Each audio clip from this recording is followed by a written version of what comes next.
Good morning, and thank you for joining us. My name is Susan Guthrie. I'm the Managing Director at the Penn Wharton Budget Model. As you know, today's topic is the federal debt. Current debt, which is around 100% of GDP, is at a level we haven't seen since World War II and is a growing cause of concern. Tackling this problem presents a variety of challenges. Today, we're fortunate to have a group of very smart and accomplished people who are going to share their insights. We'll get to hear a variety of perspectives. To do this, we have a mix of panels, discussions, and speakers. We'll hear about the economic and fiscal challenges caused by the debt, the impact of debt on investors and consumers, the role played by Social Security, approaches for analyzing potential fiscal policies, and finally, a discussion of potential policy options for reform. The goal for today is to engage along a number of different dimensions of the debt challenge.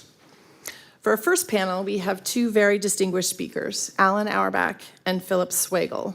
They are arguably the two best economists to address the challenges around fiscal policy and debt reduction. Alan Auerbach is the Robert D. Burch Professor of Economics and Law and former chair of the Economics Department at the University of California, Berkeley. He directs the Burch Center for Tax Policy and Public Finance. Alan also has been Deputy Chief of Staff of the U.S. Joint Committee on Taxation and has been advisor to several government agencies and institutions. He's a distinguished fellow of the American Economic Association, having previously served as an executive committee member and vice president of that association, and as editor of its Journal of Economic Perspectives and American Economic Journal, Economic Policy. Alan is also past president of the National Tax Association, from which he received the Daniel M. Holland Medal. Philip Swagel is the director of the Congressional Budget Office and has held that position since June 2019. Phil also has served as the Assistant Secretary for Economic Policy at the Treasury Department, where he was responsible for analyzing a wide range of economic issues, including policies relating to the financial crisis and the Troubled Asset Relief Program. He has served as Chief of Staff and Senior Economist at the White House Council of Economic Advisors and as an economist at the Federal Reserve Board and the International Monetary Fund. Previously, he was a professor at the University of Maryland's School of Public Policy and a visiting scholar at the American Enterprise Institute and the Milken Institute. And with that, I leave it to you two. Thank you. Maybe I'll... All right, Susan, thank you so much, and thanks to AEI and Brookings and to Wharton and to Kent and Susan for arranging this. I'm really grateful, and thanks to everyone for coming. It's a great. Actually, I'm looking around the room and thinking we should just turn this into a fiscal summit and just solve the problem, right, with the group in the room. All right, so I have a couple slides, which, okay, good, I can see them there. And these are on the CBO website. I'm going to go through the slides pretty quickly just to hit some of the highlights and then talk broadly at the end about some thoughts on deficit reduction. And then, I think Alan and I are going to hope to leave lots of time for discussion and questions. Okay, so there's a sense in which this is the usual slides from CBO. So this one shows the deficit. The y-axis, as usual, is percent of GDP. And so there's some things that are, I think, known and familiar, and that's the deficit is wide. And the next slide will be debt, and that also will be familiar. I want to pick on some highlights here, which is that the deficit is wide, even though the economy is doing reasonably well, right? And that's really what's unusual, right? We're past the pandemic. The fiscal response to the pandemic is mostly behind us. There's still outlays going out, of course, but the sort of emergency 2020 fiscal response is largely behind us, and yet the deficit is still wide. Now, this was the case before the pandemic as well. You can see on the chart, if you look just before the pandemic spike in the deficit, that in 2019, we also had a structural deficit. The economy is strong. People throughout the income distribution were seeing rising incomes, and we had a structural deficit. So that's in some sense it's both familiar, but it's just different. It's different than the large deficits we've had in the past. The other thing you can see in the chart is the rising share of net interest outlays in the deficit. And one could say, well, look, interest rates have come up a bit, but in the future, interest rates will, could go back down, and in some sense that's not a problem. We all know about the sort of R minus G type arguments. And the challenge is that R minus G, helps some, if that goes in the right direction. It helps with moderate primary deficits, but the primary deficit is no longer moderate and is not set to be moderate out into the future. Now, the numbers here are based on our February 2024 budget and economic outlook. We are working now on the spring update. The spring goes through June 20th, so I'm pretty confident it will be spring, but it will be late spring. And so there'll be new numbers. And I'm going to talk about some of the fiscal numbers in things that are already public. So I'm not going to go into the analysis we haven't finished. But I think the bottom line is that the next update is going to show a wider deficit. That in some sense, there's things that we know already that make it that the fiscal situation is probably worse than it looks. And this is already, it's already pretty difficult, but it's probably worse than, it's more difficult, worse than it looks. The second chart, again, is familiar, showing the debt to GDP ratio going off to infinity.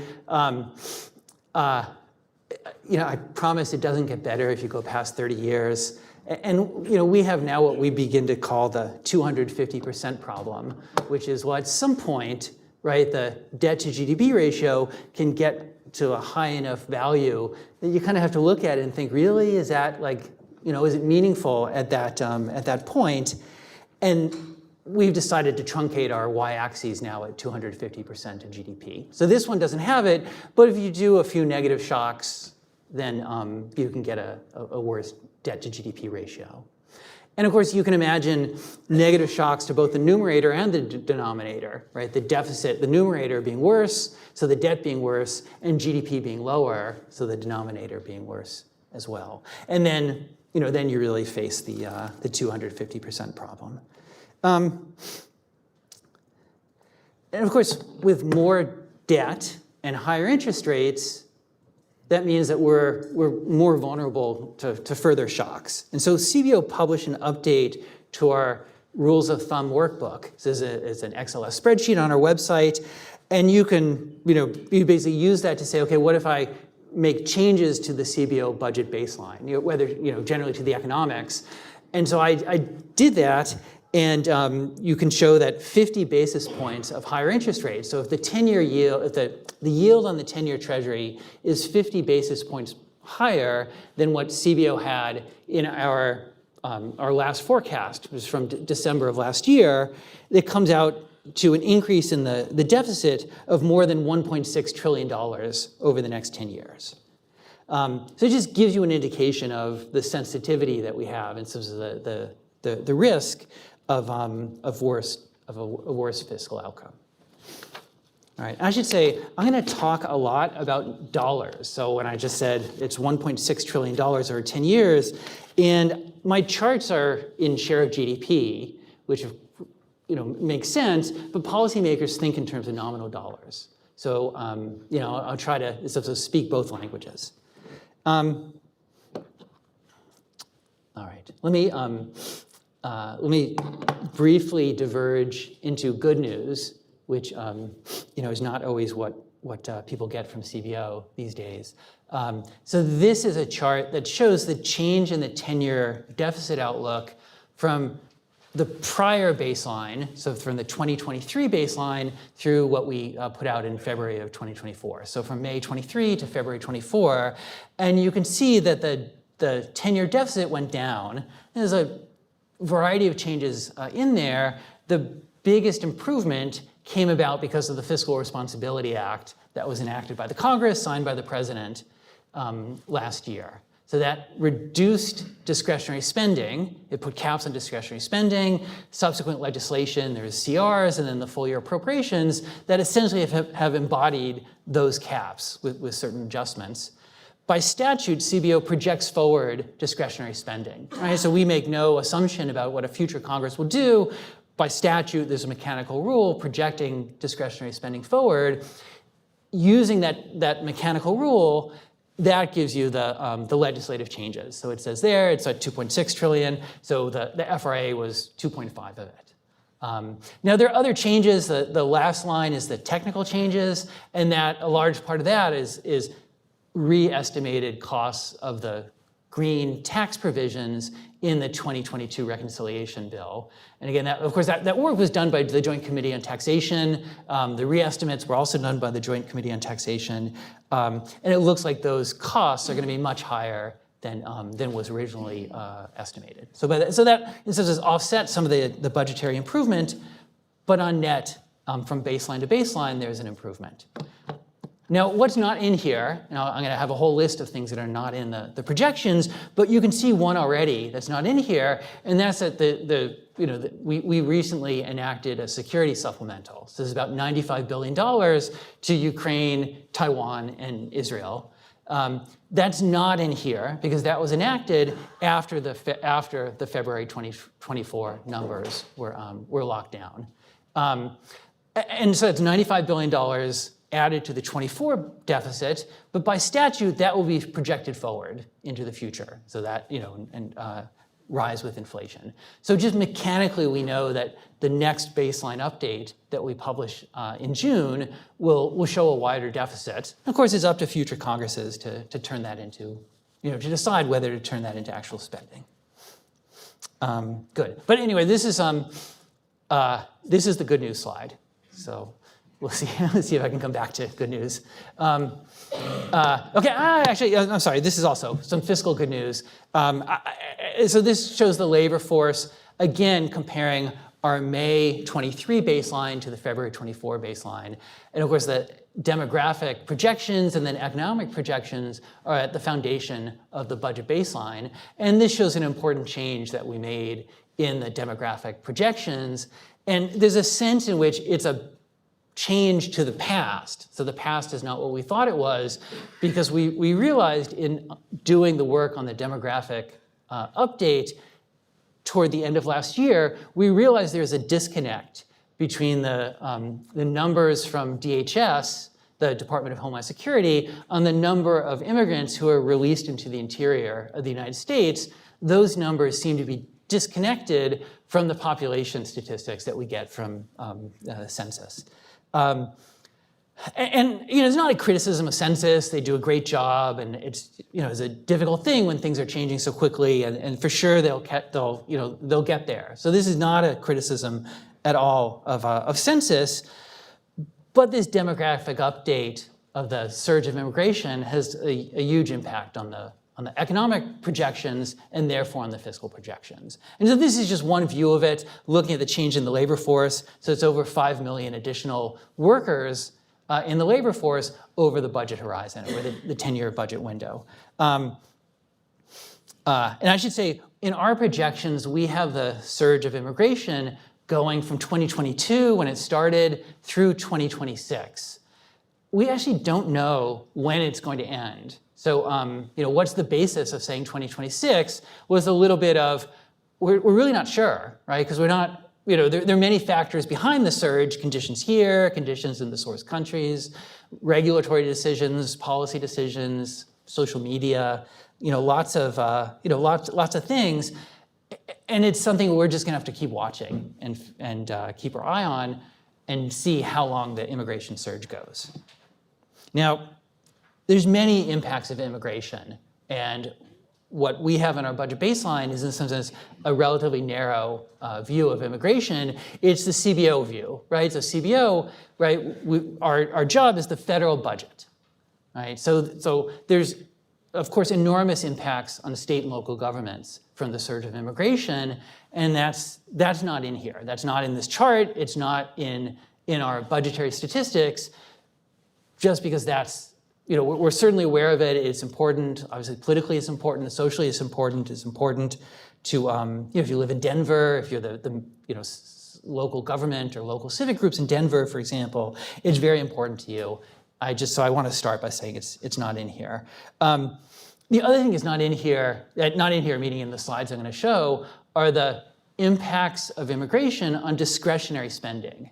And so things like, the Border Patrol, for example, is funded by discretionary spending. So there's no, CBO doesn't have a view about what a future Congress will do in terms of providing resources to agencies funded by discretionary spending. So, so again, that's not in the budget baseline. If the immigration surge results in more discretionary spending in the future, well, that would be additional costs, and we'll tally them when Congress enacts it. So let me tell you what we do have in here. Well, first, of course, is the macro. It's GDP. I mean, the GDP impact, and of course, the surge of immigration means a larger labor force, and that's what's shown in the chart, and that contributes to GDP. Our initial tally that we did for the February baseline was at about there's about a $7 trillion impact on GDP as a nominal GDP over the budget window. And that translated, according to our models, into about $1 trillion of additional revenues, again, over the budget window. Some of the outlay impacts are already in the budget baseline, right? Anything through the tax code. There's a delay in most immigrants in eligibility for many of the federal benefits, but things through the tax code, if a new immigrant coming through the surge, such as someone who comes in through humanitarian parole, they generally have work authorization within a year. Many of them get it at 6 months, and then many others soon thereafter. And so someone who gets, say a federal benefit through the tax code, whether it's the tax benefit for employer-sponsored insurance or a tax credit, right? That's in the baseline already. That we've got. There's other things though that we're working on now. So, for example, many immigrants have a multi-year period before they're eligible for certain benefits. So, for example, Medicaid, there's generally a 5-year waiting period for many of the immigrants coming in through the surge before they're eligible for most Medicaid benefits. There's certain ones, emergency ones, that there's reimbursement sooner, but for the most part, there's a 5-year delay. And that varies by the type of immigrant, meaning which program they come in, and then which benefit.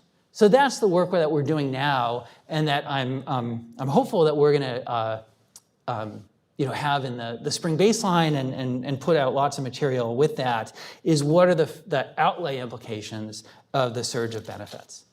The surge of immigration, the outlay impacts of the surge of immigration. And just to say a little bit about CBO process, well, if you think about it, what's the cost, the cost of Medicaid to an immigrant 7 years from now, or an immigrant who arrived in 2022, 6 years after, so in 2028, 4 years from now, right? To know that, well, you have to know, well, what's the income of that immigrant, because Medicaid is means tested, and you also have to know, well, which state are they in, because the eligibility for Medicaid varies by expansion and non-expansion states from the Affordable Care Act. So that's the work we're doing, is making projections from today going forward, or from 2022 going forward, from the surge going forward, of the income impacts and the distributional impacts of the surge of immigration. We're working as well on the productivity impacts. Of course, some of the immigrants will start companies, they'll learn, they'll contribute knowledge, they'll have patents,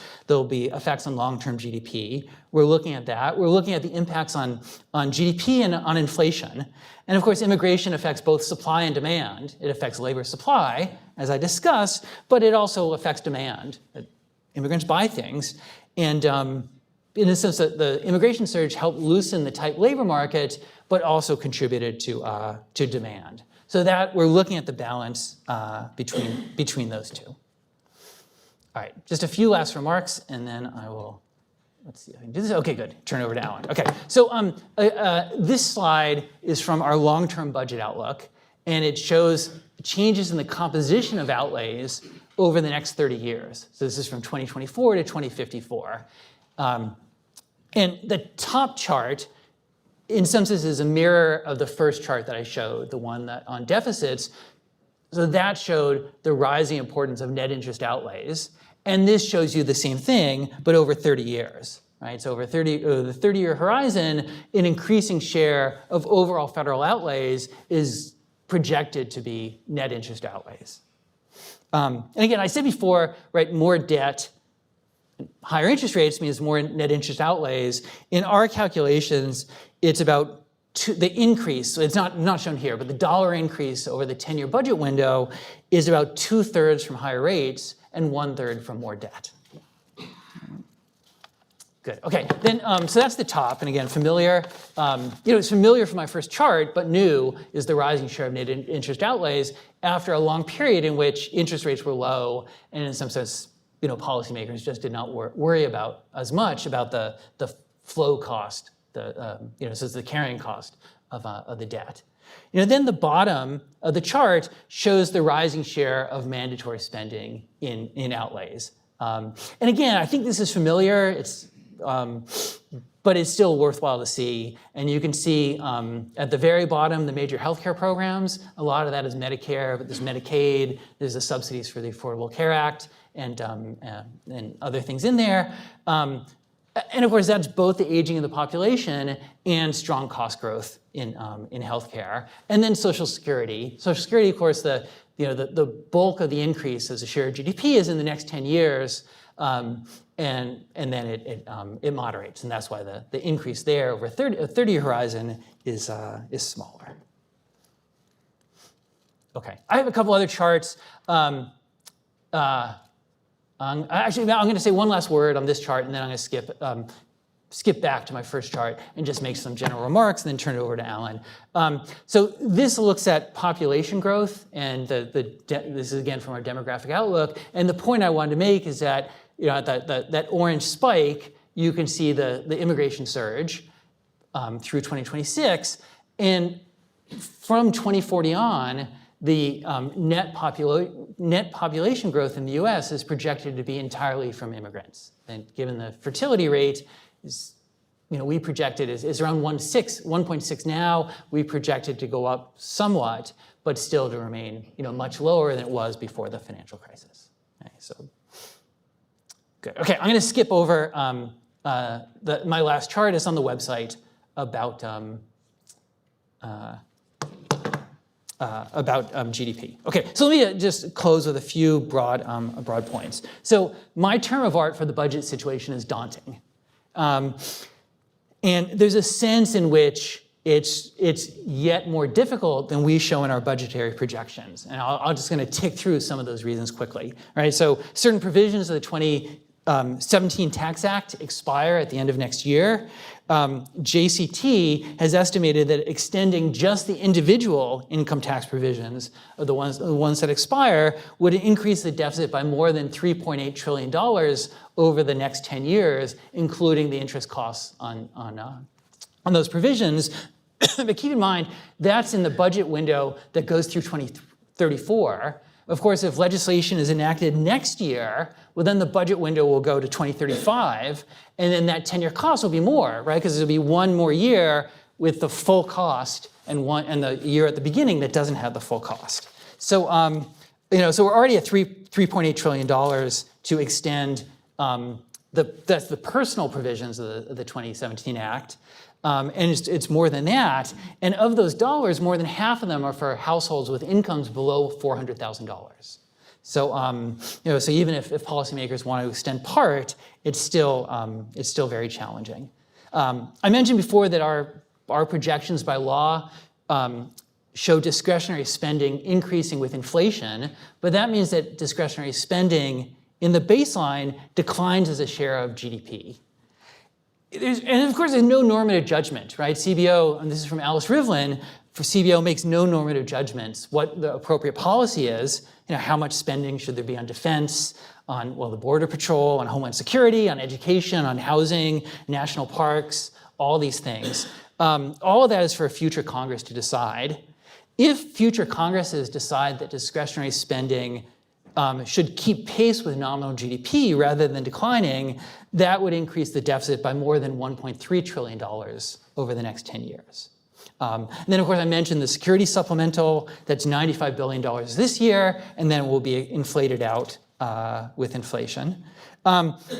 In our monthly budget review released last week, this is the monthly budget review for April, CBO noted that the administration has announced that it will record credit reestimates in 2024 of more than $100 billion. That's $74 billion for student loans and $33 billion for loans from the Small Business Administration. So that's $100 billion of additional deficits coming from the past that will show up this year that are not yet in our budget projections. Now, of course, we don't know what future credit reestimates will come. Those could be from policies that were previously announced, but not fully booked or maybe not fully modeled. There could be changes from economic conditions. There could be costs of future policies. The administration has begun purchasing oil to replenish the SPRO, the Strategic Petroleum Reserve. Those have not yet been recorded, so we expect those outlays to be recorded over the next few years. We're not sure when. We'll put them in our projections when they show up. The monthly budget review suggests that health spending is running above what we had in our February budgetary outlook. Right, so Medicaid outlays from October to April, the first part of the fiscal year, the current fiscal year, are down by about 1% compared to the same period last year. But that means that health spending is running, at least for Medicaid, is running above our previous projections because we expected Medicaid outlays to decline much more substantially than that as people left Medicaid following the end last March of the pandemic era continuous coverage requirement. And we'll have updates on Medicaid and the other health-related outlays in our spring update. And we're also going to publish a comprehensive update on health insurance coverage. And that will have, in some sense, the high watermark of insurance coverage between the enhanced subsidies for policies on the ACA exchanges and Medicaid continuous coverage. And then, of course, not much further ahead, we have the Social Security Trust Fund exhausted in 2033 within the budget window. There's multiple hundreds of billions of dollars. In some sense, the gap between the resources available to the system and the benefits that have been promised. Medicare is not much further behind. So, in some sense, the fiscal situation is daunting. I left the debt to GDP chart on the screen. For a variety of reasons that I've gone through, in some sense, the numbers are yet more challenging than what are reflected in our most recent projections. We'll have new projections coming out in June. Very good. If you want the click. Thanks, Phil. Okay, thank you. All right, so I will skip ahead. It must be a fast forward. It must be Not that. Okay. Perhaps this is gilding the lily, given the tenor of Phil's comments, but this is the title of mine. I'm starting from the base of information you get from what CBO produces and what Phil said. And Phil has covered a little bit of what I'm going to say because as he said at the end, things are daunting is probably an optimistic way of describing the situation. So I'm just going to highlight a few of these things in my comments in terms of thinking about, because when we look at we hear everything Phil said, but when we look at that picture that he had up at the end of the debt rising smoothly, we sort of forget that that's projections always are smooth. History is never smooth, and that should tell us something about the future. So the first thing is to highlight what Phil mentioned about the Tax Cuts and Jobs Act. And so this is from a recent, from last week, the document, the updated estimates that CBO produced of the cost of extending the provisions of the Tax Cuts and Jobs Act. If you add it all up, so not just the individual provisions, if you add it all up, it's about $4.5 trillion. And if you look at the national debt projected in the CBO baseline through 2034, this would represent close to a 10% increase in the national debt relative to the baseline. So this is not a small difference. And we need to keep in mind, as Phil pointed out, that the difference of opinion in Washington in terms of what to do about the Tax and Jobs Act isn't should we have a tax increase or extend the tax cuts. It's what fraction of the tax cut is going to be extended, more than half or all.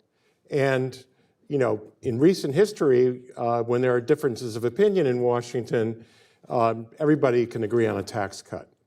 And so I think regardless of the configuration of government after the election, I think you need to expect, we should expect a substantial tax cut, at least measured relative to the baseline. And so that is already going to put you well above the CBO baseline, holding everything else fixed.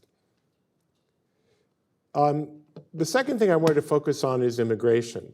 And I borrowed two of the slides that Phil showed you here, but the only difference between the version he showed you and the version I'm showing you is that I've highlighted some of the text having to do with immigration.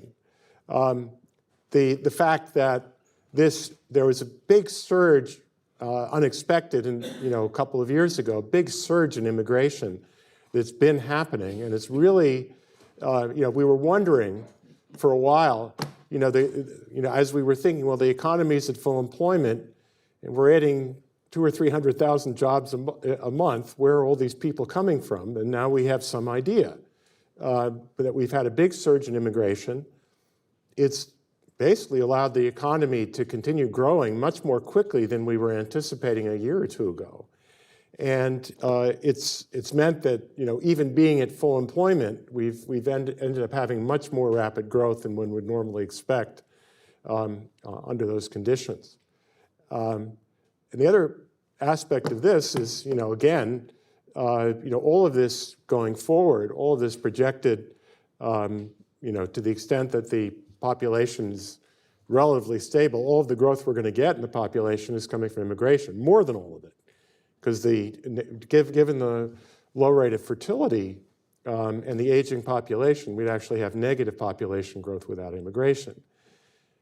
And I've highlighted here in that green box the period just before the pandemic to remind you that the circumstances regarding immigration were quite different at the end of the teens under the Trump administration. And it's pretty obvious that whatever a second Biden administration would do regarding immigration, which is hard to predict, a second Trump administration would have much lower immigration. That's not a secret. And so if we imagine immigration not simply getting over the surge, as is being forecast here in the CBO baseline projection, but going back to where we were in 2018, 2019, in terms of the rate of immigration, I think that's what you could predict. And who knows, perhaps even in a second Biden administration, given that there have been cross currents even in the current administration about immigration policy. And I think that would have very big effects on the economy. We're clearly not going to have the kind of growth that's being projected if we have a sharp clampdown on immigration. And the fiscal implications are more complicated because there's costs and benefits to the fisc in terms of additional immigrants. But I think largely, at least in terms of economic activity, largely negative to the extent that we have a big decline in immigration. Obviously, it depends on what happens to the composition of immigration as well. Interest rates. Phil alluded to the fact that interest rates are going up. These next two pictures come from the paper I did with Bill Gale recently. So the average nominal government interest rate is just based on looking at CBO's projected interest divided by the projected debt. That is sort of not the rate on any given security, just what CBO projects the government's average interest rate will be on the debt over the next 30 years. And then you have the growth rate of GDP. And as Phil mentioned, a thing we've been focusing on a lot in recent years is the difference between the interest rate and the growth rate. And under this most recent baseline projection, CBO has us going for many years more with the interest rate below the growth rate, which, all other things being equal, is a positive thing in terms of the rate at which debt accumulates. High primary deficit's going to overcome this in terms of what happens to the debt, but it would be even worse if the interest rate exceeded the growth rate. In terms of where we're going, this is what's happened in the last year. Phil talked about the good news between the spring of 2023 and the spring of 2024 in terms of the CBO forecast, largely due to reductions in projected spending. This was the bad news in the change, which was the increase in the interest rate being projected going forward this year relative to last year, which is higher. But the other thing to keep in mind, and what to look for in the next version of the CBO baseline, is this, which is the market year on 10-year treasuries since the beginning of 2024 until last week. And it's really gone up substantially. Now, of course, 10-year yields are only one component of the interest of the debt service because of there's a maturity structure of the national debt. But this is obviously not going to be good news in terms of what the next CBO forecast tells us about debt service. It's going to be a lot higher, taking account also of the fact that government spending is going to be higher because the CBO baseline is just generally very optimistic about what is happening to discretionary spending. And as Phil mentioned, in recent weeks, we've had two major shocks upward in the defense bill and in student debt relief. And one has to assume that more of the same is coming in both of those areas, if not in other areas as well. And that's going to make discretionary spending, the path of discretionary spending, at least over the next several years, much higher than has been projected in the most recent CBO baseline. The final point I wanted to make has to do with shocks and that smooth projection, which you see here. So here's historical debt to GDP, and then the projections. This is, it's a different color, but it's basically the graph that Phil was showing you in terms of the projected debt to GDP ratio. And I wanted to make an observation, which is if you were to describe sort of what shocks to the economic situation caused the debt to move significantly, it's, you would describe the path here as one where in good times, at least since the early 2000s. So you look at the last 22, 23 years since the end of the dot-com bust recession. In good times, the debt to GDP ratio just doesn't move very much. You might have hoped that it would go down with good growth and no negative shocks. And that would have been true in the 1950s. But since there's so much underlying push upward through entitlement programs, for example, that keeps you from gaining any ground. And so the debt to GDP ratio just sort of, in good times at full employment, just sort of stays constant. And then when you have a recession, things really go badly. And in our last two recessions, which admittedly were not garden variety recessions, neither of them, we've had sharp increases in the debt to GDP ratio. And after each one, debt to GDP ratio just stays constant after that. And then you have a shock, and then it stays constant. So you might think that things can be worse than projected, things can be better than projected, and given that those things would sort of balance, that the trajectory that the baseline is showing of the debt to GDP ratio just sort of smoothly going up is a pretty good guess. But I think that's wrong. I think the way to think about it is that if things go well, remember, CBO doesn't project, they don't predict recessions. So that rising debt to GDP ratio, that's good times. That's not sort of average times, that's good times. And so If that happens, we're not even going to be staying constant the way we have after recent recessions. The debt to GDP ratio is going to be going up. So it's either going to be going up or it's going to be going up a lot. And those are really the two possibilities. And given that, Phil may need to rethink that ceiling of 250% for his graphs, because otherwise he's going to have a footnote explaining why the end of the series is cropped from the picture.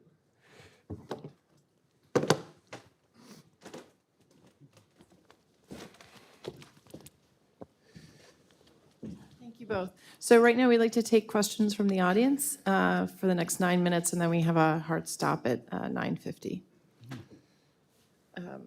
So there's...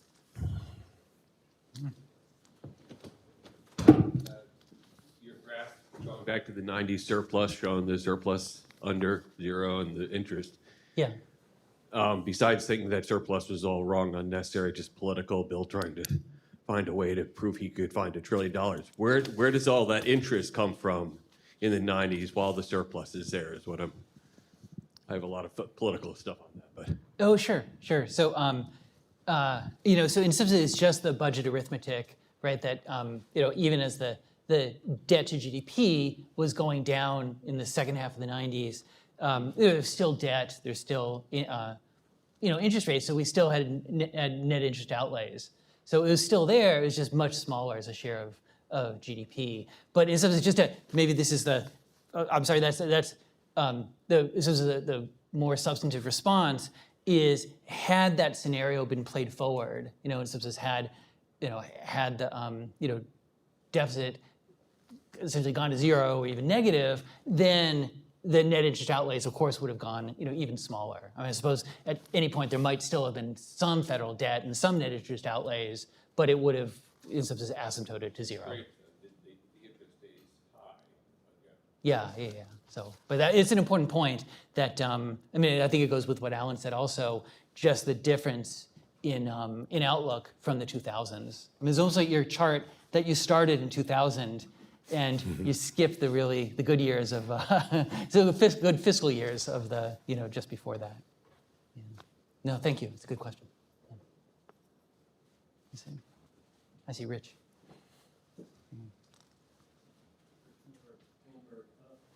A little bit more about the 250% problem. What makes you latch on to that number and not something smaller? And is there any sort of research that suggests that that's the sort of tipping point, or people also cite Japan. I think they're above 250. And say, well, 250 may not be a problem, but anyway. Yeah, that's right. If you could just expand on that a little bit. Okay, maybe I'll say a little, and Go I'll ahead. let you jump in. And at the very end, when Alan, when he finished with that, I was thinking in my head, well, whatever the footnote that he suggested, we could put that in Japanese or it's not Belgian, right? I guess it's Flemish or French. No, you're right. I mean, there's no hard and fast point at which our debt becomes impossible, at which markets will look at us and say, okay, that's it. That's, that was the straw or the, piece of legislation that made me give up. And of course, the U.S. is in an enviable position, certainly compared to the rest of the world. So the 250% is not, is not a normative statement, as with all things CBO. It's just the idea is that at some point, we have to think about what our models are telling us as the debt rises and as the carrying cost of the debt rises. And we haven't gotten there yet. We haven't thought it through. We will, and it's something that we're thinking about. But that's all it is. It's just at some point we know we need to think about things differently. Yeah, actually, I was going to say one last word and then go here is on the y-axis that sometimes when people don't start the y-axis with zero, like that's how to mislead with your charts. And sometimes CBO we do it, and we always put these like chukchiks, I think is the Yiddish word, on the y-axis to indicate a break. But that's something that I suppose we might be thinking about in the future. I want to add. I please. want to add two quick things. First of all, I think for Japan especially, you need to be careful about the difference between the gross and the net debt. Japan has all the numbers that Phil showed you are net, that is, it's publicly held debt. And in Japan, I think an even larger share of the national debt is held internally within the government. And so it's still much higher than it is in the US, but I don't think it's quite as high as is sometimes suggested. The other thing I wanted to say about all this is, in terms of where it ends, I usually think of the quote by Rudy Dornbush, the famed international economist, which is that crises take longer than you expected to happen, and then they happen faster than you expected. Mm-hmm. And that's not very helpful in terms of talking about how far we can go. But I don't think one can be sanguine about things being calm, that it'll take a while for them to unravel, because I think once they start unraveling, they can unravel pretty quickly. Actually, I'm going to add one more sentence and go to the next question, which is that I suppose in some sense it could be in the other direction, just to have some good news, is that if there is something that gives markets more confidence, I suppose we could have in some sense the opposite of rates going down if market participants see some sort of deficit reduction. I guess I would take a little bit, I think one of the things that's causing interest rates to go up is, in Fed terminology, the fact that R star is probably higher than we were thinking a couple of years ago. Mm-hmm. The natural rate of interest, where the Fed is going to be setting the federal funds rate to keep it, have a non-inflationary position. And we were thinking a few years ago, we thought about secular stagnation and the big decline in the natural rate of interest, what the Fed calls R star. I have a sense that there's a general consensus in the profession that we probably overdid it in terms of thinking it had declined. And so it's certainly true that confidence in fiscal responsibility would help keep interest rates down. But I don't think we're going to get as much of a bonus from low interest rates as we got a few years ago. Should we have like two, like here and then Wendell in the back? One question. Yeah, please. You showed a chart of the 2017 Tax Act, and it showed large deficits as a result. And you were talking about whether 50% of that continues or not. I know the Republicans argued that the Tax Act actually generated greater revenues. Was this a dynamic or constant chart that shows those additional revenues? What can you explain that? Okay. Yeah. No. Thank you. I'm glad you asked that. So in 2018, in April 2018, CBO published an analysis of the 2017 Tax Act that included that dynamic analysis, and that analysis showed that about 20% of the cost of the tax reductions was offset by the dynamic, the positive dynamic feedback. So the improved incentives meant stronger GDP growth that flowed back into revenues. So in CBO's analysis, the Tax Act didn't pay for itself, but there was positive feedback, and the initial impact on the economy seemed to match what was in the CBO analysis. Business investment accelerated early in 2018. The challenge that then there was the series of trade policy actions that had the opposite effect on business investment, and in some sense, then of course the pandemic, and then the period of very high inflation starting in 2021. And since we tax nominal income bases, high inflation means the number of nominal dollars of revenue will be high, but that reflects the inflation and not the Tax Act. So that's the challenge. We know there's a lot of interest in dynamic analysis, and we're working at CBO to be ready to analyze that. I mean, the House rules would have us do it, and of course we'd follow the House rules. But we will do, we will do much more of this dynamic analysis as there's, legislative proposals to, regarding the 2017 Act. But your best guess is that 20% of the tax cuts came back into the government revenue. That's right. I'll repeat the question. So what he said was that our analysis showed that about 20% of the cost of the tax cut was offset by the stronger revenue generated at the time. That's right. And you're not making an assessment as to what the effect on the economy was overall with respect to the tax cuts? That was based on, our projection at the time of the tax cut. We haven't gone back and redone that. And again, the intervening events would make it just really challenging to distinguish the Tax Act from the trade barriers, the pandemic, and then the high inflation. And that's the challenge. Thank you so much, Phil, and thank you so very much, Alan, for coming today. So we will take a 10-minute break and then resume at 10 o'clock. But just want to thank our speakers again.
All right. Is it on? Are we on?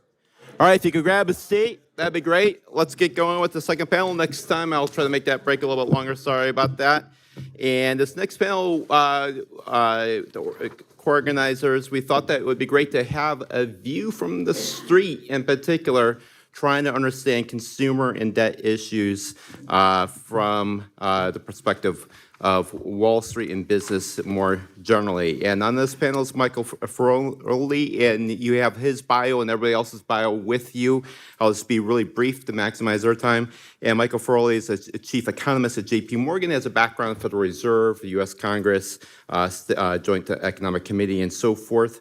You can see that in his bio. Michelle Meyer is the chief economist for MasterCard, also background in banking, Bank of America, Barclays Capital. Torsten Slot is the partner and chief economist at Apollo. And if you don't get his daily blogs, you definitely should be signing up. They're fun, they're informative, they're short, they're sometimes a little quirky, which makes them fun. You should definitely sign up for those. And Lisa Abramowitz is the just run over from her show on Bloomberg Surveillance every morning from 6 a.m. to 9 a.m. on Bloomberg TV and Bloomberg Radio. And she will be the moderator of this session. Thank you so much for doing that. Thank you so much for having me. Welcome, everyone. We just heard all the reasons why we should be very worried about the deficit, how things are going to climb above 250%. And how basically this is going to be a massive problem. You talk to a lot of people on the street. I was speaking with Steve Eisman, who's famous from The Big Short, last week, and he said, oh, the deficit has been a concern for 30 years, and it never has mattered. And if you wanted to bet on this, you were going to be wrong. So here's from the market perspective of why it matters and why people care. And I love the panel. I love these guests, Torsten, Michelle, and Michael. Torsten, you do put out charts, and I want to start with you, mapping out from the market's view why the deficit matters in terms of dollars and cents that have to be paid out in the near term. Well, I think that as we just talked about, and as Phil's chart was showing, when something continues to grow, then we do probably need to pay attention to is there some point when the debt level could become an issue. So I think that there are three different ways of tackling this from a market perspective, that we should be looking at what's going on with treasury auctions, what's going on with how much debt is maturing, which is what this chart here is showing. Specifically, if you can see here in the chart, in the I know the three lines. The top line there is the market interest-bearing public debt maturing within 1 year or less. As you can see on the left scale, that's about 9 trillion that's maturing within 1 year. That means that's the debt that's rolling over. So if you add to that the deficit, which is a bit more than $1 trillion, then you get to 10 trillion. And the other line shows that as a share of GDP. And you can quickly figure out that, well, it has grown quite a bit, including more recently. So the first point is, who is going to buy this government debt? I know this sounds like a simple question, but in treasury auctions, it becomes very important to look at what is the bid to cover ratio, how much was indirect bidding, what was foreign participation. There's a lot of different statistics that come out. So I'd say the first reason why I think there's some very important reasons to, at least from a market perspective, to spend time on this is, yes, it may be that this is not going to be a problem, and it will most likely not be a problem in the near term, but nevertheless, we do need to do our homework, all of us, and think about, well, what are the consequences in terms of the amount of debt coming in the pipeline? Another way of looking at that is to look at auction sizes. Auction sizes across the yield curve, which is what you see here, have also been going up. And if you, again, have the chart in mind that Phil Swagel was showing, the risk, of course, is here that auction sizes will have to continue to go up. And as you and your colleagues on Bloomberg write about almost every week, there's a lot of questions about, okay, if auction sizes go up, what does that then mean, in particular as a share of GDP? And that's another way of showing that is to show that as Treasury issuance throughout this year, this is from the Treasury Borrowing Advisory Committee, across the yield curve, the orange bar shows you what is the total size of issuance, for example, for 5-year notes in 2024 relative to 2023. And you can see that this year auction size will be on average 41% bigger than what they were in 2023. Again, this may or may not matter. If there's enough demand, then things should be fine. If there's not enough demand, then of course we may have a problem. And finally, just looking at another dimension in this discussion, what a very important critical issue often in rates markets is also how big a share of debt is T-bills. And as you can see in this chart, T-bills outstanding as a share of all debt outstanding has also been rising. So more and more debt is short-dated debt. So the bottom line of all this is just to say that, yes, we do all worry about the debt levels rising as a share of GDP, but one very important way of looking at this is indeed to look at what's going on in the structure of debt that's coming to the market, and most importantly, how are auctions absorbing this? In other words, what are the metrics coming out of the auctions suggesting whether there's any more strength in buying debt or whether there's any weakness in buying debt? So all this sounds like it could be kind of scary, and it fits in with the theme, and yet a lot of the money that has been raised by the government has gone directly, almost as a fiscal transfer, to the private sector, and has helped bolster the exceptionalism that we've been talking about. Michael, from your vantage point, how much is this a negative, and how much is what this money is going to actually been a positive for the U.S. economy? Well, positive for aggregate growth when we don't need more aggregate expenditure, right?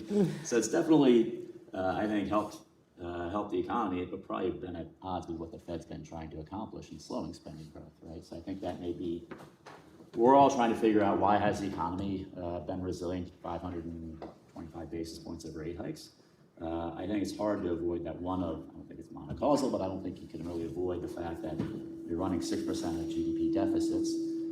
That may help to offset some of the drag being imposed by the Fed. So is it a good thing? I mean, good if you're just rooting for expenditure, but if you're rooting for balanced growth, I don't think it's what the doctor ordered in this environment. It's great if you're rooting for the S&P to keep rising, which is essentially what a lot of people have. Michelle, you really did incredible research in the run up to the financial crisis with mortgage rates and mortgage debt. And there was this belief that crises happen in private sector debt, not public sector debt of developed market countries. Do you think this time could be different, or is this basically the great fiscal transfer that has allowed consumers to retain the resilience that you see in every credit card data point that you see coming out? Yeah, so there's a few things there to unpack. I think the first one, this idea of private sector imbalances in debt versus public sector, and there is a distinct difference, right? With the financial crisis, the housing bubble that led to the GFC, it was an imbalance on household balance sheets that was severe. And once you had this resetting of the collateral of prices, it was a clear and sudden crisis. That's not the same story, certainly in the US, when it comes to sovereign debt, when you think about the collateral, right? When you think about the US and the dollar being the reserve currency. So it's more about thinking about how this high level of debt and the high level of interest rates that go with it feeds into the economy and shifts what we may be seeing in terms of economic growth. So far, I think we're still in an environment, as Michael said, around this fiscal transfer. The economy has certainly seen a good amount of support coming out of the COVID period, both from, at the time, this 1-2 punch of fiscal stimulus coupled with monetary stimulus. Monetary side has been pulled back, but the economy has been able to withstand high-level interest rates remarkably well. And you could argue that part of that might have been, probably was, because you had a lot of fiscal support. You had those cash transfers right to consumers. You had, the CHIPS Act. We've been seeing a greening of the infrastructure. When we look at some of our hyper-local data, we see the areas of the U.S. where the CHIPS Act has been filtering in, creating a significant change to the manufacturing economies and job creation and consumer spending. So it's not just the immediate transfer payments. So has there been, some transformation in terms of the economy that has and potentially could have more leading and longer lasting effects? So yes, it's the demand story, but you could also make the case, how do you think about the supply side economy as a result of the fiscal support? And Torsten, I'm going to get back to you in a second, but Michael, how would you respond to that in the sense that some of this debt's good debt?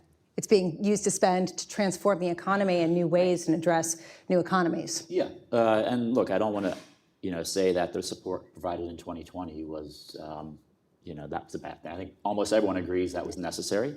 I think CHIPS and IRA, I think it partly depends on your politics, but some would certainly see that as an investment. Still, I think if you take those out of the picture, you're still looking at a pretty large number on the deficit. Which raises this question of, at what point does it become unsustainable? Phil and Alan were talking about the idea of 250, although Alan raised a question saying it could probably be to the moon if you start to especially get a downturn, which I want to explore in a second.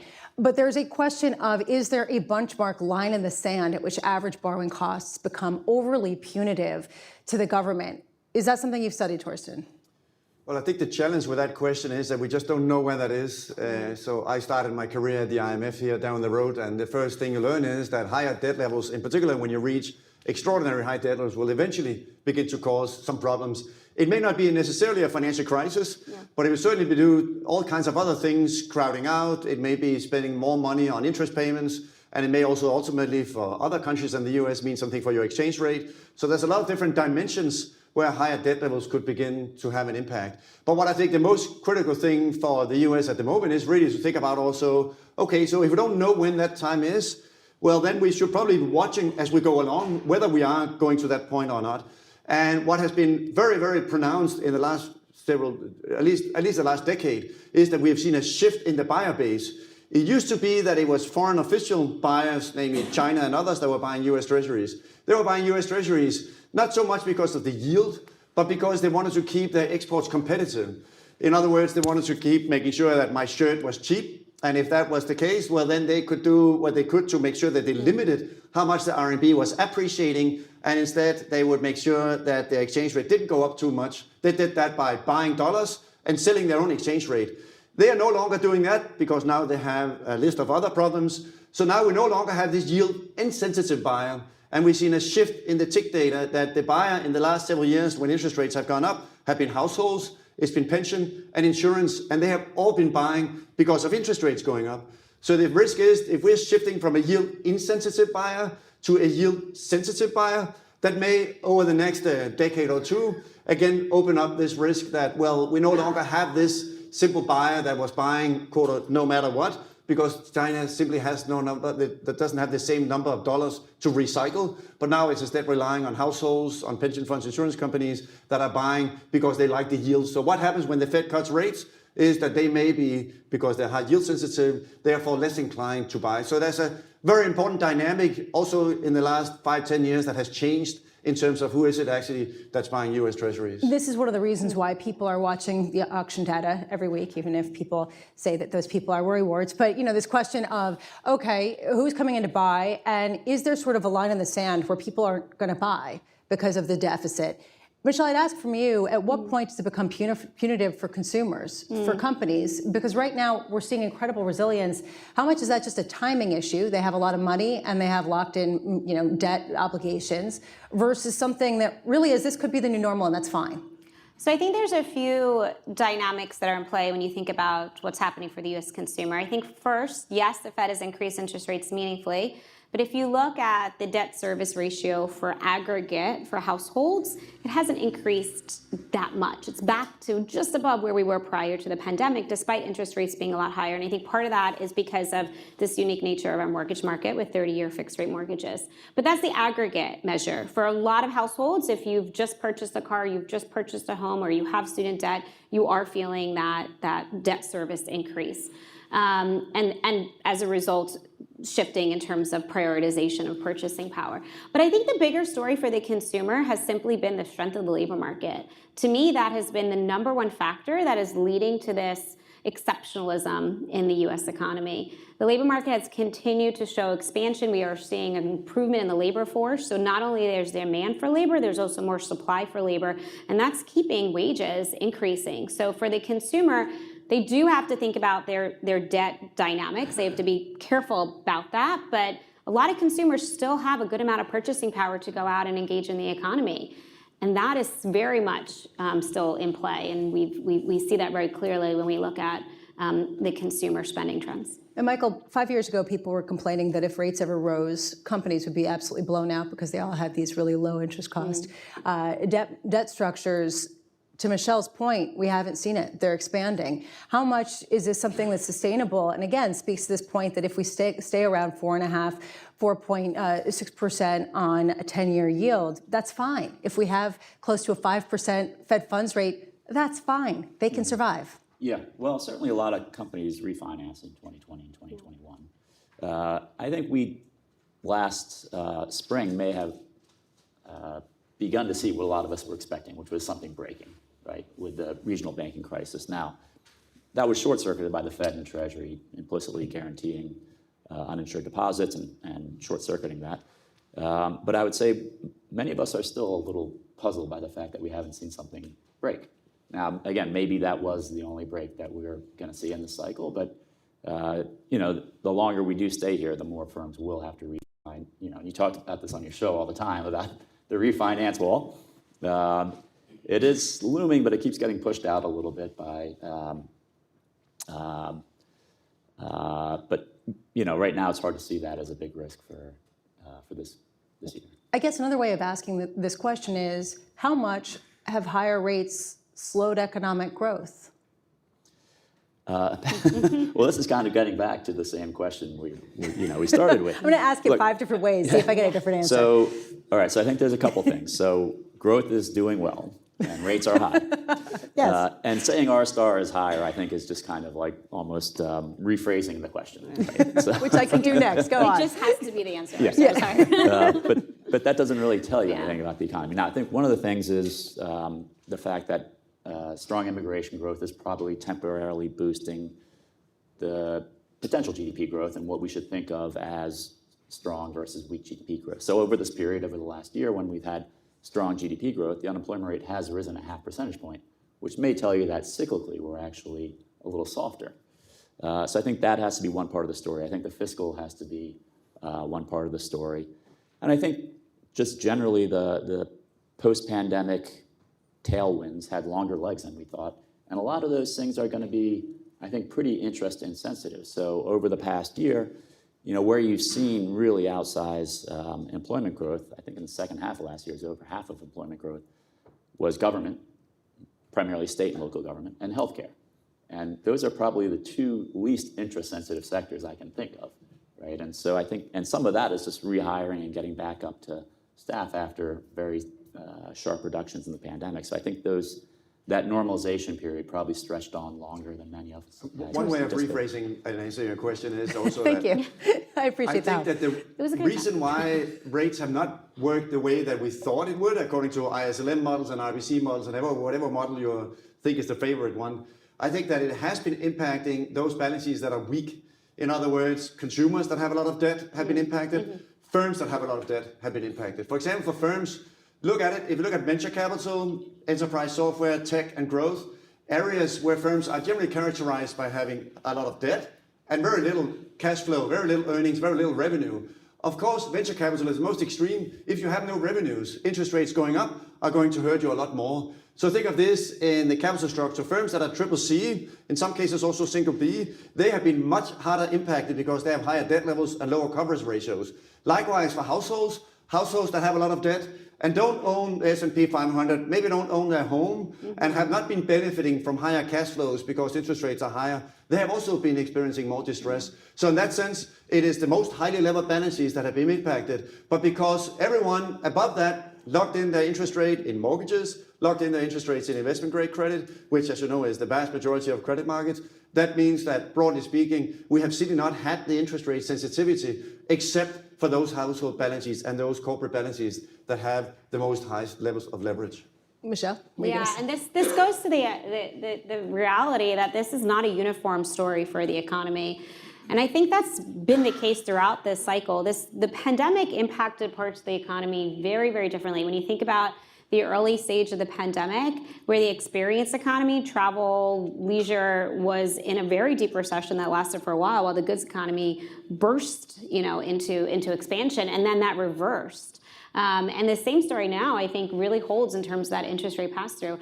And that could be contributing to why there's been some disconnect between what surveys might suggest in sentiment versus overall spending trends, is that there's the aggregate, which is still very much showing continued expansion, versus where you are seeing some of these pockets of stress and challenges. And interest rates certainly is part of that. Which is the reason why this is becoming increasingly political, and there's a question of what happens if you have a whole cohort that gets kind of left behind and dropped off further at a time when the rest of the economy is expanding. And Michael, I'd ask you, this raises this question about Fed independence in a certain way, not necessarily from politics, but at what point will the Fed be called in to kind of monetize this debt in a way to keep rates lower, to kind of cater to this? I mean, it seems like there's been a bit of a shifting line in the sand in terms of what's the more important kind of mandate, whether it's inflation, whether it's growth, how patient they'll be with inflation coming down.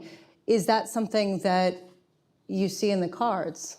No, I mean, I think under that. Like, in a word. Yeah, I mean, the short answer, I think, is under current constructs, I think the Fed can retain its independence and not be pushed into doing something it doesn't want to do.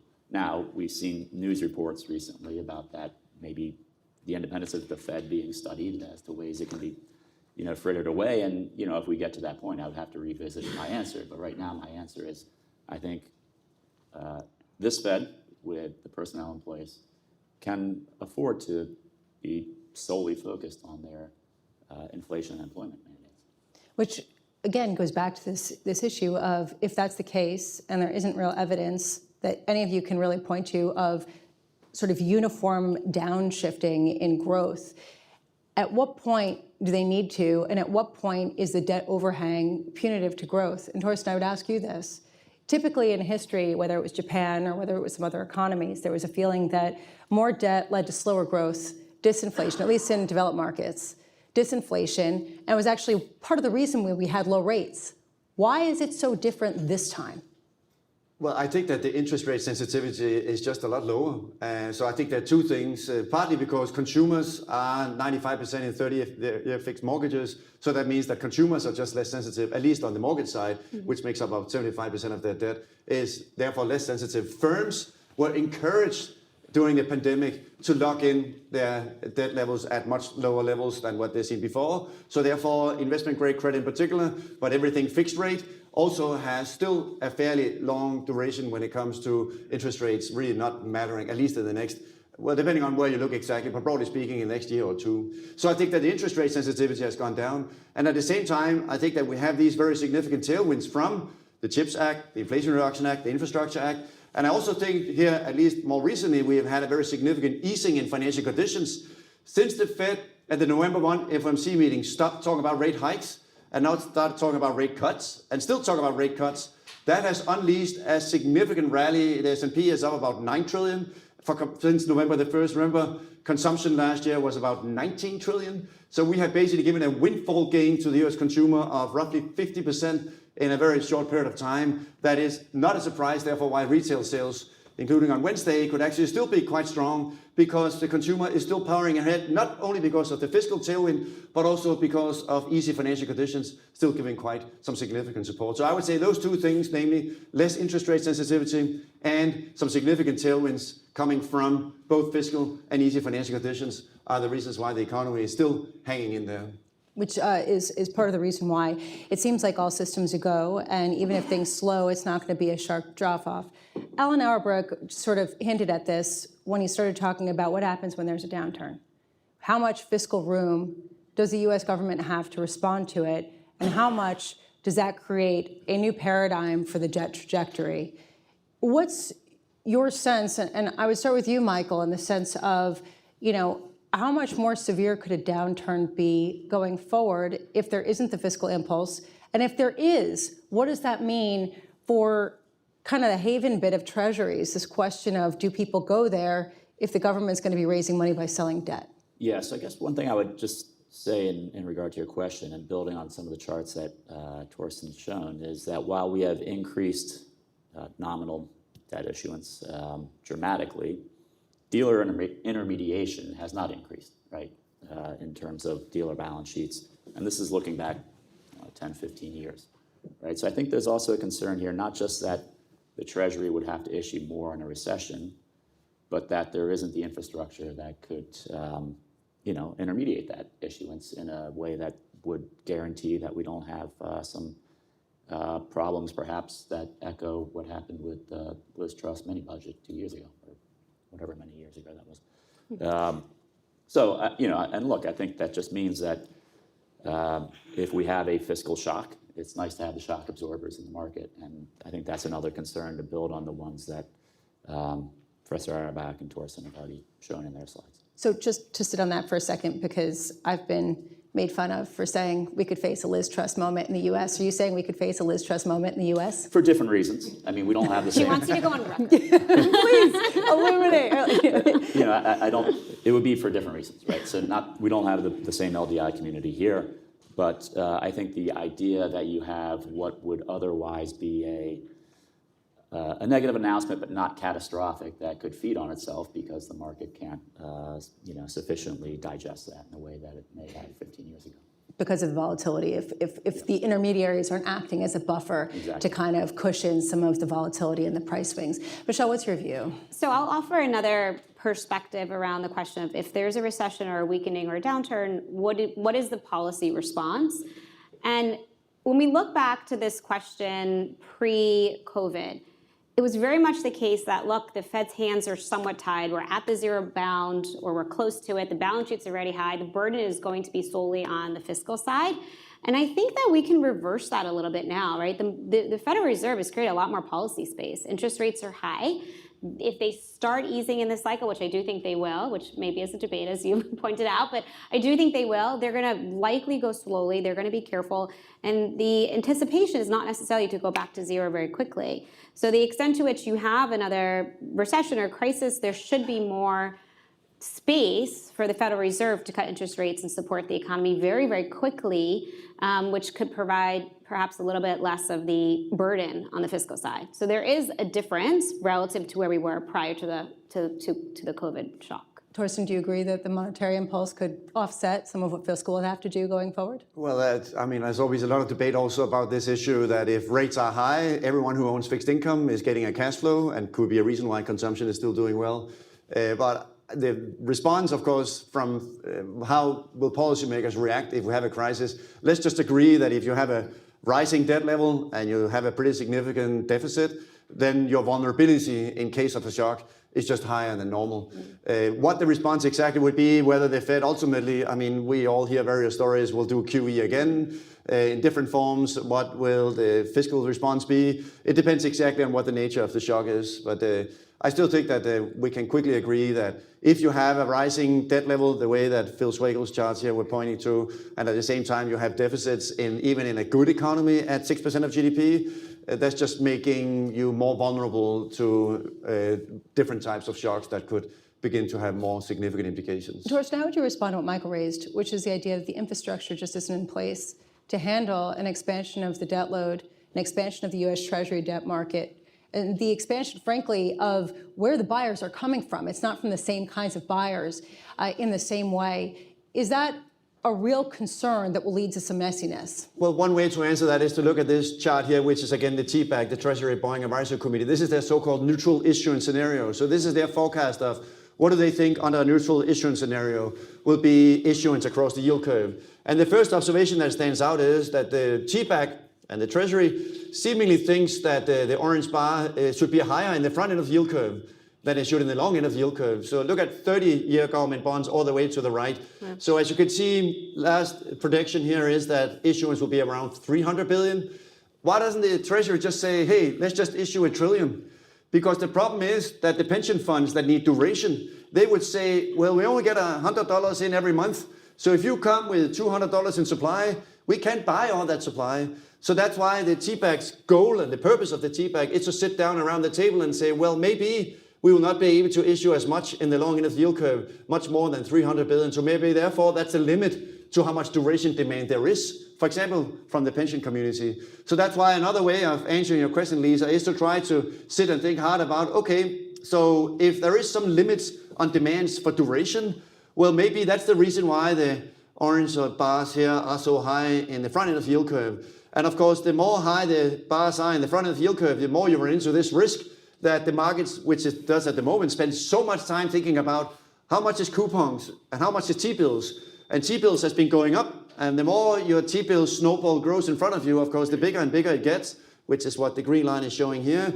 The more is the risk that you're sensitive to what the Fed is doing, because T-bills, of course, are short-dated paper. So if the Fed raises interest, there's a lower interest rates, it becomes really important for your debt servicing cost. So the most extreme case of this, when I joined the IMF in the 1990s, and we just had the crisis in Thailand, the average maturity weight of the Thai debt at the time was 2 weeks. So that means you don't want to have government debt that has a very, very short duration. You would like to have government debt that has, in this case, 5-6 years, and in the UK it's more like 20 years. But the more that starts to shrink, it can also begin to raise all kinds of questions in markets. So the short answer to your question is it all depends on where on the curve will the buyers be willing to buy. And will that then become something that can interfere with Fed policy if it's too much in the front end? And that's still, at this point, everything is good and everything is fine and will probably be for quite a significant amount of time. But if you want to do your homework in this area, this is the place to look for who are the buyers across these different segments of the yield curve. At a time when Janet Yellen has been doing a pretty good job, a lot of people say, at managing so that there isn't sort of a shock to markets with maybe pushing to the front end to not necessarily cause some sort of undue increase in yields on the long end. Michelle, from your vantage point, if yields stay where they are here on the long end, let's just say, what does that do to the housing market going forward, given the fact that so many people have been waiting to move or not going to move because they have a mortgage that might be about 3% and they don't really want to give that up to go anywhere? Yeah. So certainly the mortgage market and mortgage rates are much more closely tied to the longer end of the curve, like the 10-year point when you think about the duration of a household and home. But look, I think it's been really interesting that even with interest rates remaining high, we have started to see some pickup in home sales already. So yes, there's mortgage lock-in, where if you're sitting at 2.5% interest rates, it's a really hard story to say I'm going to give that up. But time passes and new homeowners come in. There's a certain amount of natural churn that's happening, and it's already underway if you look at the latest housing sales numbers, which are starting to see some pickup even in an environment of high interest rates. And I think part of that is in part because of the lack of inventory that's out there as well. So much of the increase in home sales is coming from new building, as home builders are seeing opportunities to add inventory where there is demand and people need those homes, and they have to take the higher interest rate to do that. So I think yes, higher level of interest rates is going to create some challenges for the housing market inevitably, but I don't think it prevents further growth and expansion. I don't think the lock-in is across the board. I still think you have some natural movement in the housing market, which is already underway. And if you look at the housing cycle in this period, I think it's been fascinating to see this play out because, you had this very strong growth in home sales when we had very low levels of interest rates coming out of the pandemic. When the Fed started hiking, home sales fell, housing construction fell, residential investment was a drag to GDP growth throughout the second half of 2022. But by the end of last year, the housing cycle had turned positive, right? Even before the Fed started cutting interest rates. And last quarter, residential investment was a big positive contributor, the last 2 quarters. So yes, lower interest rates would help.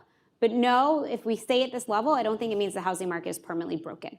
And the footnote, of course, here is that, remember, Case-Shiller is now up more than 7% year over year. Yes. So if home prices go up again, unfortunately, that's a very good leading indicator of OER and rent of primary residence in the inflation data. And given housing has a weight of, depending on how you look at it, 35, 40% in the CPI basket, if home prices are going up, and in the worst case, if OER and other rent of primary residence indicators for inflation start to flatten out, and in a really bad case start to go higher, then the Fed really has this fundamental question, can we slow inflation down to 2% without a slowdown in the housing market? Well, the increase in home prices, I think, is fascinating for a variety of reasons. Not only what it does for monetary policy, but also when you go back to this idea of the churn in the housing market, as a current homeowner, you have a lot of positive equity in your home now, right? So you can realize some of that equity. People are downsizing, even accepting maybe an increase in interest rates because of that. But at the same time, for new folks entering the housing market, you're seeing the combination of both high interest rates and high home prices. So depending on how you're participating in housing right now, you have a very different perception of the accessibility of the housing market. So what I'm not hearing that here is crisis. And I'm not hearing here that the government debt burden is somehow going to act as a huge wet blanket on growth that has been what some people would say is exceptional, albeit slowing. Michael, from your vantage point, I'm going to try to asking this question one more time because it's really the ultimate question that's underpinning when do we start caring about this, right? Not just from a political sphere, because people say the reason why we've never had a crisis is because there are enough people who worry about it. But from your vantage point, is there sort of a line in the sand, at least with yields, or in terms of volatility in the Treasury market, where it becomes an unignorable drag on growth? Yeah. So, we heard the first panel. I think they accurately summarized that there is no clear definable threshold above which you're suddenly in danger. And what about bond yields from bond yield standpoint? Well, look, I guess what I would say is over the past 2 years, if you look at 5-year interest rates 5 years forward, real, so not inflation influenced, you've moved up about 200 to 225 basis points. Now, this could be R star, but I think, again, if you look at surveys, the Philly Fed survey, professional forecasters, long-term growth expectations have been unchanged at the same low levels they were at the end of the last cycle. So if there is some sort of, it's hard to say that this rise in R-star, if you want to call it that, is being driven by some newfound euphoria over long-run growth prospects, at least in surveys. So it could be that perhaps we're already seeing embedded in real interest rates the crowding out effect, which would push rates higher, but that shouldn't. That should operate kind of linearly, right? You would think it just moves up as debt moves up. I think you get to a crisis. Again, we kind of talked about perhaps some of the accelerants that could get a crisis. Again, I think that would be, you'd probably, if you wanted to sketch it out, maybe it would be some really unfortunate, fiscal policy announcement coupled again with the kind of fragile infrastructure we have. So let's go there to the election later this year, which is part of, well, you say, some kind of fiscal announcement, and it raises this question. We heard over the weekend from Donald Trump that the upper class will get a tax cut, and the middle class will get a tax cut, and the lower class will get a tax cut. Did a full Oprah. Everybody gets a tax cut. So from your perspective, how does this factor in, right? Are tax cuts good debt? Is this something that's going to expand the deficit in a way that is positive? Go ahead. Well, first of all, it's not just, look, I think both parties will probably want to extend most of the expiring TCJA provisions, particularly as they relate to the personal tax code. Now, I think, if Phil Swagel were still here, he'd probably tell you that a lot of the dynamic effects that he mentioned in terms of how TCJA boosted growth came from the investment tax incentives. And that's, in dollar terms, kind of a small part of the overall TCJA, but that's really where you get the real bang for the buck. Again, at least in the models. And I don't know, I'm not politically savvy enough to know the prospects of this. I guess that's not just the fiscal kind of thrust here. It's also, and Torsten, I would go to you on this one, it's also the idea of, regardless of who stays in power or comes to power, although it is two incumbents essentially, there will probably be more tariffs. We're going to probably get an announcement tomorrow. There's probably going to be more industrial policy bringing back, creating inefficiency inherently in some of the supply chains for national security purposes. How much does that increase, an inflation outlook that adds to this, potentially R-star with a premium for the extra debt that the U.S. has?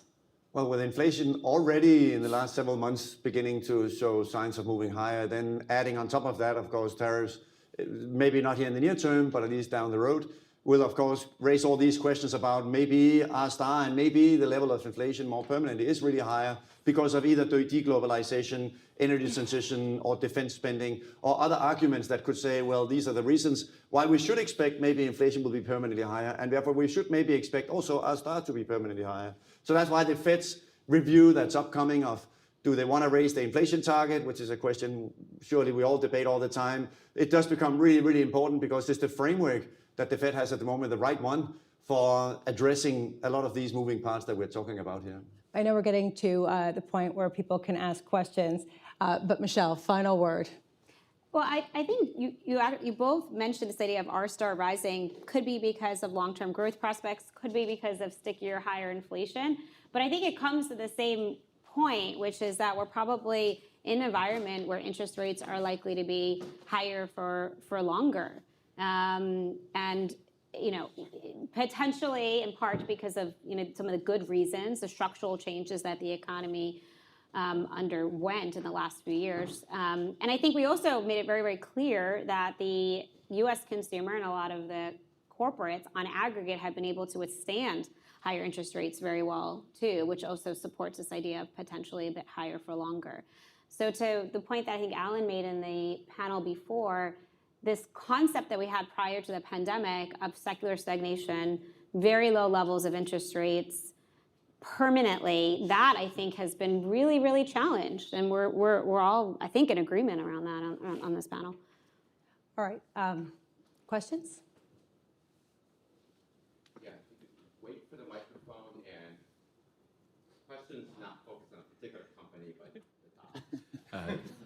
JP Hogan, I didn't hear much talk about wages, but if you're talking about the interest rates, it seems like the problem would be that all the higher wages now under policies, minimum wage, people still have more spending room there. They're not necessarily getting their extra spending taxed out yet. It seems like that would be a factor. Bidenomics on this Biden inflation, higher energy costs, higher interest. And it's like when that new income maximizes that, they've started spending it, that's where we might get into trouble. Anyone want to take that? Well, I'm happy to talk through what's happening around the wage environment. You're absolutely right. Wage growth has been strong. So if you look at, depending on what measure you look at, but the Atlanta Fed has a great wage proxy. We're running at about 5% on a year-over-year basis, which has been fairly broad-based. That's another point that I think is really important when you think about the resilience of this economy in the face of high interest rates. Wage growth has been felt across a lot of different sectors and a lot of different income cohorts for a variety of reasons. And wage growth at 5% is running above underlying CPI. So there's positive real wage growth, which is empowering and supporting the consumer. And I think a big factor for why there's been some ability to absorb higher levels of interest rates. So to me, to the second part of the question, when are you getting in trouble, et cetera, I think paying attention to the labor market is absolutely critical to understanding where the path of interest rates will go and the ability of the economy to continue to handle these types of debt levels. If others want to weigh in. Okay. For Torsten Flock, thank you for coming. First, as you know, in October, interest rates on the 10-year went up to 5%. And I wonder if you would agree that the loss of the duration buyer is in itself a shot across the bow in terms of a blow to confidence in the U.S. I'm looking out, obviously, not in the short term, but in the intermediate term over years, as you've suggested. And there is certainly one view on the street that the way this is going to unravel, if it did, would be problem with the auctions, Fed has to monetize, coupled with financial repression, higher inflation, end rates. Would you agree with that? Yeah, so a very important discussion is exactly as you're saying, that if it were to come to a point where rates would shoot up, not necessarily like in some emerging market, Turkey or Argentina or South Africa when you have crisis, but just go higher and higher and slow things down so much, would the Fed begin, for financial stability reasons, for other reasons, to intervene and begin to do QE and buy government bonds to try to limit how much interest rates were going up? I agree with what Mike was saying. At the current construct, I don't think that that would be the response from their side. But obviously, if we do have an economy that really begins to fall apart, and this may be a result of, for whatever reasons, rates are going up, then I do think that they would, to many degrees, like they do in Europe, step in and say, for financial stability reasons, to save the economy, we will now be stepping in and providing support. But I do think that this step and the way the domino bricks are lined up to get to that point, it does require a fairly sharp deterioration in the economy, meaning the unemployment rate going up quite substantially, to really justify that type of response. So I don't think that they will do that unless they are absolutely forced to do it.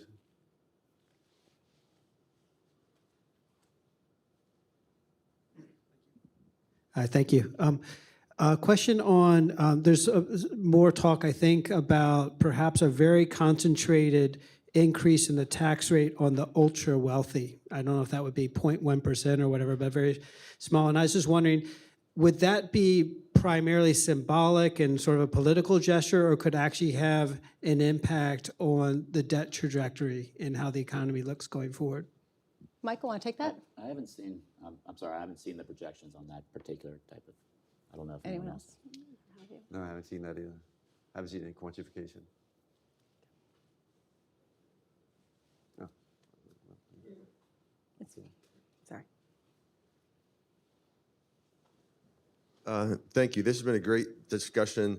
It's been mainly U.S. focused, though. I wanted to bring the rest of the world into it in two ways. One is, what's happening with the aggregate supply of saving and debt in the rest of the world, and how's that affecting the U.S.? And second, we talked about, or you talked about, like, you know, how far can we go? What's the D-star type of issue? The question is, are there things in other countries that could happen in other countries? You know, war in the Middle East, oil prices, something like that, that could materially affect how far we can go with our debt?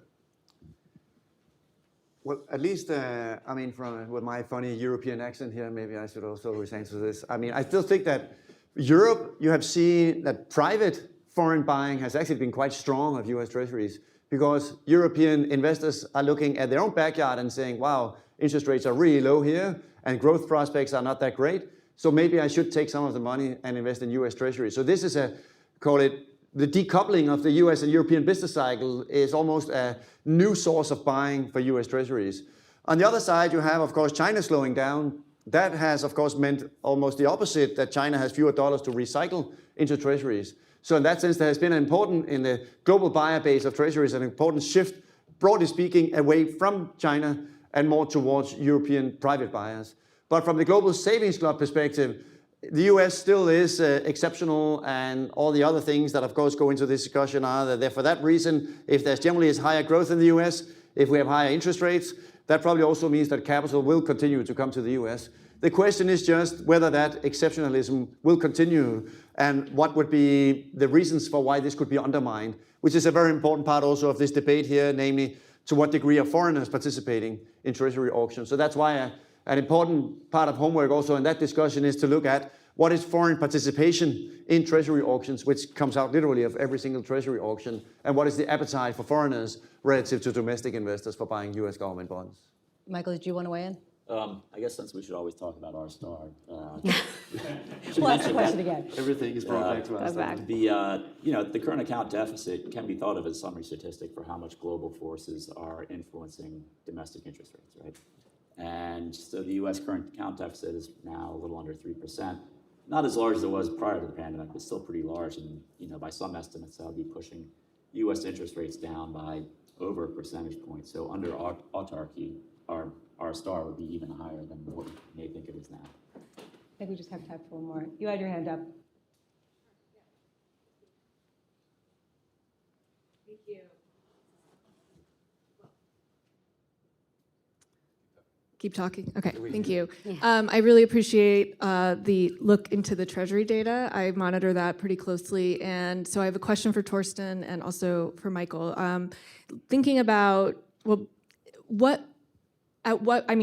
always want to know sort of at what point should we start being worried? I mean, the data, the bid to cover ratios are still strong, even though auction sizes are very large and continuing to be large. Auctions have been tailing more recently, suggesting that demand was a bit weaker, but yeah. And so I wanted to also ask, you talked about the foreign buyers at auctions. Also, over the last 10, 15 years, we've seen a large investment funds buying a lot more at auction. Wondering if you have any kind of thoughts about that, I would appreciate hearing. And then the second question, also to Michael, about the intermediation. That's certainly something that we also look at, and just wondering kind of what, not necessarily at this point seeing a lot of trouble with that, but with the fact that the dealer balance sheets haven't really changed over many years. So just wondering, what you're seeing, and also considering the Fed's toolboxes, if there's any other sort of opportunities. Yeah, so just on the first part, when interest rates went up, there were really three new buyers that emerged because they liked higher interest rates. Number one was households.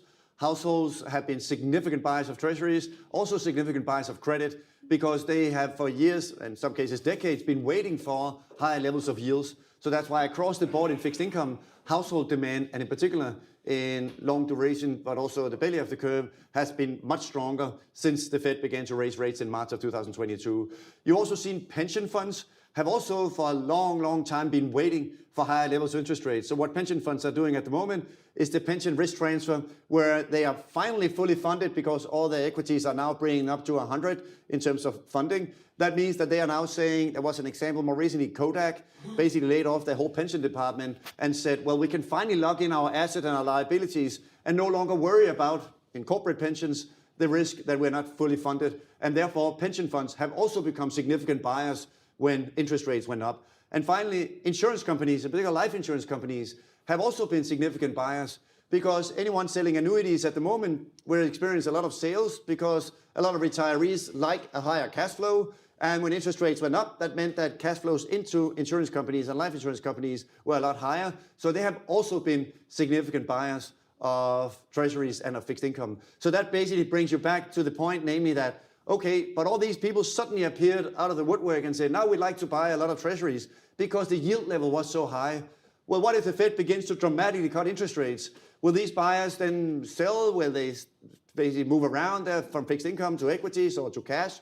There's just a lot of things that now you have yield-sensitive buyers, in particular in rates, that makes this discussion much more worrying because you have suddenly a whole new set of buyers relative to what we had before. But these buyers only came in because the level of yields went up so much. Michael, just quickly because of getting the desk I down. would say, I guess I disagree that all is well. And we have had over the past decade a few flash rallies and other events. And I think on days like today where you don't see any issues, it's because the HFTs are providing a lot of liquidity and they're going to be turned off when there is an event. So I wouldn't say that everything is fine. I guess what the Fed could do, one would be to tailor regulations. I won't get into that because it would seem to be talking my book. The other I think is interesting in light of the earlier question, which is, Gary Gorton has mentioned the idea of, distinguishing treasury purchases really into market functioning purchases and QE purchases. Yeah. And had they done that, maybe they wouldn't have kept QE going quite so long in 2020. Which is a reason why some people are saying they're going to stop.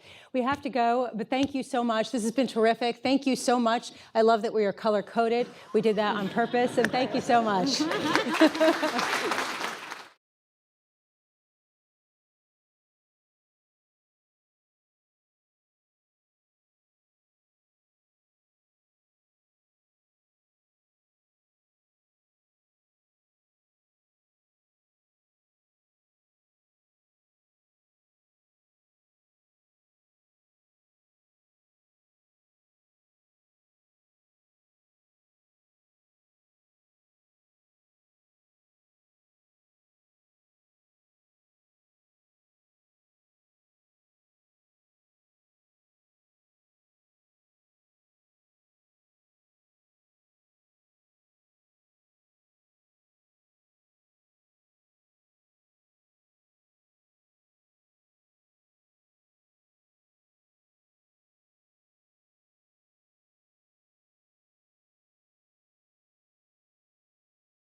Great, thanks so much. For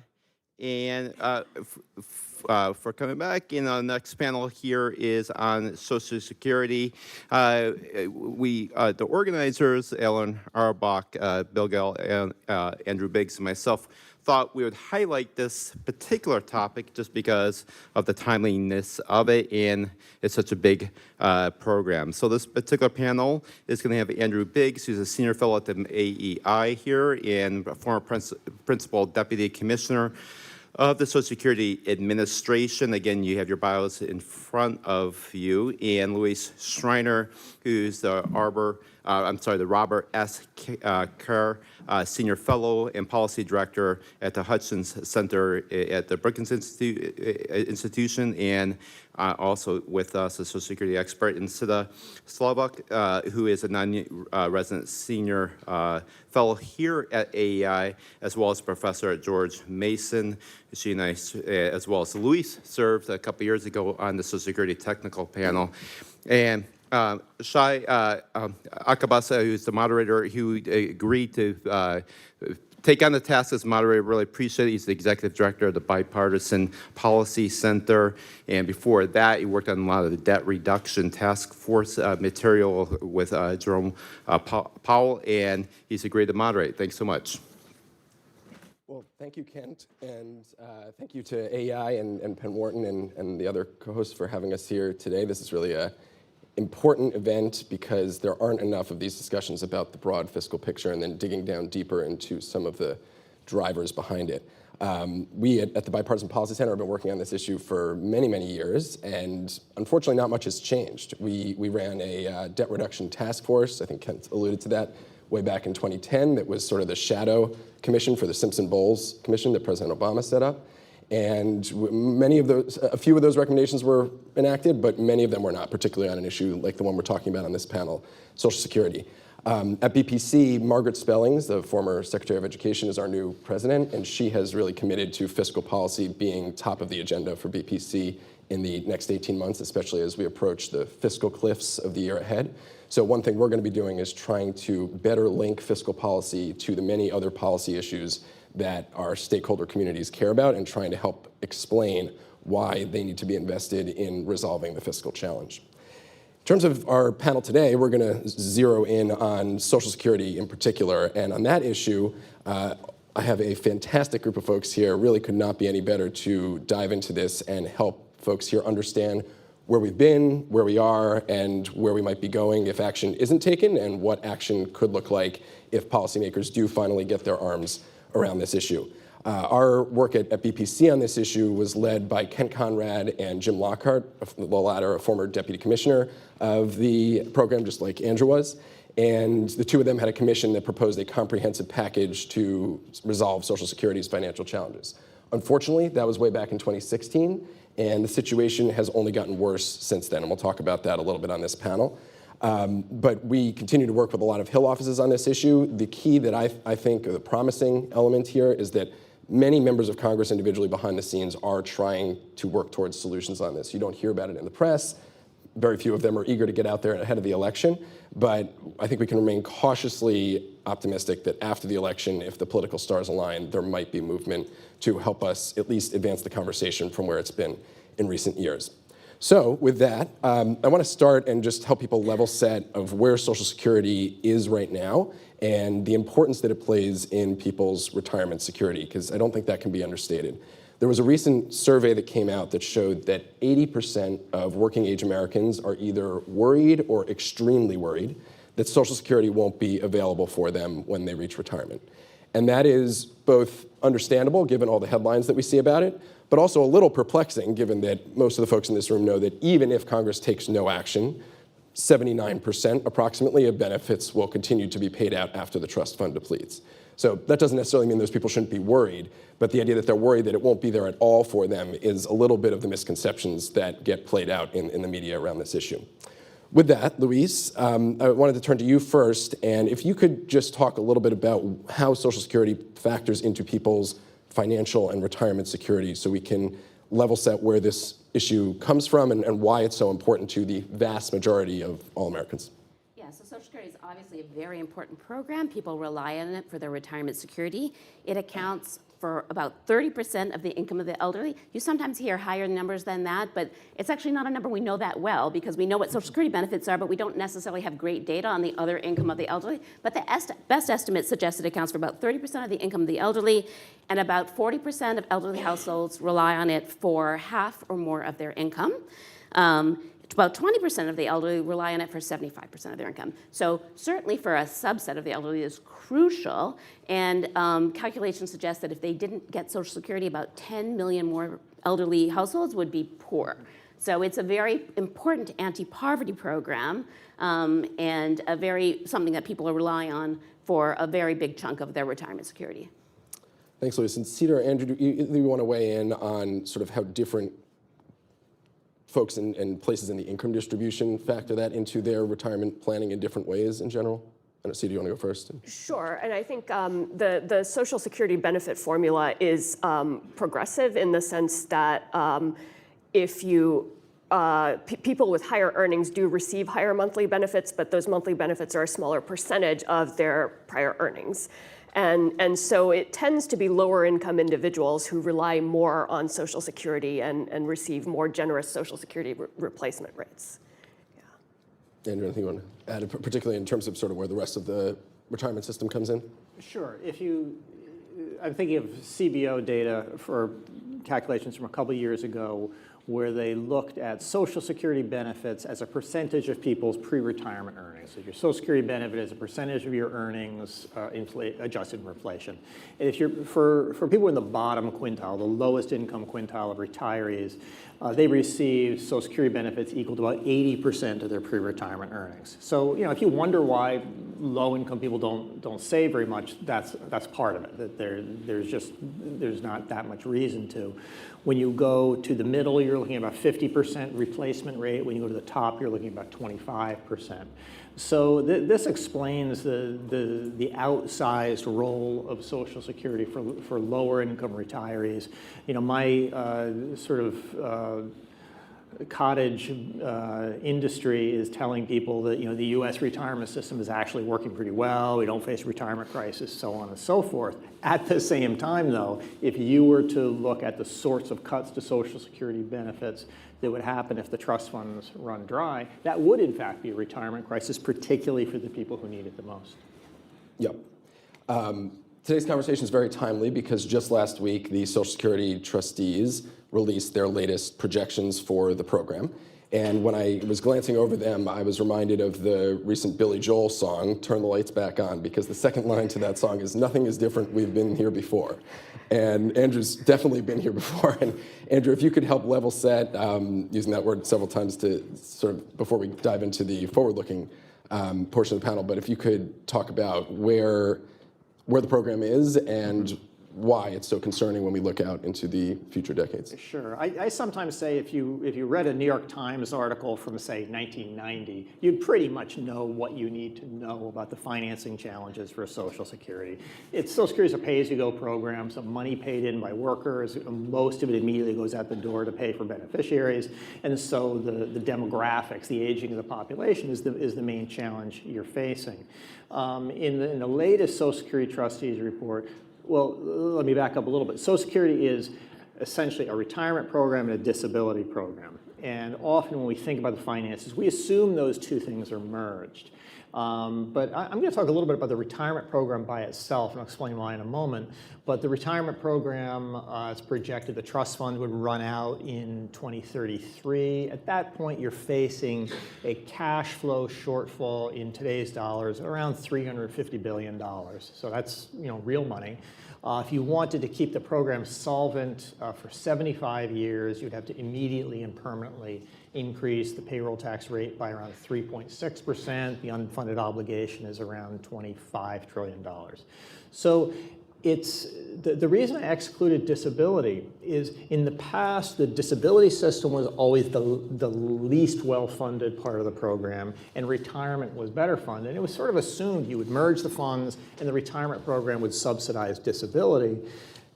That's turned around. That in around 10 years ago, you had a cash infusion from the retirement program into disability. But more importantly, you just had significant and not totally explained decline in the number of Americans claiming disability. So the disability fund right now is actually funded, fully funded going forward.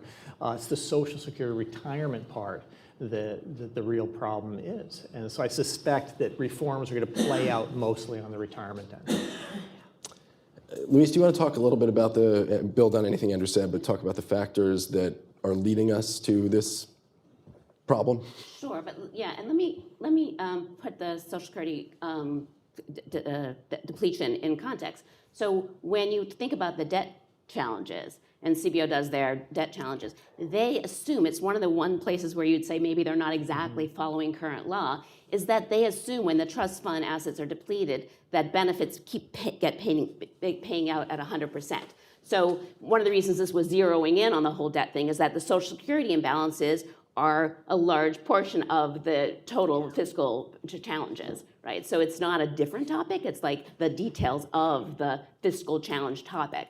And I think Andrew said it, it's demographics, right? So we have a system where your benefit is based on your wages by formula, and so it could be pay as you go, but if the demographics change, then you can no longer afford that same benefit for the same tax rate. So it's not actually pay as you go in the sense that there's an automatic increase in the tax or reduction in benefits. It's just that we have this formula that operates pay as you go, and then we're going to have to do something when all of a sudden there is not enough taxes coming in. And when you think about why we're saying demographics, it's basically we're getting to be an older society, right? So that means that there are more old people per working person, and therefore a constant tax rate on wages isn't going to be enough to finance the benefits of the elderly, since the elderly are now a larger proportion. Yeah, so many years ago, there were about 5 workers paying into the program for every retiree. Now I think it's down to about 3 to 1, and it's headed towards 2.5 to 1. So the challenge that we have is the parameters for the program really haven't changed at all in the last 40 years in terms of retirement age and the taxable maximum. Yeah, but I think it's really important to remember that because when we think about, we have this problem, it's not by and large because benefits are getting more generous. It's really because the structure of the economy has changed and we have an older economy. And that sort of maybe changes what you think. It's not like, we're just paying more and more benefits every year, and so maybe we should pull them back. Now, the one place where that's not true is that people are living longer.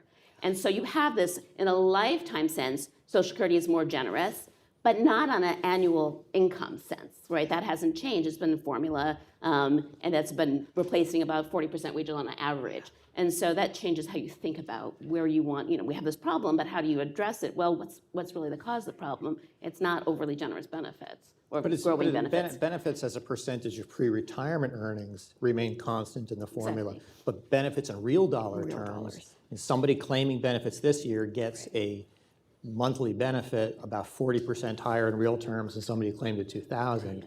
So there is, and this goes back to the 70s, there's this debate of what is our formula going to be of how quickly benefits should grow in the future. Yeah. And it's I want to say it's just a philosophical debate, but there is the issue of, are we thinking of income replacement terms, in which is roughly constant, or are we thinking in real dollar terms, in which it's quite a bit higher? Yeah.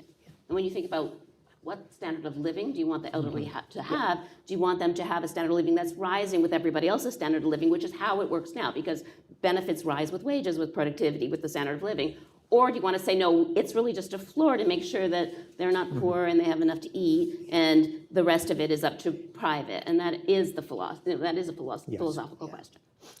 When it comes to the looming insolvency or trust fund depletion, we have sort of been here before. I mean, we were looking over this precipice back in the late 70s and early 80s. And Cedar, Luis, do either of you want to talk a little bit about the parallels and, in some cases, the differences between what the case was then and where we are today? Sure. Yeah, so I mean, I would say one key difference is the problem is bigger today. The problem is bigger. And then I would also make 2 additional points about this, things that I think are different today, in that if you look at the broader context of the federal budget is overall in worse shape. Because going back to that first session this morning, Alan and Phil pointed out debt is currently around 100% of GDP, projected to be even higher by the time the Social Security trust fund runs dry. Back in the late 70s, early 80s, debt was no more than like a third of GDP. So the federal government's finances are just overall in worse shape, which leaves less room to maneuver. And the other thing is, I'm no political scientist, but I think it's fair to say that there's more political polarization today. So there is some concern about what is actually feasible to do. Louise, anything you want to? Yeah.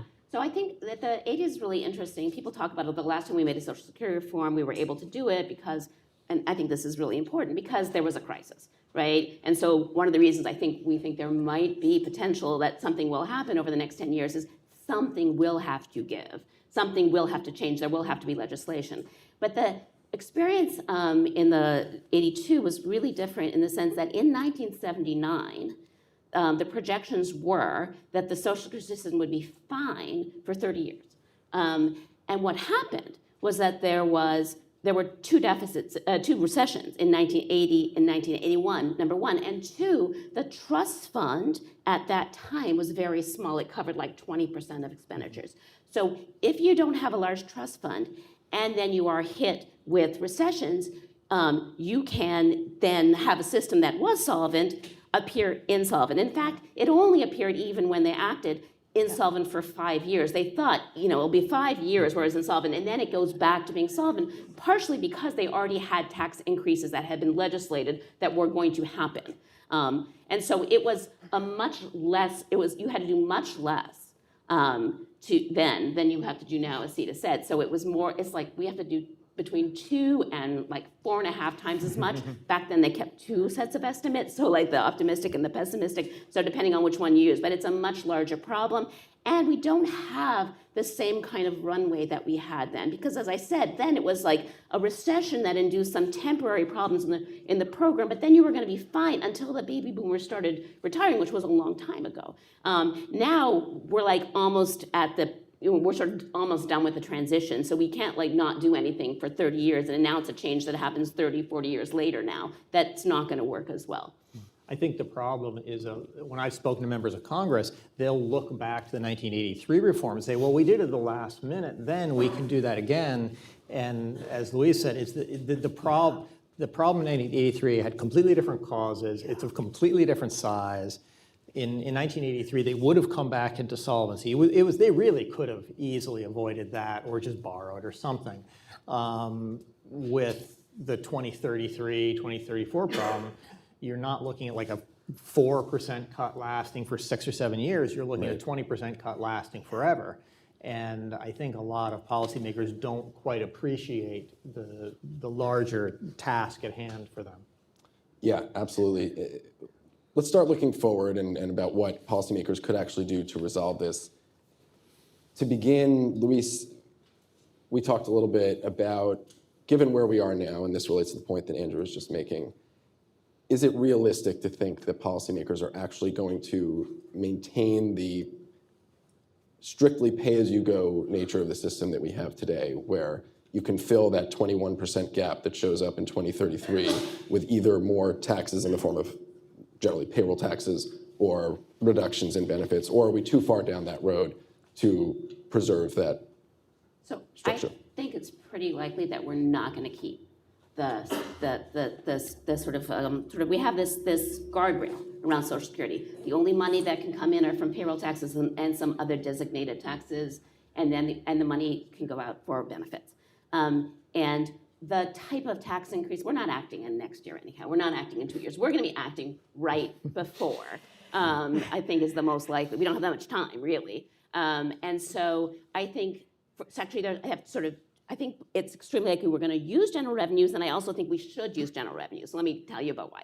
So what I mean by use general revenues, it means move beyond cutting benefits or raising payroll taxes to solve the Social Security system. So that could be raising other taxes. It could be just deficit financing, and I think the most likely, if I had to bet, I would say we're going to end up not cutting benefits and just deficit financing. And remember, that does not change the trajectory of the debt because it's already assumed that we do that in all the projections that you see. So I think we're going to end up doing that. We may, at the same time, also do some reforms, but that in the near term aren't enough or maybe aren't enough ever. And so I think we'll do something. right? Whether or not it's like, oh, now we're going to assign the estate tax revenues to the trust fund, or we're just going to borrow, or, it's not clear, but something that brings in new sources of revenues, and probably new sources of revenues that are kind of borrowing and not just like, oh, yes, we're going to raise taxes enough right away. The thing about general revenues, I think, goes back to what happened in the early 80s. So we have been, because of the reforms that they did in 1982, where they recognized that there was going to be pressure way down the road. And so they didn't have to do as much as they did, but once they did the reforms, they're like, let's try to get the system solvent for 75 years, which meant they knew they were going to be deficits later, because they build up trust funds at first to spend them down over the next sort of half of that 75-year point. Because of that, we've had this very large trust fund being built up for most of the past 30 years, which meant that when there was a recession, we didn't have this same issue of like, oh God, Social Security is going to be depleted. We had a very large cushion. So if what happens is we get down to the place where basically we have very little cushion and we start to act, and we act just enough to say, well, let's, according to SSA, get it fixed for 75 years, if anything happens, we're going to be back in that place where, like, we're talking about Social Security again, right? We get this whole reform, you get all the political capital, and then something bad happens, and all of a sudden, like, are we going to be able to pay benefits? You don't want that. You don't want this system to be so vulnerable to temporary things. And I've done some kind of calculations to try to figure out, like, how big are these risks? So I have two types of calculations that were easy to do. So one is Social Security is a lot more optimistic about the trajectory of the trust fund than CBO is. It's productivity assumptions, it's demographics, there's like all the pieces that go in. Social Security is more optimistic. So what if in 2026 we did enough to make the trust fund solvent according to Social Security, but CBO was right? If that's true, then the trust fund would be depleted or it would be insolvent by like 25 years instead of 75 years. So it's a very big difference, and we'd be back at this conversation, and we'd start talking about 10 years before. So 15 years later, we're like, oh, we're doing this again. The other thing is, imagine we had a shock like the Great Recession if we had a trust fund equal just to 100% of benefits, which they say solvent, you have enough for 1 year. Then assets would be depleted in about 9 years. So I think it's important in the reform of Social Security that you allow some form of access to general revenues so that these things don't bring you back to this conversation, whether or not the trust fund can borrow, whether or not there's an infusion, if the unemployment rate, like, I don't know what, but I think thinking about not just what the expectation is and planning for that expectation, but understanding that these projections are super hard to do, and you're gonna be wrong. Oh, and let me add one thing. You're gonna be wrong, and you may be wrong on the other side. It may be that you're like, oh, AI is fantastic, and we have this huge productivity boom, and so that helps Social Security, and so we have all this money in the trust fund. You wouldn't want to say, well, okay, let's just raise benefits, because this system, which is cordoned off from the rest of the budget, is in much better shape. And part of the logic of keeping it cordoned off is that that would be more likely to happen, whereas if you recognize, look, it's part of the budget, it's part of the, the whole unified budget, so you wouldn't have those kinds of pressures. So you packed a lot into that answer, and I want to make sure we give Sita and Andrew a chance to respond. Just a couple thoughts. One is, I am firmly in the camp that you are, that I don't think we're going to be able to get to a place in the next 9 years where we can keep the system as it has been.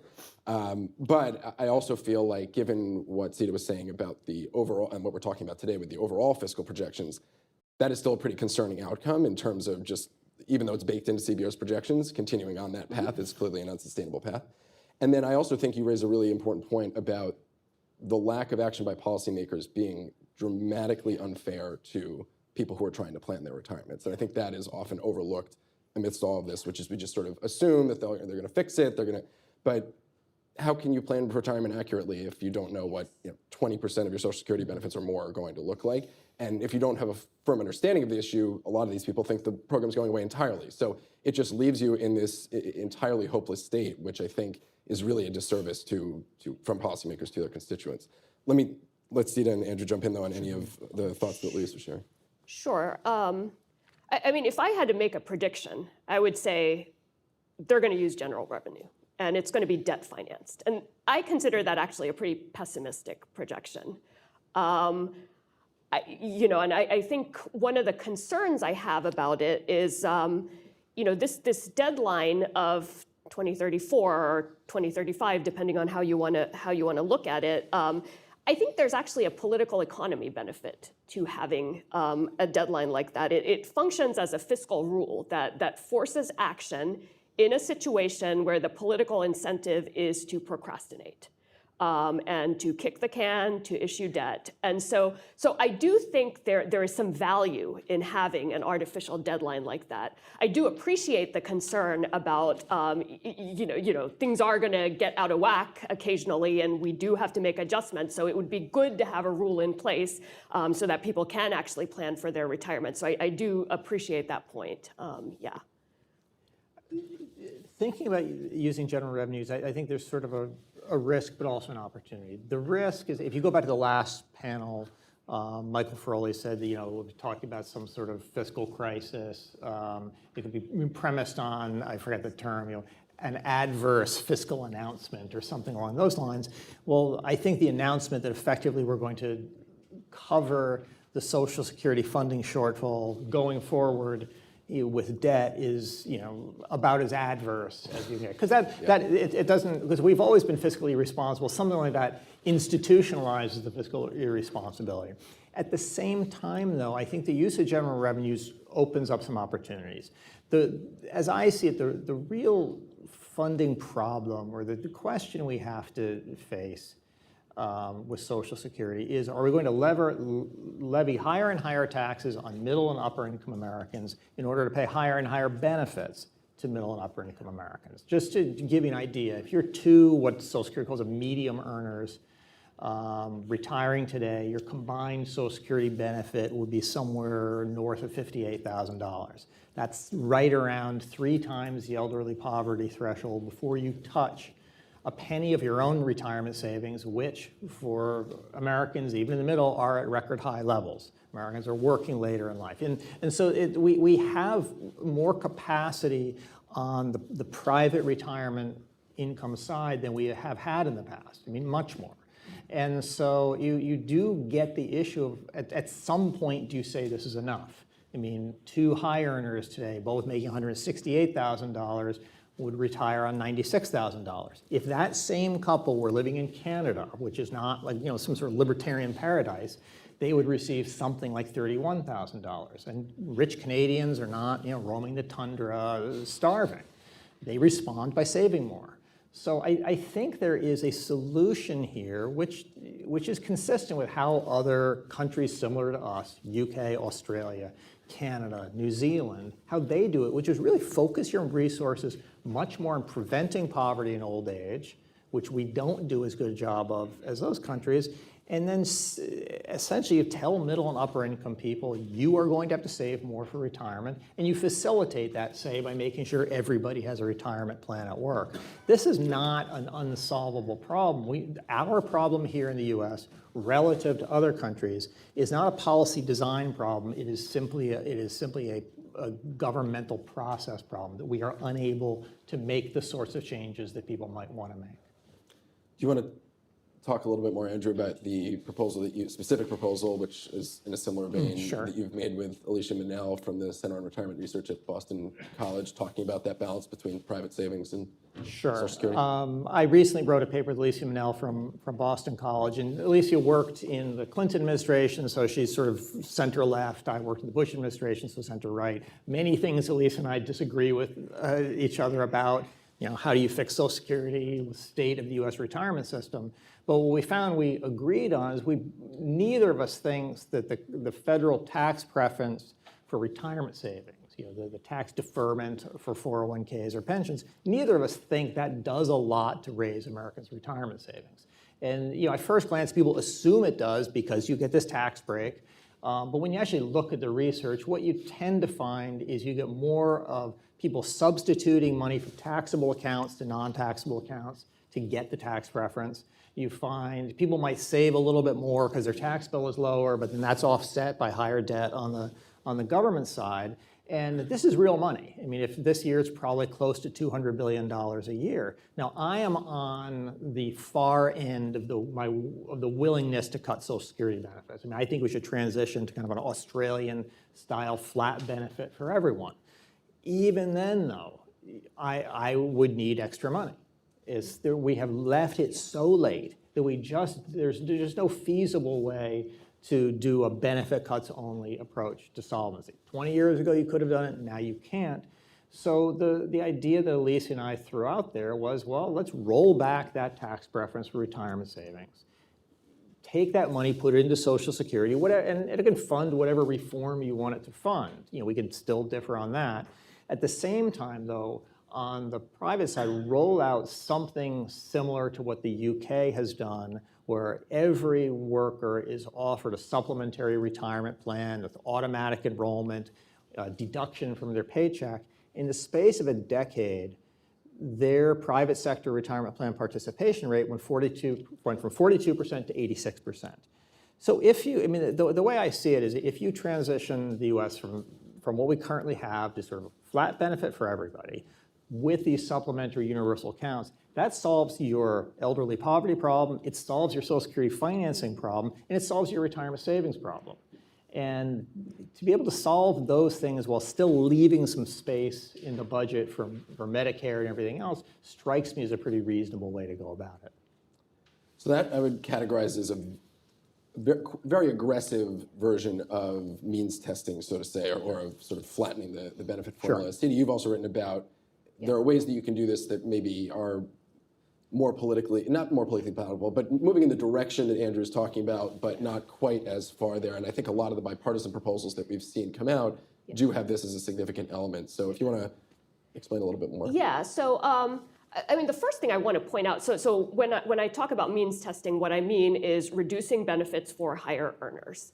And what I want to point out is there already is means testing in Social Security, in the sense that if you are a higher earner, the monthly benefit you receive as a percentage of your earnings is going to be smaller than if you are a lower earner, because the benefit formula is progressive. And one way to increase means testing in Social Security is to make that benefit formula even more progressive.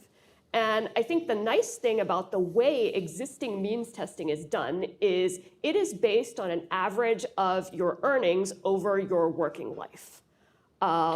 There are some proposals to means test out there that would base the means testing on your current income during retirement. And I actually don't think that's the right way to go. And the reason is someone's current income during retirement is not as accurate a reflection of the resources that they've had available to them over their lifetime. Right? And the other reason is means testing based on current income during retirement effectively taxes earnings during retirement. And older people are much more sensitive to that in that they are more likely to reduce their working hours or to stop working entirely in response to that implicit tax. So I think the existing benefit formula does it right. So based on an average of your lifetime earnings, and you could just go a little bit further in that direction. Now, I personally would have come out in favor of a flat benefit, but if we don't want to go all the way to a flat benefit, then increasing progressivity in the existing formula is a good solution. If I could just quickly say one advantage of a flat benefit over, and again, if what CETA was proposing was on offer, I'd support it gladly. But the advantage of a flat benefit is not simply you're lowering benefits at the top, you are raising them at the bottom. When I've run through the numbers, we're doing sort of an Australia-style reform in the US, about the bottom 25% of people would see their benefits increase, and that matters. If you look at OECD data, the median US retiree has the second highest disposable income in the world after Luxembourg. And if you go further up, the 90th percentile, we're still doing very well. If you go down to the 10th percentile, that's where we have a problem. And so it's not just reducing it on the high end, I think increasing on the low end, but it also gives people some confidence. This is, again, a lot of this comes down to sort of political economy questions. If I'm going to tell people, okay, I'm going to reduce your benefit, you're a middle or high income person, you're going to have to save more on your own, I think they'd be more willing to swallow that if I can say, I can guarantee you will not retire into poverty.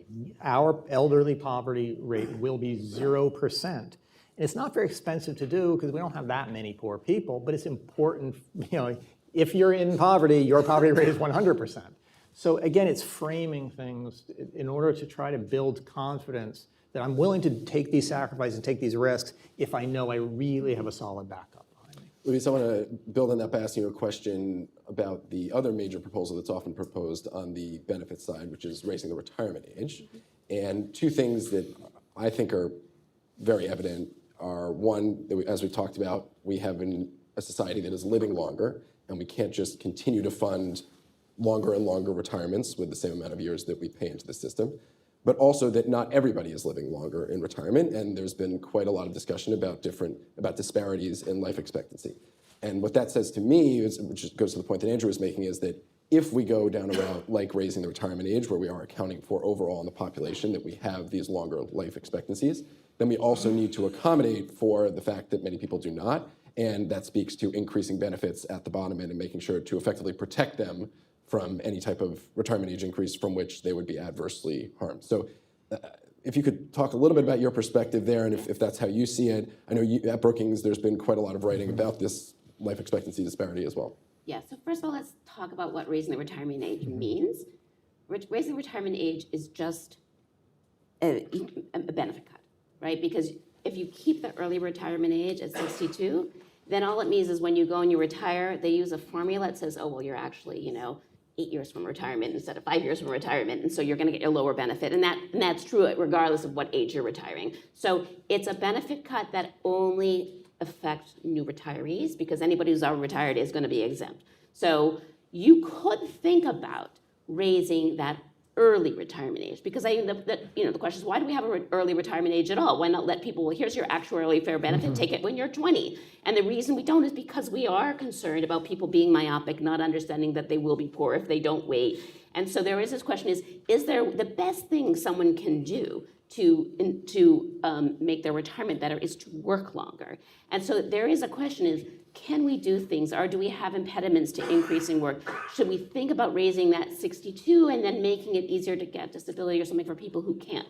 But then you get into this very problematic issue, which is that you can talk about the average life expectancy increasing. It's always been true that richer people live longer than poorer people, but that gap has widened tremendously over time, so that you really haven't seen increases in life expectancy at the bottom of the distribution. You've only seen them at the top, and so then you do want to sort of, it's exactly right, which is you want to combine thinking about distribution and lifetime benefits, but you don't only want to talk about lifetime benefits, because even though I'm going to live a long time, if it's going to be poor every year, it doesn't quite make up for it, right? From people live and they just need their benefit from that year. And so I do think that raising the retirement age, there is some evidence that there are focal points, right? Like that people will suggest maybe 63 is the earliest, or 67 is normal retirement. So maybe that will affect people's retirement. It's not 100% clear whether or not that happens. I mean, they're claiming behavior changes, but do they change their labor force behavior? It's not clear. So I do think it makes sense to think about, about getting people to work longer. I'm not sure using the retirement age is the best way to do it. Can I just talk about this flat benefit issue too? So one of the responses you will get, and this is, again, it's a political economy, is that you turn Social Security into a flat benefit, you've totally changed the view of Social Security from the public. You've changed it as an anti-poverty program in some sense. People support Social Security because they believe they have paid in and they're getting it out, and this formula kind of replicates in some sense. And I don't actually have an opinion on this. I just know that no one here is countering it, and I think you would get a lot of counter that says, if you do that and then there's budget problems there, just going to cut that amount. And it's just, you're going to lose the political support that's maintained Social Security. And I don't know if that's true, because older people vote, and maybe it wouldn't happen, but it is definitely the argument that you will hear a lot. Which is that one of the benefits of Social Security, it is universal, it is viewed as something that you pay in and you get out. It's not viewed as something that's particularly good for the poor. It's a poverty program. If you go back to when Social Security started, you had this phrase, a program for the poor is a poor program, which kind of captured that intuition. I do think, I may be a little bit wrong, but I think if you go back to 1970 in CBO data, means tested transfer programs were something like 1% of GDP. Today, they're 4% of GDP. So we've had a test. Will Americans support this? And the answer is they will. But I think there's a broader point in the sense that the idea of earned benefits, which is what we have currently with Social Security, is helpful for the strength of the program politically, and I think Roosevelt understood that. But it also has made things so much more difficult to reform. It's one thing to tell people, okay, we're running out of money, we have to lower the payments you're getting from farm subsidies or something. People just understand, okay, this is the payment I'm getting, I didn't earn it, but they're not happy about it, but they understand it. But when people have been told they've earned their benefits, I found quotes recently both from President Biden and from former President Trump saying, these are your benefits, you earned them. They're going to fight any changes. And the reality, again, if you look in the CBO projections, for people retiring in the mid-2030s, when the trust funds are going to run out, that group, on average, is promised benefits something like 27% higher than the lifetime taxes they paid plus interest. In other words, whether you think in a moral sense they earned their benefits, they didn't pay for their benefits, we know that. So we have this framing, it makes people think they're being cheated when in fact they're not being cheated. And so I do think ultimately this idea of earned benefits, self-financing program, trust fund, it all works if it's true. If it's not true, it makes it harder to make the changes you need to make. So we're going to open it up to the audience in just a second. I know there's mics coming on. I want to ask Tita a very quick question before we go there, which is you've written a lot about the idea of claiming age being a really important decision point for people with their retirement security. It doesn't factor as much into the trust fund finances, but also combined with that, helping people work longer, because that does factor into the finances, certainly. And so if you could just explain a little bit about your research there and the implications that it has, not directly related to the retirement age, although that is obviously a factor in those decisions. Yeah, and I think, so you can claim Social Security worker benefits anytime between 62 and 70. And the rules for delaying benefits, so you get a higher monthly benefit the later you claim. The rules for delaying benefits either haven't changed or have, if anything, gotten more generous. Meanwhile, people are living longer. So it turns out that delaying claiming could be a very good deal for many people. And so that's kind of on the personal finance side for the people who are getting close to claiming age today. But I do think that working longer or facilitating longer working lives is going to have to be part of the solution, right? We're living longer. We are working a little bit longer, but the length of retirement has increased.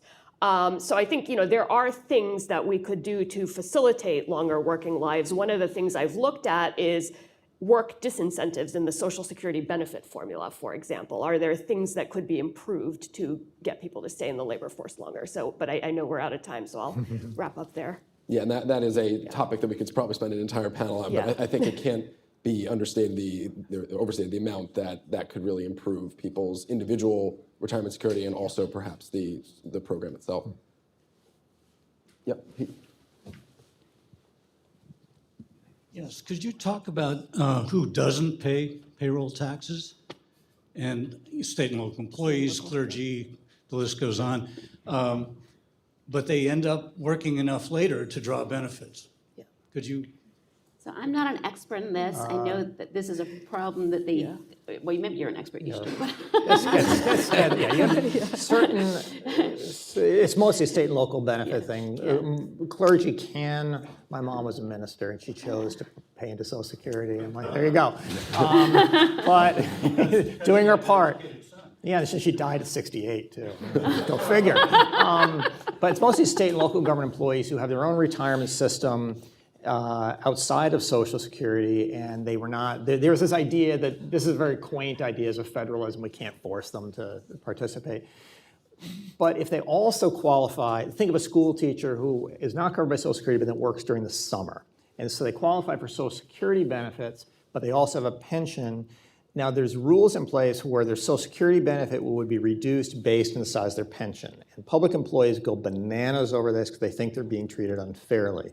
The reality is they're not, for the reasons that Sita talked about with the progressivity, the benefit formula, in the sense of these are people who are fairly high income. When Social Security looks at their covered earnings, they look low income. So Social Security acts as a transfer to them. We have these provisions in place, which they hate. A week or so ago, working with another guy, we spent some time looking at this to try to figure out, are really people made worse off because of these provisions? In general, not. They're still better off than they would have been, but I tried to explain it once. This is 20 years ago. I had a school teacher call me and ask to explain it. I tried to explain it. She ended up crying. And so, the solution should be just enroll these people in Social Security or work something out. But it's a perception problem. But that's exactly so this is actually a very current problem in Congress right now. There's legislation on this front, and it's probably the closest that any Social Security legislation has gotten to passing in recent years. And it's because many members of Congress are having these conversations on the phone with their constituents who are saying tearful people. The provision is called the windfall elimination provision, which is to make sure that people who have worked at these state and local government jobs are not getting an unduly large Social Security benefit as a result of the progressivity factor that we were just talking about. But people then think that their Social Security benefits are getting stripped away and they're being treated unfairly. And that's up for discussion. I think there are problems with the current formula. But the bill right now would just repeal the windfall elimination provision and effectively give all of these people a windfall and would cost a lot of money and add to Social Security's financing challenges. It is a bipartisan bill, and it has a lot of bipartisan support for the reasons we were just talking about now, because it is effectively handing out benefits to their constituents. I don't think it's likely to go anywhere in this Congress, but the debate, as Pete's noting, is not likely to go away. I think we have time for one more quick question. Back over there. Thank you. For anyone on the panel who wants to answer, I like the idea of phasing out 401k and IRA subsidies, although Wall Street will not. But I am concerned about framing this issue as Andrew has done, in terms of the U.S. as a place where we're unfair to lower income people and there's no redistribution, and that sort of paints into I think, a very misleading picture.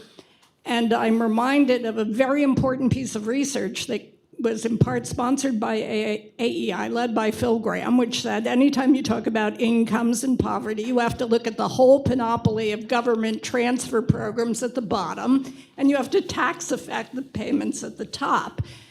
Social Security and Medicare together at the top level, the tax rate's about 50%.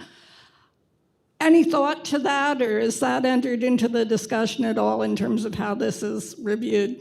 Well, let me touch the two things I'd touch about. The first is, there's this distributional issue that the majority of the retirement tax preference does go to the top quintile, the top fifth of the income distribution. So there's an efficacy thing of if we're offering this tax preference, A, we want people to do something, which is save more for retirement. They don't seem to be doing that. B, we're not giving money to people who have any risk of poverty. And these are the richest retirees in history. So there's no side benefit. Oh, well, they're not to save more but prevent poverty. We're not doing that either. But I think on the economic side, what kind of made me think about this is that the way the stuff plays out, the way the tax preference plays out is if you eliminate it, it will not, for most people, it's not going to affect their marginal tax rate because they'd be within brackets. Most of these people have taxable savings on top of their retirement accounts. It's not going to affect sort of the marginal return on their savings. So this sort of theoretical framework kind of helps explain why you don't see a big reaction to the tax preference in the economic studies. You're actually not presenting incentives to people that are really going to cause them to save more. I could set up a little model for you where, in fact, in which they might save less. So it's when you think about it in that way, we're not helping people who need the help. We're not getting them to do anything. Big budget picture, we think of Social Security, Medicare, all these things we have to look at. We also have huge tax expenditures for retirement savings, employer-sponsored health care, home mortgages. We have a lot of tax expenditures. We're not really doing the things we want them to do. That strikes me as an area where you could look at opportunities of getting some money so we do have to do less on the taxes or Social Security or Medicare benefits. Right? And I think there's definitely, it's scalable in the sense that I think you would find a lot of agreement that if somebody has $10 million in retirement accounts, should we be giving them a further tax advantage to save in those accounts? think you get a lot of people agreeing no. When you go down the distribution, because there are a lot of middle and upper middle income people who are saving in those accounts and do get a tax benefit, then I think you get into the question of, are employers going to continue offering this if they're not getting the tax advantage? And that becomes, I think, a lot messier of a policy question. I think this needs to be coupled with expansion of retirement account access through a separate track. Let me say, Lisa, then we'll. I was going to say, so it's just because we don't think there's going to be a large behavioral effect, it's basically high income tax increases. And so you could say, well, should we have high income tax increases or should we get rid of this tax expenditure? There'll be some, but it's basically saying we should be using high income tax increases, which I'm in favor. And in terms of the international, it's true you have to look at post-tax and transfer, and you don't want to just look at one piece of the pie. But I mean, I think still, if you look at us relative to many other European countries, we are less generous on the bottom. We have more income. We have more income at the top. We have less at the bottom, even after redistribution. But redistribution does a lot. All right, fantastic. Thanks so much, guys. That was a terrific panel.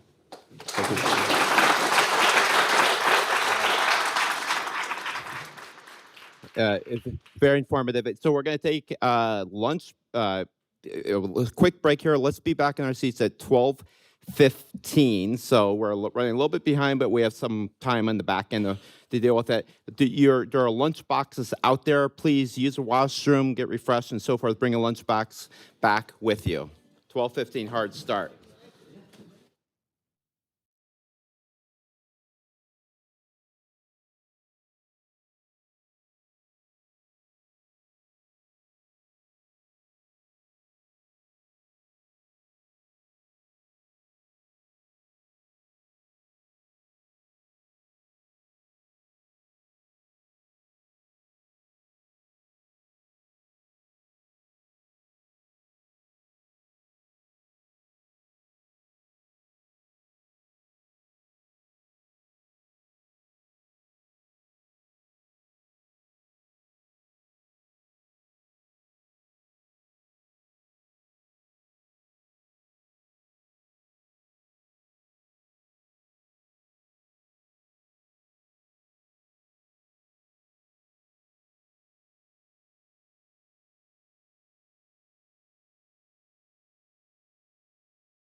So I hope you're all enjoying. I hope you're all enjoying your lunch. I'm Alan Auerbach. As those of you without the shortest of memories know, and I'm happy to be chairing this session and doing very little work in so doing, because this is going to be a presentation by Kent Smetters, who, of course, among other things, is the faculty director of the Penn Wharton Budget Model. And that is going to give rise to what he's talking about. So Kent's going to talk, and then we've saved some time for Q&A at the end, and I'll probably throw some questions in myself. You want to know more about Kent, his bio is in the sheets that were handed out, but I won't waste time talking about that now.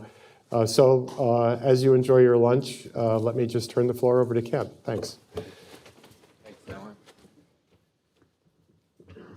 Thanks so much, Alan. And this particular talk, here's the clicker.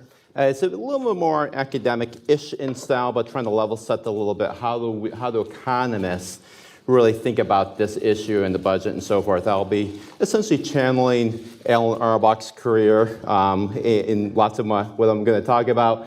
So I thought he would be the perfect, objective moderator for this session for that purpose. But also, if anything I say is controversial, I'll give out his phone number toward the end here.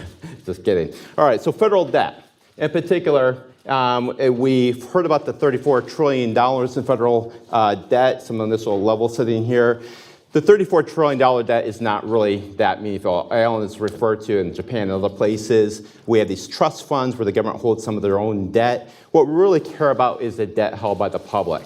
That's ultimately what the government owes, and that's around $27.5 trillion. It's at World War II levels right now, but of course, one big difference is that it is increasing as far as the eye can see. In particular, it came down after World War II, and that's not the current projection. And I will post my slides for people, so I'm going to just touch a few things on each slide.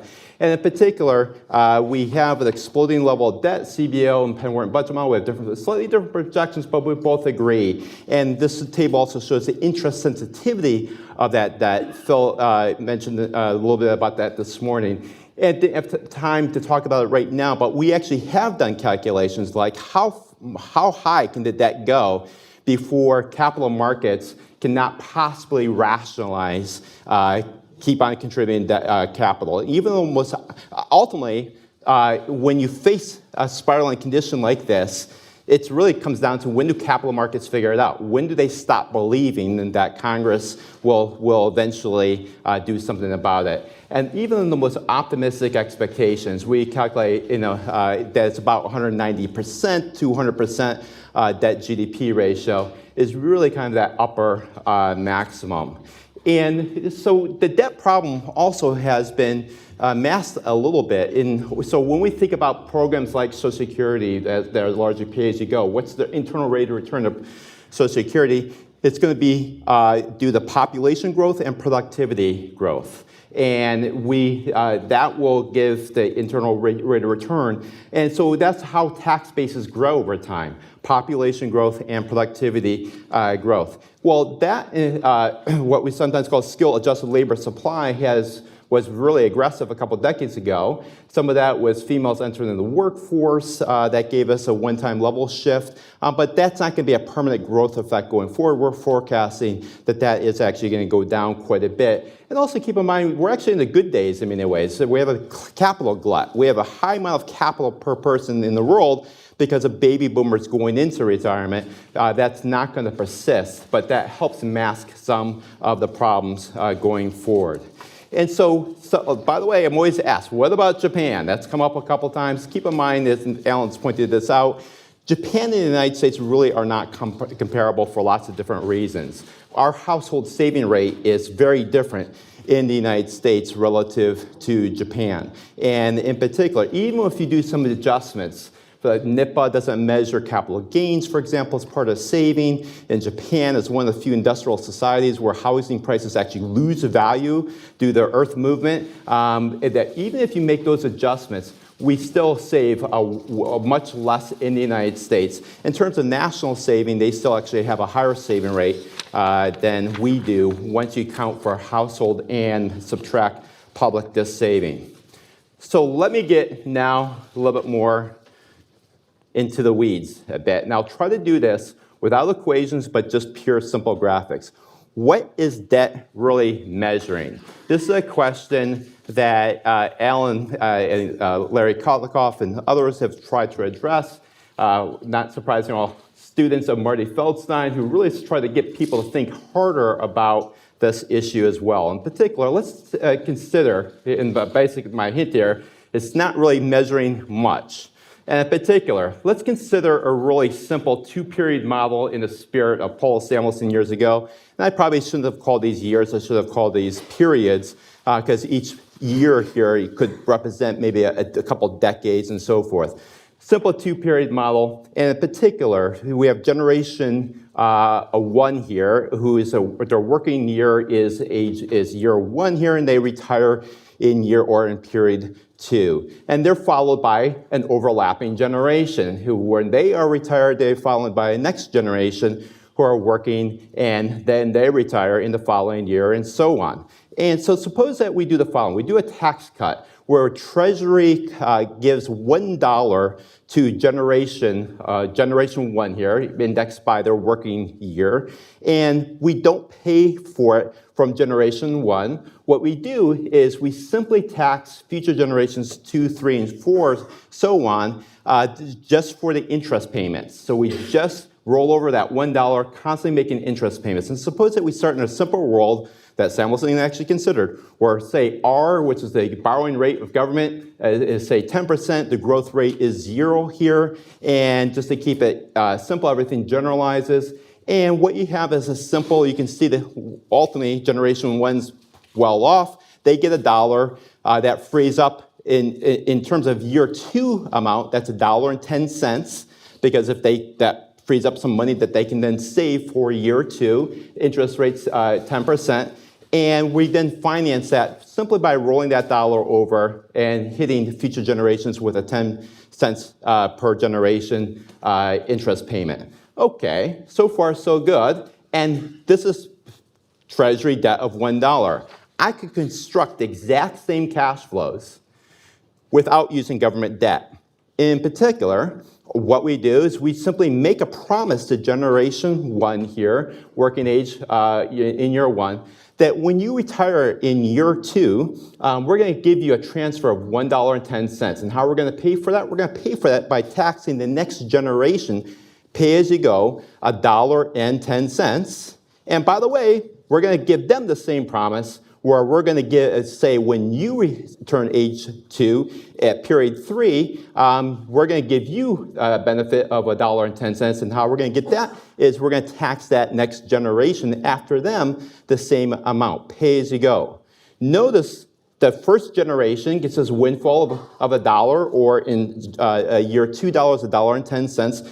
The subsequent generations, they all lose 10 cents in present value. You say, well, how are they losing it? It's because when we have them give $1.10 to the previous generation, they could have in fact had that money and invested themselves, and they give up the interest rate of 10 cents.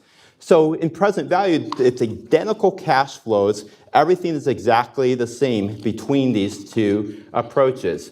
But one is called Treasury debt, and the other one is called what we economists say implicit debt. Now, if you got this exercise, I will tell you right now, probably the hardest concept in public economics, especially on Capitol Hill, is trying to explain to policymakers the meaning of implicit debt.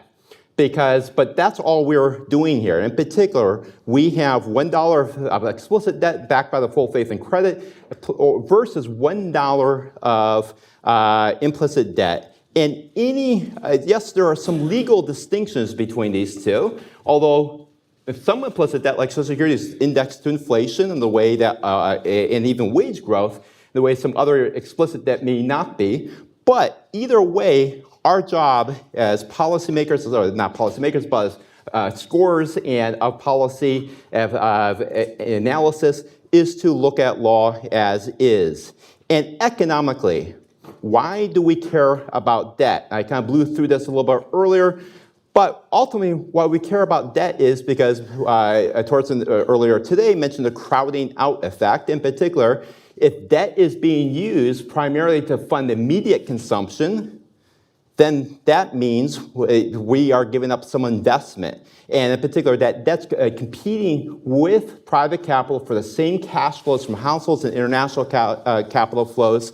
And therefore, you have a reduction in capital because each household who buys debt views that as saving from their perspective. The fact that it uses if it just funds immediate consumption elsewhere is kind of irrelevant. If we think about intergenerational fairness, it's the exact same cash flows. One is explicit, the other was implicit. There's no difference between the two. If you think about issues of closure, I blew through this, I accidentally skipped a slide, but simply the idea of closure is, we just kind of got hinted at earlier today, and that is what happens eventually is either Congress has to do something really, really big, or if Congress doesn't do anything, it kind of reminds me of several years ago when some Japanese investors were at the Wharton School. I was doing executive education for them, and they're like, as well as Chinese investors, and they're like, are you going to pay us back? You know, we've lent you all this money. Are you going to pay us back? And I said, yeah, we're going to pay you back every dime that we promised you.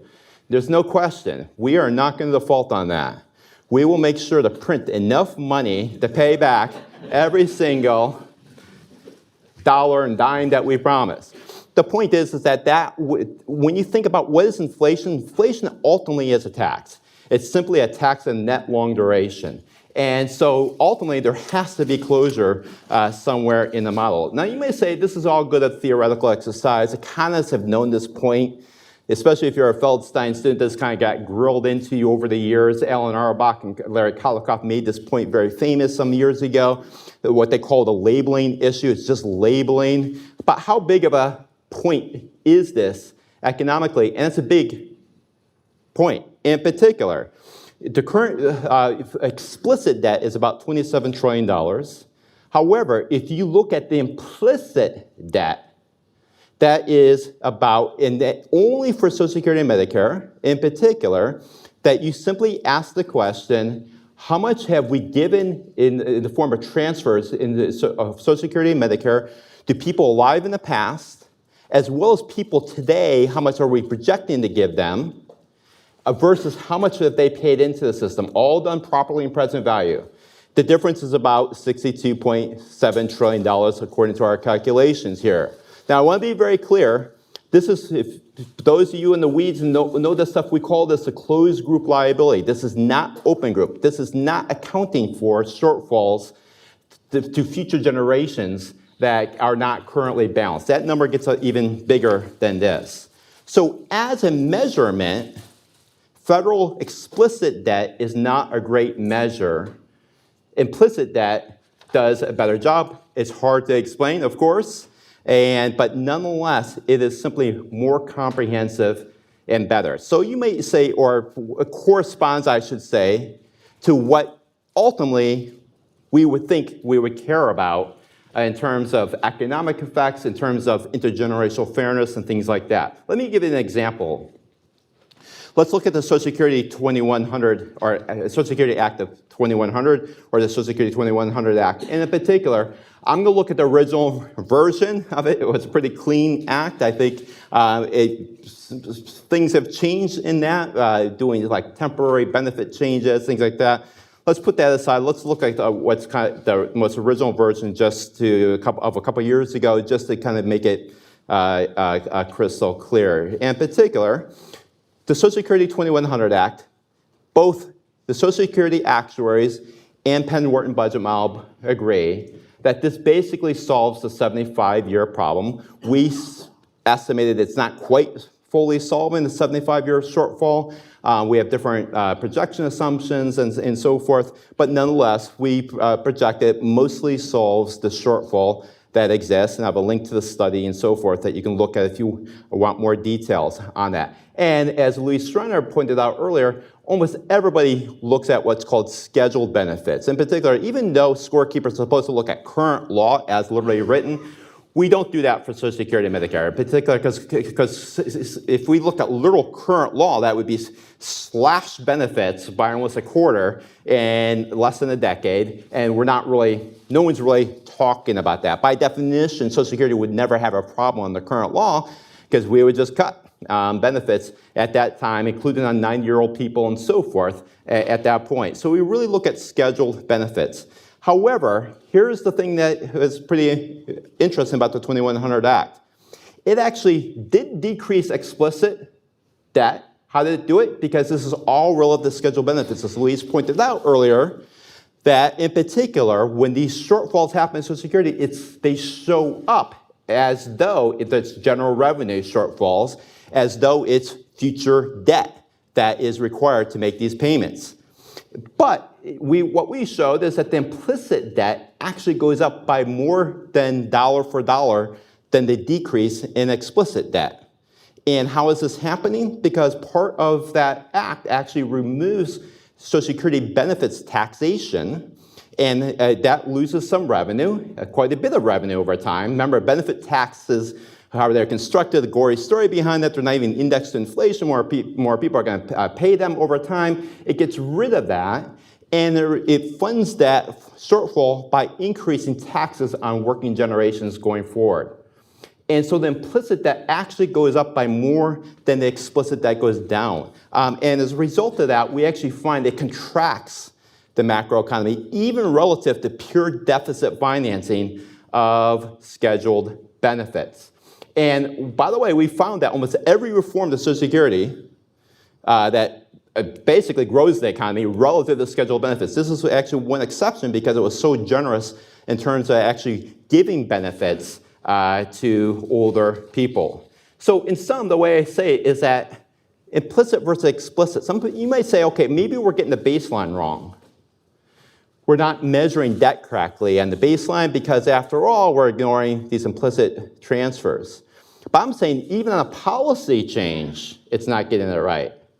In particular, if you looked at it from a Treasury perspective, it looks like the Social Security Act is lowering future Treasury debt relative to the economy, and it's not even getting it right for a policy change. Other than that, I say it's great, but keep in mind that explicit debt really reflects a historic, it's not a dishonest metric, but it reflects history. It was created during a time where lots of government spending was more brick and mortar, and I would say it's pre-Samuelson, Diamond, Auerbach, and Kotlakoff type approach, and it's certainly before modern computing methods. So if that was a little bit theory, let me go into even more. How do we fix this? This is where actually level setting a little bit more on a little bit of our little history of the common model that's often used to analyze fiscal policy. And that is the popular growth model that started with Frank Ramsey, brilliant man. So much comes from Frank Ramsey. He died at a young age, unfortunately, but he was a brilliant person. And in particular, it was a model that relates capital and labor to output. And with this representation of an infinitely long representative household. This model does not treat debt. In particular, there's zero cost of debt, regardless of the difference between R and G, the government's borrowing rate and the growth rate of the economy. There's no relationship between the two. Debt is costless in that model. And here's a little intuition that Robert Barrow, years later, gave us for this. And in particular, and I have a typo here, I'll show you in just a second. Let's go back to our entitlement example earlier. Remember, that was the same thing as $1 in government debt. And in particular, now what I've added here are grandparents, parents, and you. Suppose now that generation 1, that's their working age, that's their grandparents, and you're working you started generation 3, that's kind of your working age. And what do we say to your grandparents? we said to your grandparents, hey, we're going to give you $1.10 in transfer. How we're going to pay for it is that generation 2 is going to pay $1.10, and so on and so forth. Same example as before. But suppose the grandparents were already going to leave money to the parents. I haven't told you how much capital they have here. Suppose they're going to leave $2 to their parents, and all of a sudden the government comes along and gives them $1.20 from. So grandparents were going to leave $2 to the parents. Government comes along and says, hey, we're going to give you $1.10 from parents back to grandparents. What are grandparents going to do? They're just going to give the money right back. And that's going to follow all the way down the line. So what I meant to have is, when I say the net minus 10 cents here, that I meant to put a big X here around this. And in particular, the operations, the fiscal operations of these transfers are fully neutralized within the family. Now, if this sounds particularly extremist to you, Robert Barrow is the one who showed this in 1974. It's led to hundreds of papers testing this idea. Do family transfers actually offset some things like this and so forth? The general conclusion is probably not. It's maybe closer to 13 cents on the dollar or something like that. But what he did show here, which is, I think is the real insight, is that when we think about the Ramsey Infinite Horizon model, it really is just a family, a dynasty here. And ultimately, in that model, there's no role for debt because, and it doesn't matter what R versus G is in that framework, simply because there is always going to be money that's given is always going to be given right back across the generations. And so, also, by the way, that model, since it has like this infinite long representation family here, you can only have one of them. You cannot have any heterogeneity. So if you're interested in progressive taxes and all that type of stuff, you can't have that. Progressive Social Security benefits, you can't have this in this framework simply because the most patient family, the most patient dynasty, they're like the most patient mafioso family here, they're going to accumulate all the capital and there's no role for anybody else. So how do we fix this?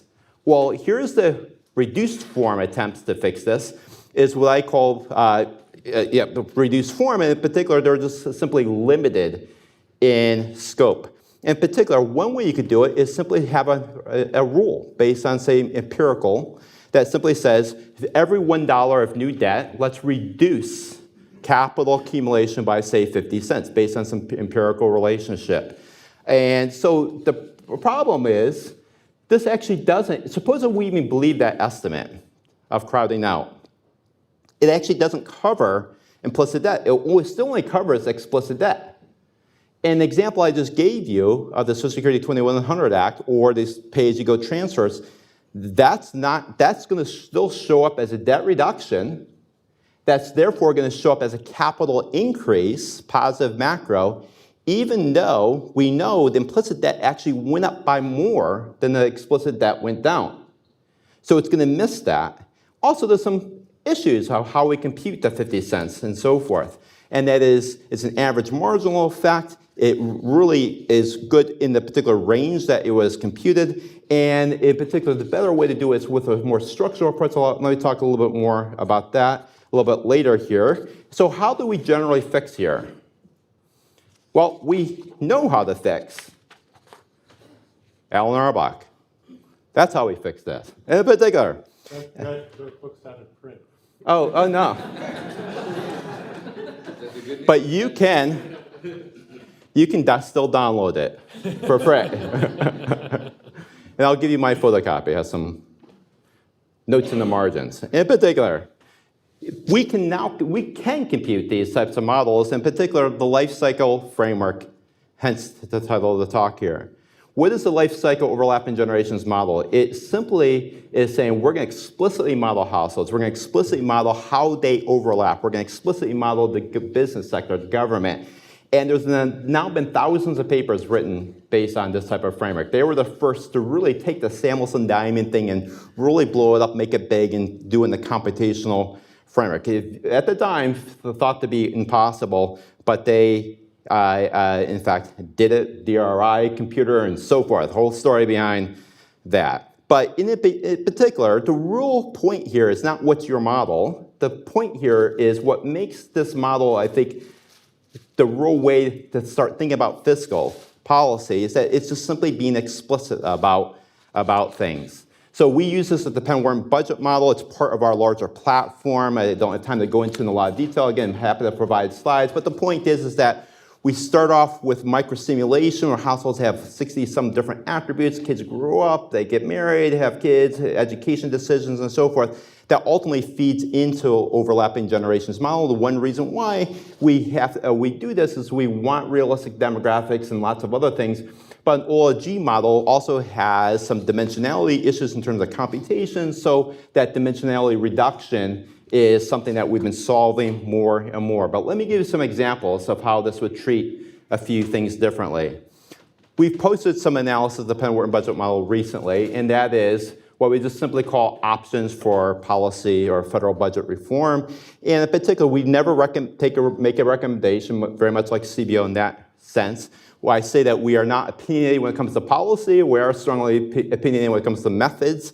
And we have posted a brief that basically looks at 3 different options for trying to reduce the federal debt. And the idea behind it is that each one was picked to at least not kill the economy. So option 1 is basically high income taxes and taxes on corporations, see how far we could go with that one.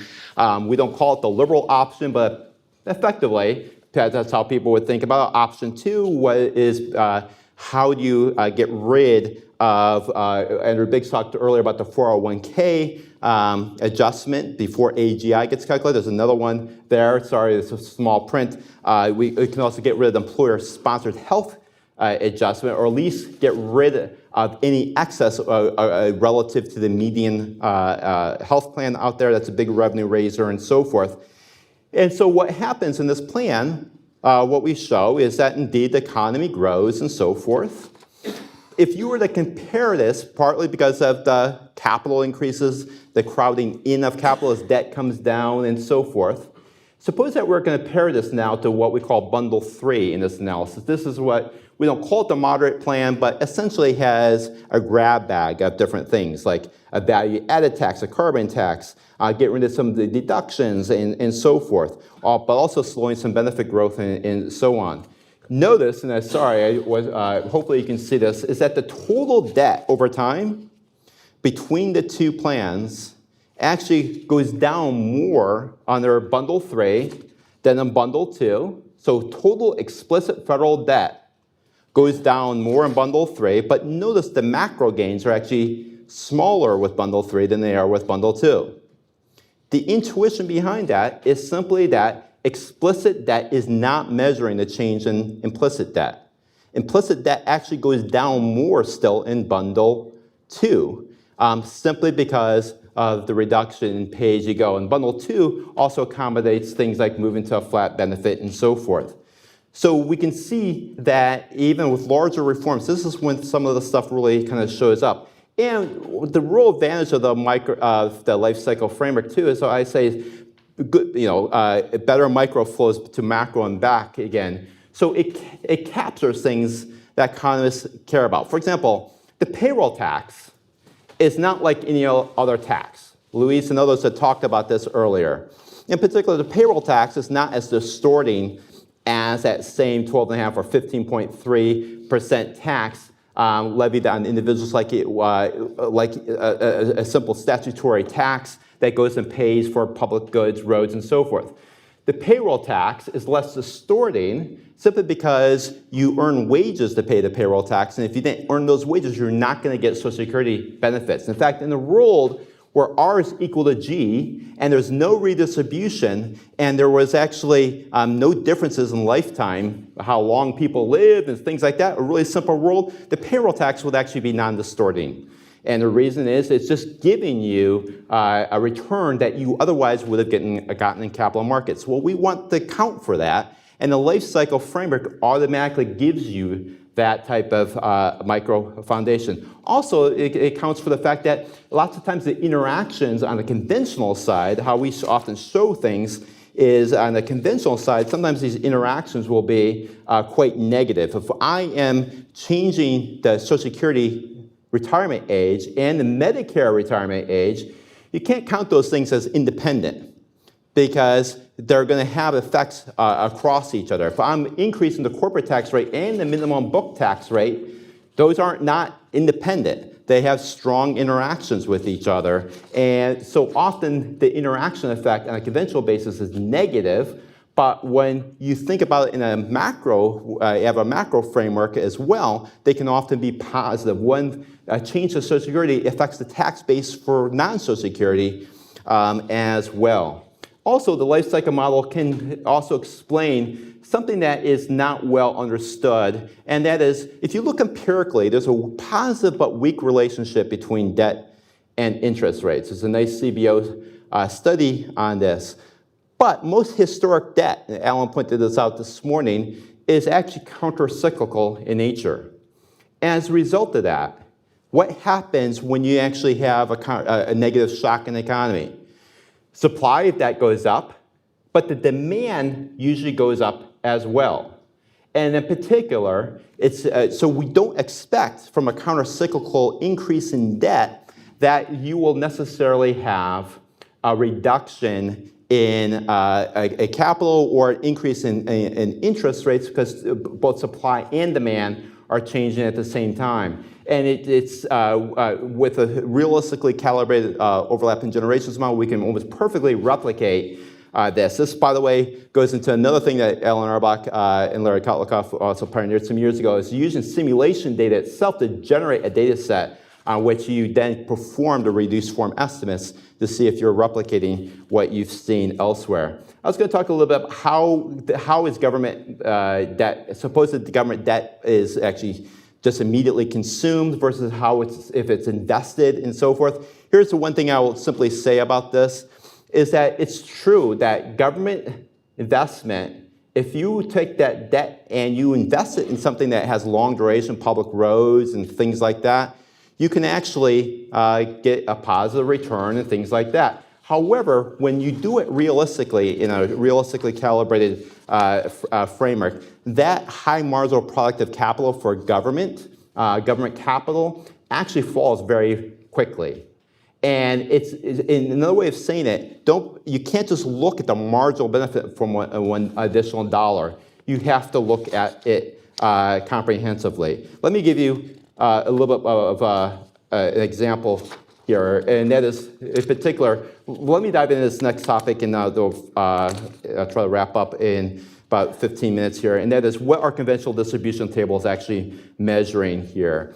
This one is, I'll try to be not dogmatic about it, but just give you some food for thought. I'll say you decide on this one. But let me give you a couple of examples here, something just to think through. This is our bundle 2, just blown up, so you can see things, what's going on here. Change in Social Security benefit, flattening the benefit, the retirement age, and so forth. You could look at the conventional distribution analysis, like, for example, suppose that we said that this was going to begin in 2025. What is the impact on different households? Well, one way of doing that is you could just line up households by their incomes and say, how much are they going to win or lose from this? From taxes, from benefit changes, all that type of stuff. And by the way, since this thing is phased in over 20 years, slowly and so forth, you may want to repeat this exercise over time. But here's the thing that's really weird. If you look at that particular plan, there's no particular reason that the highest income, their cash hits, how much they're going to lose from this, in terms of actual dollar amounts, should actually be higher than a bit of a lower income. But they are in conventional analysis. What's happening with conventional distribution analysis is that it ignores life cycle effects. In particular, why are people who would be in the 99th percentile? They're typically not retirees. They're people who are higher income while they're working. So even if you sort income that include all sorts of income, wage income, Social Security income, capital income, and so forth, you get a pure life cycle effect here. In particular, it looks like the highest income are actually not being hit, even though in dollar amounts, they certainly are, if you were to look at it that way. So if you, now by the way, the other policy bundles, mainly tax increases, you get something that looks a little more intuitive. That is, if it's just tax changes, it looks a little bit more intuitive that the rich pay those taxes and so forth in a conventional type of way. Even this, however, embellishes a little bit, goes too far to the opposite extreme. Because what you really care about typically is asking people how much they would value this reform before they actually know exactly what their income shock is. Here's the problem with distributional, static distributional analysis. It treats everybody, whether you're a 25-year-old making $75,000 a year or a household making the same amount of a family of four, they're all treated and put in the same income bucket. Yet, clearly, those two families are very different. It also ignores how progressive taxes, including social insurance, also provides insurance value against risk that's hard to insure privately. I have a couple papers some years ago where I show that if you could actually grow the economy by going to a flat tax system, by getting rid of Social Security and so forth, and not just grow the economy in the final steady state, but throughout the entire transition path. From a macro perspective, it looks awesome. However, from a welfare perspective, most people are worse off, simply because of the insurance value of those programs that they provide. And so you can't, economists have never thought that macro alone was a sufficient statistic for evaluating policy. How do we fix? Ask Alan again. In particular, this is what the life cycle framework also provides. In particular, it doesn't simply line up people based on static distributional analysis. We calculate what's called equivalent variation. In particular, it's basically simply asking the question, how much would you value this policy change? In particular, suppose that we didn't do this policy change, how much money would we have to give you to make you exactly indifferent to this policy change? For various technical reasons, it incorporates things like the risk-sharing value of that policy, the macro effects, the life cycle effects, and so forth. And it can lead to very different answers. Think about the Inflation Reduction Act, which we said at the time, this is before the Treasury interpretation of electrical vehicles and so forth, is that we would reduce the debt a little bit, deficits by $260 billion over 10 years. And it actually grew the economy a little bit, but most of this is actually not debt reduction.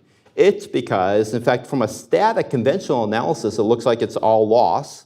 Everybody's losing because they are simply paying higher taxes. In this case, pluses here mean more taxes. But on a dynamic basis, most households born in the future are actually better off.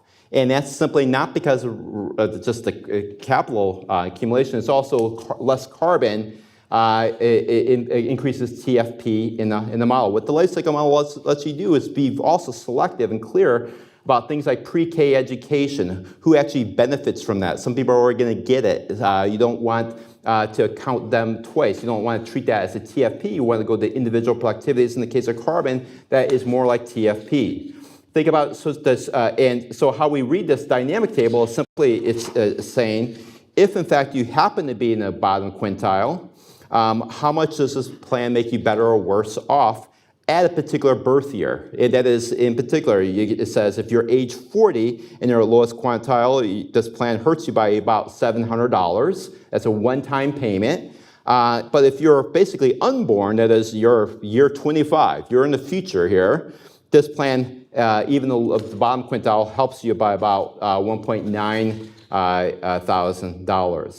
In the case of the Social Security 2100 Act, what we find is older people actually like it because they're not directly hit by it. They actually like the crowd out of capital because it raises interest rates. But future generations, those born in the future, are actually worse off simply because of the increase in implicit debt. Now, you may say, well, okay, fine, how do we get rid of the macro stuff? Because that's controversial and so forth. But you can still do these calculations without having the macro on. One way you could do it is still do the EV calculations, and you just simply fix the choices that households are making. One way to think about this is small open economy, if you wanted to. And we can now do analysis like, let's suppose that we raise the retirement age. up to age 72, 2 months a year, slowly phase it in over time. And we don't account for any macro effects, but we can still account for life cycle effects.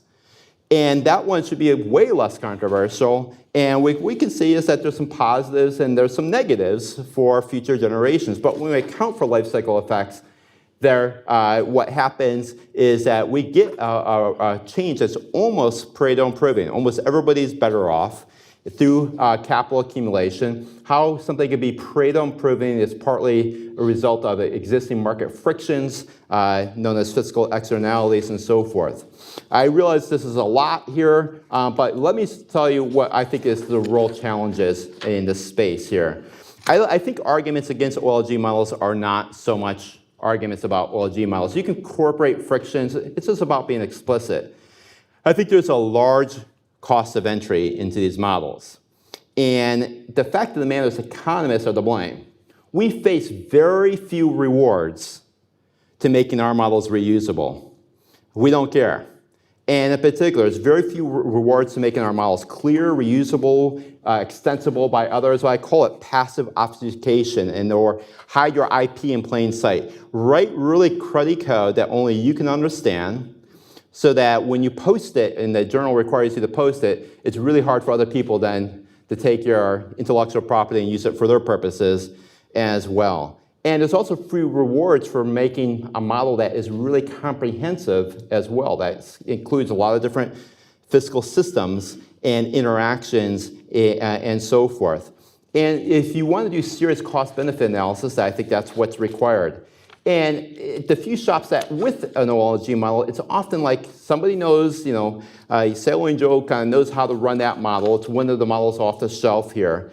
But what we really need is this integrated platform where the inputs are generated from something like a micro simulation, and that makes this thing really scalable and computable. And you say, well, doesn't open source solve the problem? It really doesn't right now in economics, because just getting 5,000 lines of some of this Fortran code doesn't do much right now if you can't do anything with the code right now. What we really need is strong software design, in particular object-oriented design methodology, workflows, web services. If it's a model you can download and run on your PC, there's probably a pretty smallish model. So what's the goal here, and I'll end in a minute here, is really to create a platform that's accessible. Why not have arguments about assumptions, about what goes into the model? But let's reduce the fixed cost of actually getting into that model. And this requires a collaboration. My secondary appointment is in the math department. Most of my PhD students can now come to the math department because we try to solve some of these dimensionality issues to make the model more flexible over time. But economists, mathematicians, engineers, data scientists, we all need to work together. My head of our technology group says great science requires great engineering. I tell him I think that quote comes from him. He claims it comes from some of that CERN. I've not been able to find it. But nonetheless, I think that's exactly right. We need to be a software process here that so that we have debate on a common code base.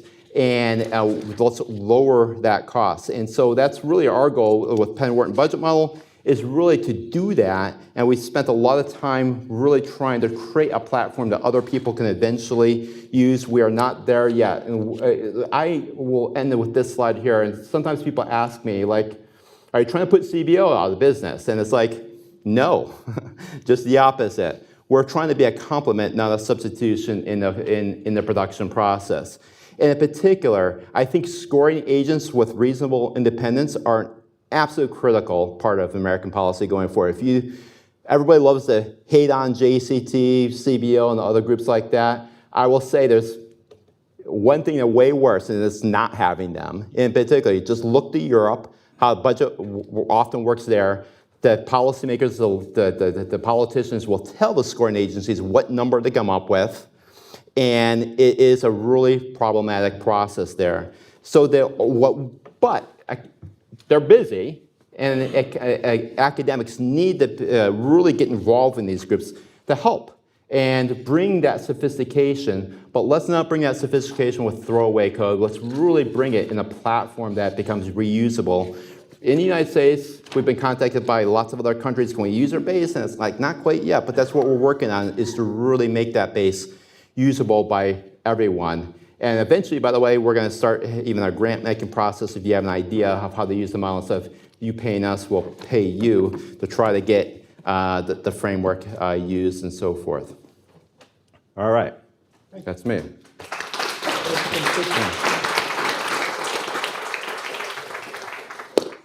Kent, why don't you Sure. come sit here and we can have a conversation Yeah. and maybe see if we have any questions. So I wanted to just make a point about the first thing that Kent emphasized, which is the distinction between explicit or the comparison between explicit and implicit debt. It may sound, to some of you, it may sound esoteric, and it may sound like, well, that's something that on a theoretical level may be interesting, but how does it really affect policy? When I try to discuss this with my students, I find a very good real-world examples. During the George W. Bush administration, there was a proposal, a Social Security reform. It was part of the Ownership Society Initiative, which would have allowed individuals voluntarily to have some of their payroll taxes redirected into their own retirement accounts. And whether they were private or personal, there were different language used to describe them, but the idea was that they'd be put into accounts that over which people would have control in terms of investment. And in exchange, those individuals who got such accounts and got money put into their accounts from their payroll taxes would have a reduction, actuarially calculated reduction in their future benefits, meant to sort of offset, at least in present value calculation, the benefits that they would get from the taxes that they were now allowed to invest. And the government, in order to keep the Social Security system going, because some of the payroll taxes, in this pay-as-you-go system were now being put into these accounts, government would have had to issue additional debt to cover the shortfall over this long period. And it would have been, estimates were substantial in terms of how much of the debt would have been created. And there was a lot of concern and discussion about how this was irresponsible policy because it was creating all this new debt. But if you thought about it, it was really just a substitution of explicit debt for implicit debt, because what it was doing was it was saying, look, if you're promised Social Security benefits and you opt into this system, you're getting fewer Social Security benefits, but you're going to get your own retirement benefits. So you're essentially being held harmless. Maybe you're better off because it's something you're choosing to do. But the government's has a lower liability to you now in terms of the benefits you're going to get, but it has a higher liability to the people it's just issued bonds to. And so what was the effect? Well, the effect was, there was a policy change there, but in terms of the amount of government debt outstanding, it was a conversion of implicit liabilities into explicit liabilities. And if you have a view of thinking about these things together, you could understand it as a policy change that had substance in terms of investment decisions and so forth, but not in terms of the overall liabilities of the federal government. And I felt at the time that that had people understood the sort of the larger framework of looking at implicit and explicit liabilities comprehensively, they would have had a better way of evaluating this proposal than the actual evaluation that occurred. And to the extent that we talk about Social Security reform in the future, which, based on our previous panel, we're going to be doing, I think it would be very useful for people to understand this. Now, you might say, oh, but there are really big legal differences between implicit liabilities and explicit liabilities. And Ken alluded to this. After all, explicit liabilities there's a legal claim, whereas in the case of implicit liabilities, Congress could change the rules of the Social Security system tomorrow. But if you think practically about this in terms of actually how we're modeling the effects of these policies on the economy, it's not obvious that explicit liabilities carry more weight than implicit liabilities. On the one hand, explicit liabilities can be eroded through, for example, surprise inflation, which happened in the last few years. And on the other hand, implicit liabilities there's very strong political commitments to this. The so-called third rail of politics is what Social Security has sometimes been described as. And so even there, yes, there are differences, political differences and legal differences, but it doesn't necessarily mean Social Security, that implicit liabilities are somehow, just an interesting theoretical construct and not really worth thinking about too seriously. I wanted to ask you, Kent, one of the things that you, in your modeling and talking about, how you sort of do dynamic analysis, one of the things that's necessary to do in a model like yours, and for that matter in any one of these long-term models that are forward-looking, is to have some sort of a basis, that is when you're starting and you're saying, what is the effect of a policy that we're going to introduce, you have to assume that you're on some sort of a feasible path, Right. Which we're not. Right. So what do you do to make your model work in that context? Yeah, one thing about the implicit debt inflation, I view implicit debt almost similar to TIPS. It already has a lot of adjustment for inflation in it. So what Ellen's referring to is what I've been somewhat loosely calling the closure rule, and that is any framework where it's unsustainable, capital markets are forward-looking.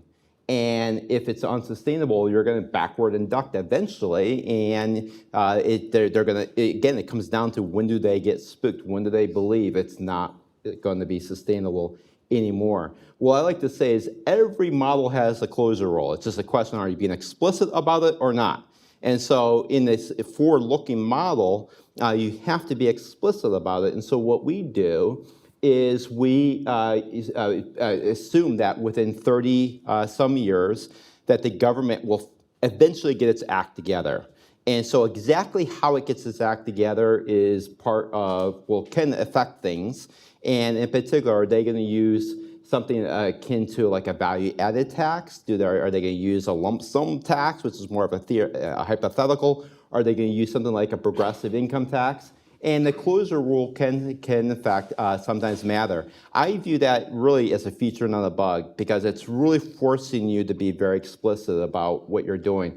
As I have said in the past, instead of trying to hide the closure rule, I would love to have projections which show that, over the next 30 years, we put a little box that points to the year 30 and say, magic happens here. To be really clear to everybody, we're making a big assumption about how we're going to create balance. So what we fundamentally do is say, we're going to reward policy for changing things like implicit and explicit debt, but whatever, in this case, the explicit debt is at that year, we're going to keep it stabilized going forward, so you'll get rewards for reducing that amount of debt GDP, but we'll keep it stabilized going forward, and we have several options of how to use a consumption tax or other types of taxes to do it. Thanks. Are there questions? Yeah, right here. Is the amount of explicit debt owned by U.S. citizens and U.S. institutions really implicit debt? Is it what? Is the amount of explicit debt that's owned by U.S. investors essentially implicit debt? It comes down to definitions. In particular, this particular configuration, I was only looking at implicit debt inside the Social Security Medicare system, so it's not including the debt held outside due to things outside of that system going up to today. A comprehensive measure would take the publicly held debt, because that's overpayments relative to tax revenue made in the past, It could be because of tax cuts, it could be because of spending increases or some combination, and you would then add the two. So that's where we get to a number closer to, say, 100 trillion in that case. But in both, it's still ignoring some of the shortfalls. There are people who are born in the future and so forth. We're still making promises to them that are not sustainable with the taxes that we'll collect from them. And therefore, that shortfall number gets even bigger. It is true, conservatives love to emphasize the dollar shortfall because it looks big. The real way to think about it is scale to something. Right now, to give you a bottom line, suppose that you were to ask the question. Suppose that we were to just raise taxes and to do it a one-time and immediately and forever. How much would we have to raise tax revenue across all federal sources of revenue? That means income taxes, payroll taxes, excise taxes, everything that's out there. How much would we have to increase it immediately and forever just to have enough money to make our promised spending obligations and interest payments? That number is about 33% right now. So we would have across all sources of revenue, and that's assuming no macro feedback effects. So now suppose we were to say, how much would we have to cut spending by immediately and forever to achieve with that new spending plan, we just have enough tax revenue going forward to make those new spending obligations plus interest payments. And that reduction is about 26% immediately and forever. That includes across Social Security, Medicare, discretionary spending, and so forth. That's the sizing of the problem that we have. And that's still without macro effects. The macro effects would enhance that even more. So we face an enormous shortfall right now in the United States. Yes, right now it may look good because we have a capital glut, but it's not looking so great. And we basically say in current policy, under the most optimistic assumptions of capital markets could possibly be making, the most forgiving assumptions, we have about 20 years. And by that point, it's almost a point of no return. Interest payments would be so high, the reduction, the tax rates that would be required would be so high that we would not be able, the crowding out effect of capital would be so high, we would not be able to basically get away from any sort of default. We would have to inflate our way out or explicitly default. Back there. One thing that always surprises me, these kind of models, is how modest the long-term effects of policy reforms appear to be, in the sense of, with one of your slides, you showed a range of reforms, and GDP 30 years out is 5.9% larger, Right. which is sort of like 3 years of GDP growth. Right. At the same time, though, you're comparing against a baseline, which, as you just said, probably can't happen. In the sense, the alternative to that is not GDP 5.9% lower. It's we keep borrowing and ultimately we have a fiscal crisis and things collapse. Right. Is there a way of thinking about what, since the more realistic alternatives are? I mean, this gets to your closure rule, but Yeah. thinking about where are we actually likely to be if we stick with the baseline versus with these reforms? Yeah, it's a really hard question because we have to do it relative to something, and to solve it has to have this closure concept in there. And again, I think all models have closures, whether you're explicit or implicit about it. The real problem is when you say, okay, we don't have this, when does the panic begin? That's the real problem there. So quick story, I remember about 15 or so years ago, Ken Rogoff and I were giving a talk to the largest fixed income house in the US. He was giving about the short-term outlook, I was giving about the long-term outlook. And they'd have these traders who comment on both of our talks, and one of my talk, the trader said, no, we believe in rational expectations. And I'm like, all right, good, forward looking and so forth. And they said, we jump when everybody else jumps, which is like just the opposite of rational expectations. And that house was Lehman Brothers, and in particular, it's not, I found that fixed income markets, as I say, they break, they don't bend. And that's been the historic, it's the classic bank run problems. Now, everybody says it can't happen in the US. It definitely can happen in the US. It could even happen in the US even if we're just simply a closed economy. People can change their consumption behavior. They can do lots of things and simply demand really high returns. And there's a return that's high enough that the government cannot sufficiently raise money anymore. So yes, you're right. This is, if anything, the most optimistic. But the way that I would say is you can still do comparisons across different policy types. I think with that, we're going to have to end because we've run over time. Thank you, Kent. This was very enlightening and disheartening. And we'll take a 10-minute break. Yeah, thank you.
session on reform options is how we broadly labeled it. So thanks everyone for the patience today. And about 10 minutes behind, but we'll keep the session as it is because we, in terms of time, we have been, I think, overall pretty good, and we have plenty of time in the back end as well. So the panelists today, Alex Burrell is a senior fellow here at AEI, and he studies tax policy, U.S. economy, and fiscal and political consequences of tax budget, healthcare, retirement, and trade policies. Again, you have everybody's bios. Wendy Elderberg is the director of the Hamilton Project and senior fellow in the economic studies at Brookings Institution. She has a long background in government policy, including where she was the chief economist at the Congressional Budget Office several years ago. And Bill Gale, he holds a chair at Brookings Institution in federal economic policy, and he does a lot of work well known for tax policy, fiscal policy, pensions, and saving behavior. Also author of Fiscal Therapy, Curing Americans' Addiction to Debt. And George Collis, who is our moderator today, thanks so much for doing this, George. He leads the public finance team at Arnold Ventures, and it's really, Arnold's been always incredibly committed to really data-driven, fact-based solutions to all sorts of problems, including fiscal. You probably remember him also as he was many years in the Capitol Hill, both as a senior tax counsel in the U.S. House of Representatives Ways and Means Committee, and for former Speaker Ryan. And I'll say that I think it's not being an embellishment that the 2016 blueprint, which was pre-2017, is really a tax plan that it had lots of incentive effects and so forth, and George was really the primary author behind that. So thank you so much, everyone, and look forward to the discussion. Okay, am I on? I'm on. Okay, thank you, Ken. And I want to thank everyone for actually coming back after lunch. The room is still pretty full, and I wasn't sure that was going to be the case, but I guess with this star-studded panel, it's really what everyone was waiting for and why you all spent the whole morning here. I'll assume that. So last night when I went to sleep, I was thinking to myself, oh, this event is set up so perfectly. The sequencing of the panels, the flow. First, CBO Director Swagle's going to come in, and he's going to give us the precise percentage of GDP at which the debt becomes unsustainable. And then we're going to have some Wall Street folks come in and tell us the sky is falling, and unless Congress gets our fiscal house in order, the economy is going to collapse. And then this panel will swoop in, first the Social Security panel, and then this panel will swoop in the afternoon and offer solutions to save America and eventually have statues of all of us built all around the country. Even occurred to me that it was very convenient that in recent years some statues have been torn down, so there'd be plenty of space for our statues to go up there. The morning panels, I would say, for those of you that saw them, which I think is most of you, did not quite go exactly as I just laid out and kind of assumed, but we are here anyway to talk about how to raise your taxes and cut your benefits, and then hope that you'll still build statues of us after hearing that. So this is a panel about policy, not politics, but policy does not operate in a vacuum. It operates within political constraints, and some of those were alluded to earlier today. And so I just wanted to take a few minutes at the beginning of the panel to talk a little bit about the constraints in which we operate. And so I guess I'll ask the entry question this way. Why is deficit reduction so hard? Why is fiscal reform so hard to do? And I'll start with Wendy. We basically have two ways of financing our spending priorities. We can finance our spending through taxes, and if we do it through well-designed taxes, then, that that limits the negative effect on GDP from what are probably inevitably reductions in incentives from higher taxes. Or we can finance our spending priorities through borrowing, which makes our economy smaller.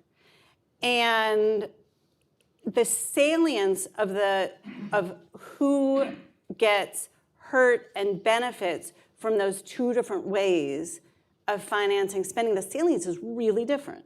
So if you raise taxes on people, they're probably going to understand to the penny how their taxes were affected. Or at least they're going to be able to read about that in the newspaper if they want, and there will be tables that show the distributional effects, and we can argue about whether or not those correctly reflect incidence and such. But these will be conversations that are out there in the open and relatively easy for people to discuss. When you think about the negative effects on economic output from financing spending through borrowing, those effects are slow, and it's very difficult to figure out who bears the negative economic effects. And so I think it's no surprise to me that we have chosen to finance our spending through borrowing.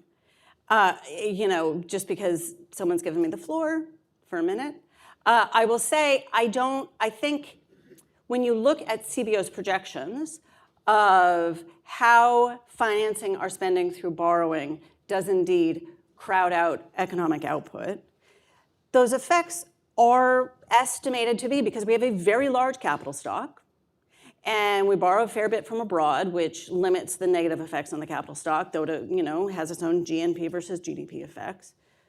The effects are modest.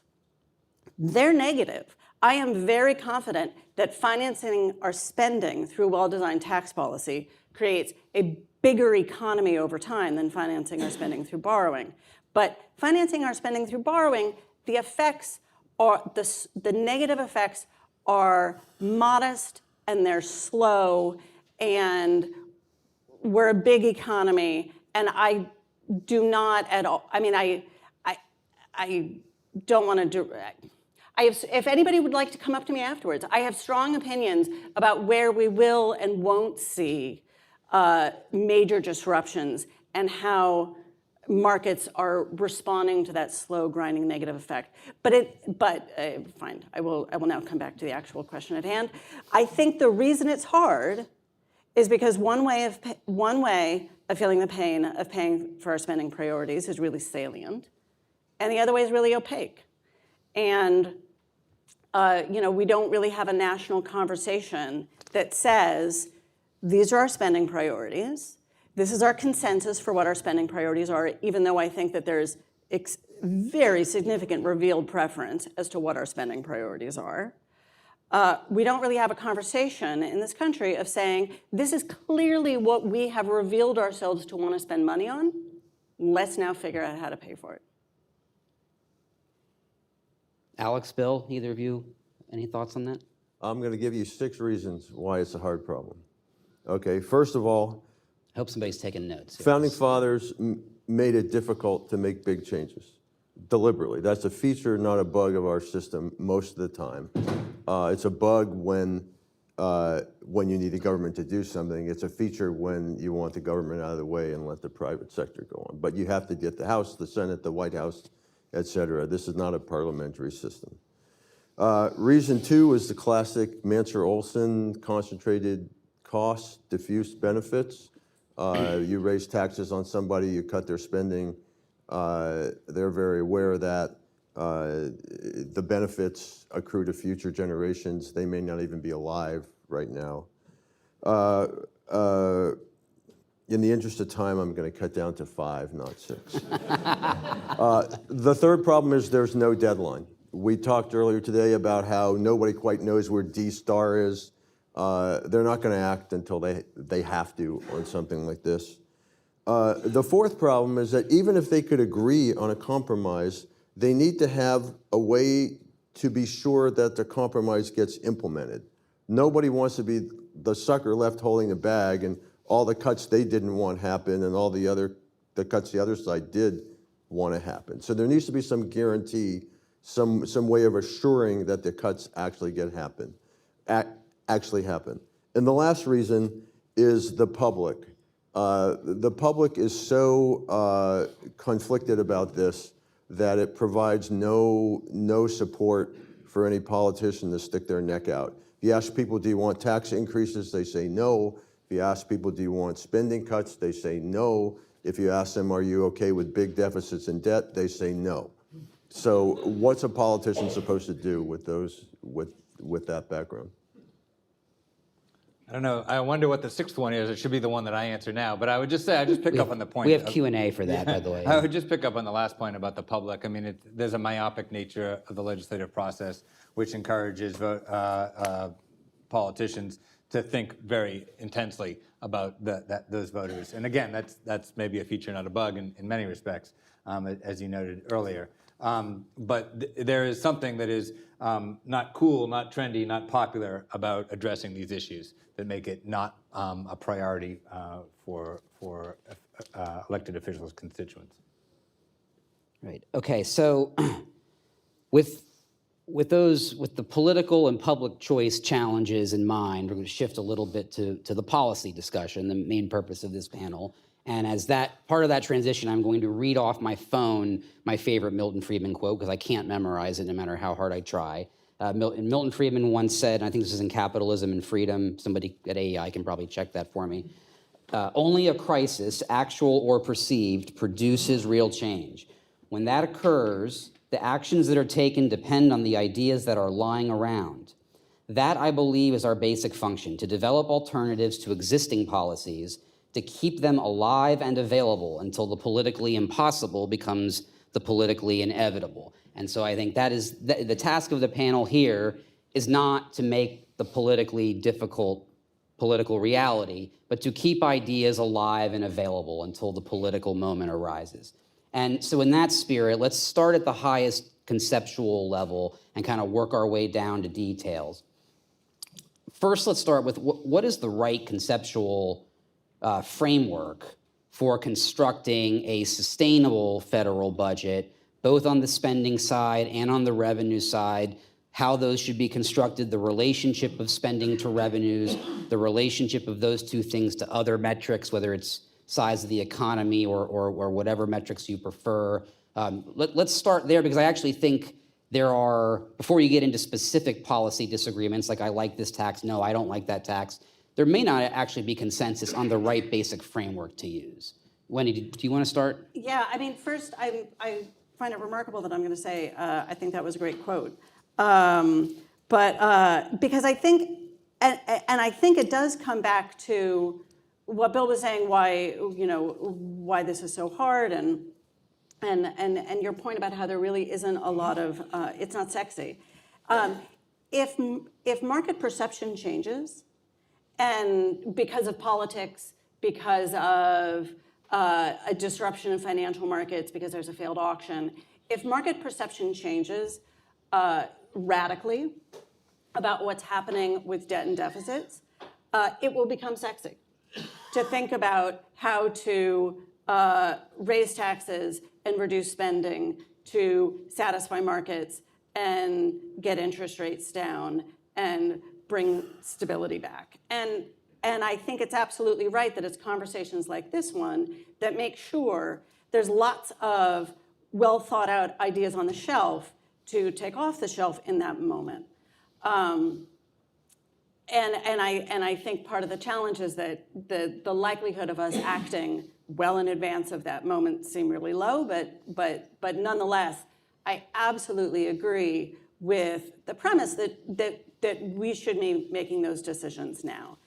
And my own thinking is that if you were to get a whole bunch of tax experts, tax technocrats together, and say, this is how much we want to raise in revenues, this is what we roughly think the distributional composition of those tax revenue increases should be, that the tax technocrats wouldn't entirely agree, but they'd agree a lot. And I think the question about how much we should raise in revenues and what the distributional table should look like are largely political questions. And certainly the distributional one is. And then the first one of how much we should raise in revenues, the reason that's a political question is because, again, comes back to, well, how big do we want the federal government to be? So what we need to decide, I think the conceptual framework is, how big do we want the federal government to be? And unless you're going to talk about dumb numbers that we just don't have the tax base to support, I'm going to just assume that away. If we're in the ballpark of 18% of GDP, 20% of GDP, 22% of GDP, we clearly have the tax base in this country to support that size of a federal government.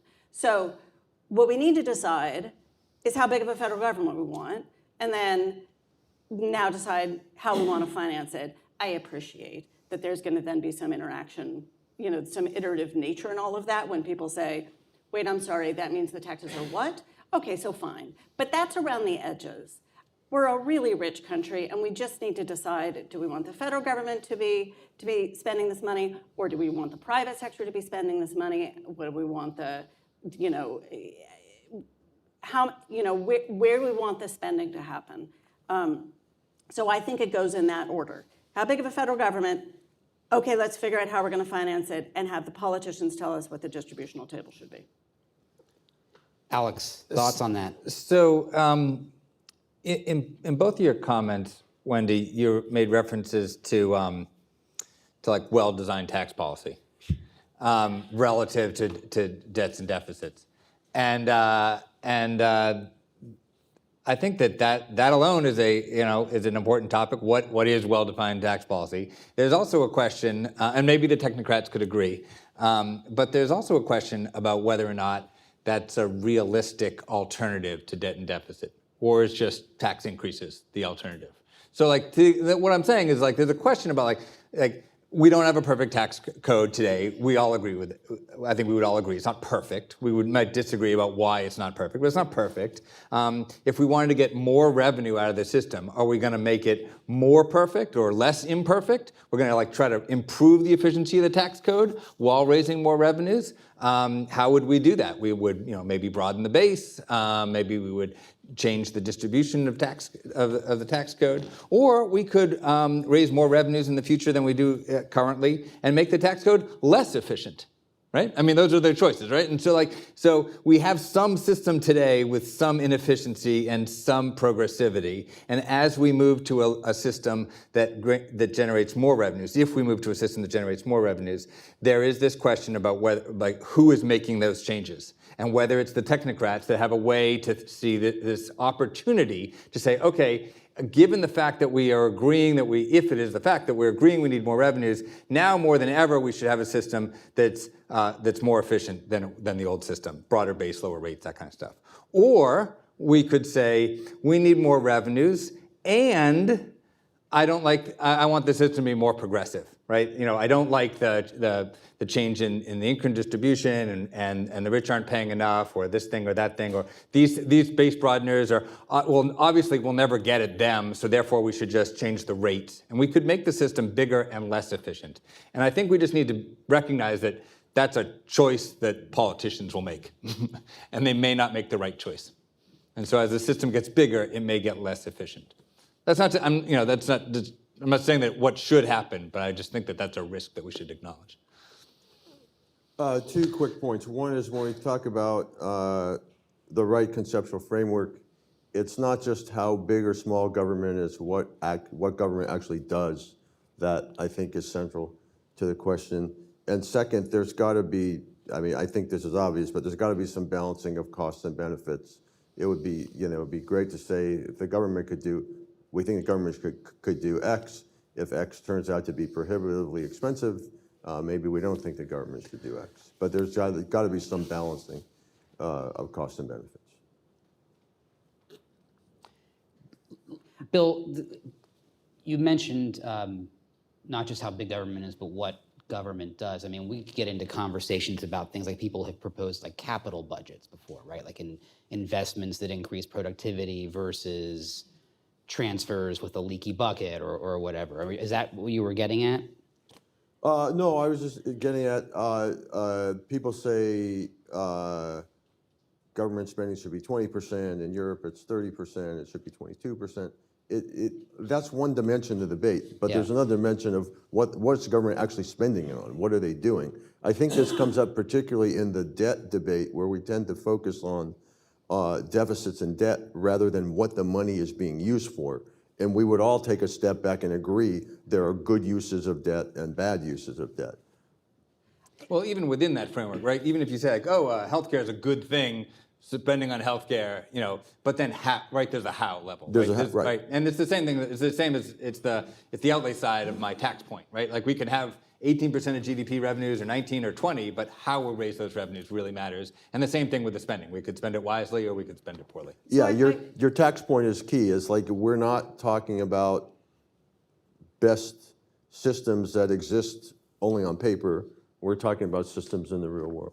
So I worry that there are really big issues here, and then there are moderately sized issues here. So the really big issues here is that mandatory spending as a share of GDP has risen a bunch, just in lockstep with changes in demographics, and it's projected to rise a lot. And as we get richer as a society, we seem to want to spend a lot more money on healthcare, and we seem to want to support older people. And so I think that those are the large pressures in the federal budget. And I think we just don't have the tax system put in place right now to support those spending priorities. So I think we can for sure decide around the edges, oh, let's improve the Social Security system. Let's bend the cost curve a little bit. But I think that when you think about what, I wasn't here for full swiggle this morning, but what I am sure he was talking about, when Kent was talking about, those are the big picture things of we have projected rising deficits because we have big pressures on the federal government given our very, broad-based spending priorities, and we don't have the tax system in place to finance those. So I don't want us to go immediately to the narrow of, oh wait, I have a way to change the tax expenditures for the employer contribution to, I worry that immediately goes to the narrow and ignores the, hey, wait, I think we do want the federal government to, generally speaking, do these things. Can I just pick up on that point? I think your point about the demographic changes is really, really important when we think about both the spending side and then subsequently what the appropriate revenue side is. And so, particularly I think it's the case with Social Security, that it's all about demographics. When we think about the Medicare program, I think it's about more than demographics, right? You've got a demographic change and you've got a change in the price, and maybe a change in preferences for healthcare consumption. So the Medicare program is growing faster than the Social Security program because it's more than just demographics. And so I think that the implication for that on the revenue side is that the historical evidence or the historical data on revenues as a share of GDP may not be the best indicator for what the future revenues need to be. But that's different than saying, we just need to jack it up because, demographics is only a piece of the change that we've seen in what's happening in the economy. And this cost benefit or efficiency issue becomes only more and more important. We should think of, as we have a large federal healthcare program, we should think even more about how to make that program efficient rather than we did in the past. Alex, you just alluded to a question that I wanted to ask when you mentioned taxes as a share of GDP.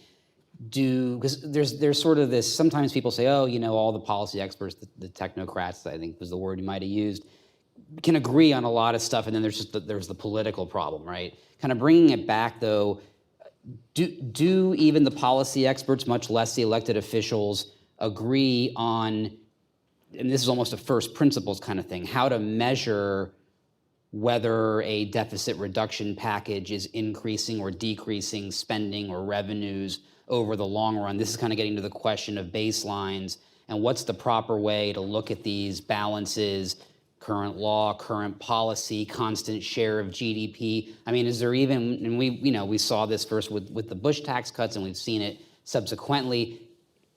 At the risk of sounding pessimistic, isn't there even a disagreement amongst experts on that sort of threshold question? I think there is. It's not always the case. I mean, it's the case in particular right now because we're in the middle of we're in a place where the current policy revenue baseline and the current law revenue baseline are very different. It's not always the case that they diverge a lot, but because of the nature of the Tax Cuts and Jobs Act and it's the temporary nature of many of the provisions in that act, there's this large divergence. And so, yeah, I mean, I think that there are budget experts that think about this one way, and maybe there's not a huge disagreement among sort of analysts who look at this, but but I think among politicians, it's very easily the case, excuse me, that they can diverge quite radically. And so Republicans may be looking at a baseline reflective of their preferred policies and the laws that they enacted, and Democrats may be looking at a baseline, the current law baseline. And so to the extent that those baselines are very different, this becomes big dollars, right? But this baseline issue exists both with respect to revenues in that regard, but it came up earlier in our conversations with respect to Social Security and how CBO thinks about the benefits that are payable versus those that can be financed. And so there are important questions here. They're pretty technical in some respect, but they really do influence our understandings of how big the problem is and therefore how big a policy change is required to address those problems. But I think this comes back to then what's the right framework for thinking about it. So for sure, compare. When you're proposing a policy, comparing it to a baseline, whatever your baseline is, just has to be part of the political conversation.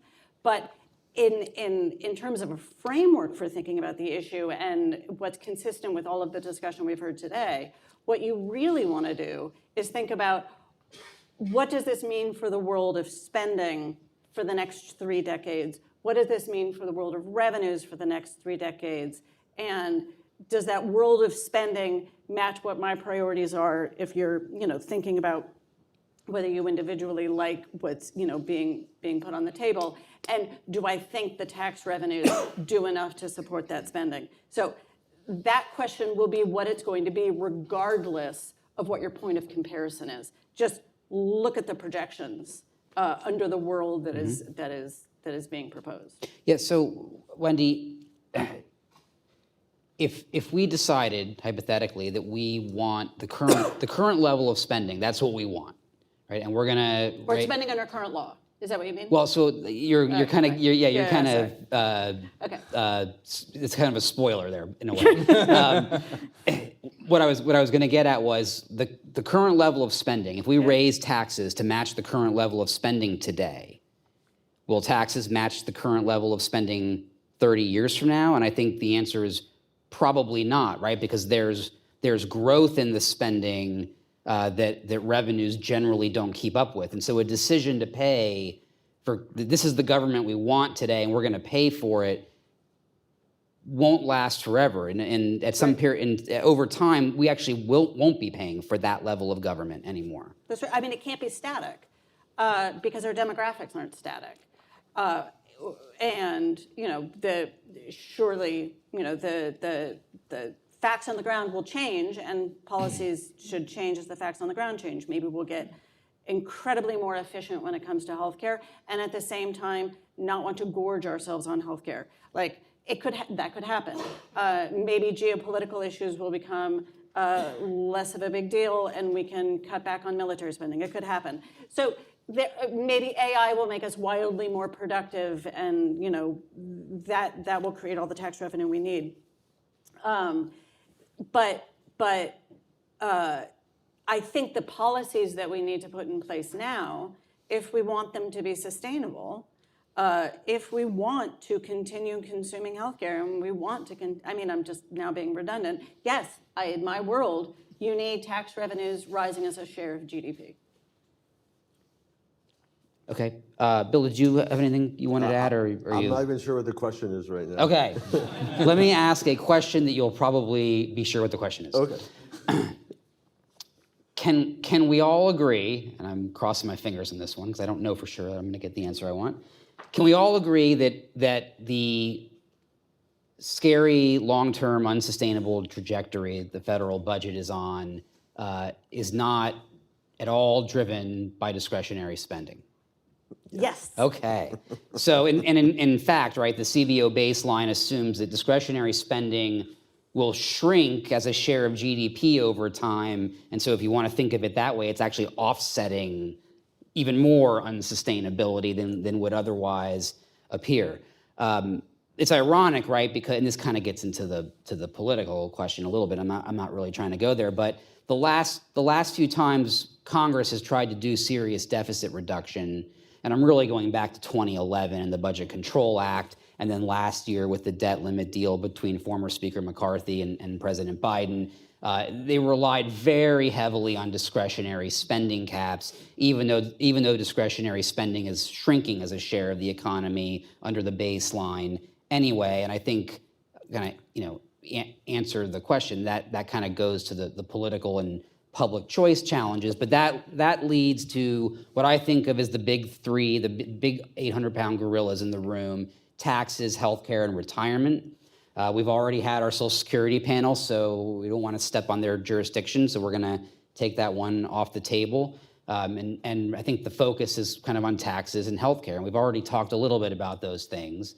Healthcare, I am not a health policy expert, but it's interesting that there is a parallel problem between the federal budget and the economy on healthcare. That it's not just that health spending is growing unsustainably as a share of the federal budget, but national health expenditures are growing as a share of GDP, both public and private healthcare expenditures. You can say that's good or bad, but it's certainly we're higher, much higher than most of the developed world, and we continue to grow as a share of GDP. So seeing that there appears to be some relationship there between the federal budget and the overall economy, does that say anything to us about where we ought to be looking when it comes to health spending? I understand that question. So let me take a step back for a second. Something like 3/4 of federal spending is military, net interest, Social Security, and health. And the idea that we're going to cut military right now doesn't seem very likely. The idea that we cut net interest is called defaulting. We don't want to do that. Social Security we talked about. So health is the last big part of that puzzle.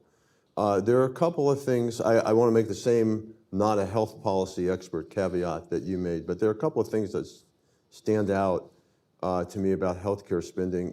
One is the large role of administrative costs in the U.S. system relative to other countries. A second is that a large component of healthcare costs consists of people's income, doctors, nurses, et cetera.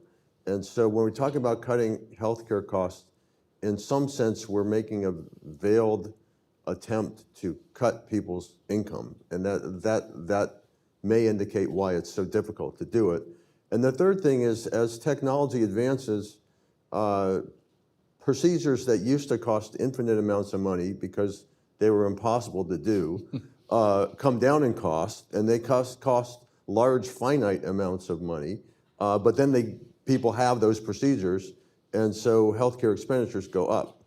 So this is a serious comment, as I've gotten older, I have become much more sympathetic to the notion that healthcare expenditures naturally rise with income. So there's a problem there, and I will be the first to confess I don't know how to solve it, but it has a lot of interesting contours to it. I think the challenge, though, is that they rise faster than income, right? Right. Not just with income. Well, they have risen faster than income for the last 40 or 50 years. Gene Sterling makes this point every year, basically. He looks at the budget and says, GDP went up by X, and healthcare spending was Y% of that. And it's always a big number. We've just gradually moved towards spending, as we become a richer, older country, we've gradually moved towards spending more on healthcare. Do you want I don't know. I'm also not a healthcare expert, and yet we'll opine. So we all slept in a Holiday Inn Express last night, so it's good. So you don't want to be spending money on healthcare that's worthlessly spent, right? So we want healthcare spending to be efficient. So anything that we can do to just make our healthcare spending more efficient, we should do. It's money laying on the sidewalk, fine. Let's just say that we should do that. I have ideas to cut administrative costs, but Hamilton Project has put out proposals in this regard. But I will just say that that's money on the sidewalk. I think the two other questions are, or maybe three other questions. One, I'm not sure it's absurd, and this is related to the point that Bill was making. I'm not sure that it's absurd that as we get richer, we spend an increasing amount over and above how much richer we got on healthcare. And you can say, oh, but that can't happen forever. And I will say, oh, for Pete's sake. We're not at forever yet. It can happen for a very long time. And as we get richer. So maybe that's just what we've decided we value. Seems kind of reasonable. And then you have to ask the question, okay, how much do we want the federal government to do and how much do we want the private sector to do? And then you can say, okay, if we actually, accepting that there is a distribution of income and people are going to have different access to healthcare depending on what their income is, we can decide, you know what, we want a budget. We want a federal budget where we spend this much on healthcare and no more. And then we need to recognize that we're saying, you, individual person sitting over there, you get this much healthcare and no more. And maybe what we're really saying is, if you had lived your life differently and been luckier and been higher income to have all of the money that you want in the world, then you could have gotten that healthcare, but that's cold comfort to that person. We need to be very clear that we are saying to that person, you get this much healthcare and no more. Now, we do that in all sorts of different respects in terms of federal policy. So I'm not saying that that's at all beyond the pale, but I don't think we even remotely have the maturity as a country to have that conversation in a transparent way and say, we are going to tell these poor old people that they need to go to hospice. And so that's the hard thing about if we simply want to have a federal government that spends this much on healthcare and no more, then I think that's the hard conversation we're having or have to have. So a couple thoughts. First, just on the discretionary point, I know you wanted to get unanimity on that point. It is true that in the baseline, CBO projects that discretionary is going down, but that's sort of by construct, by rule, right? That they are their rules tell them that they have to assume that it's a fixed increases only with inflation, not with growth of GDP. So that the problem that we face may be larger than it appears if discretionary spending grows, off in a manner that's different. But that's an annual decision by Congress starting from zero, right? If Congress does nothing, discretionary spending is zero.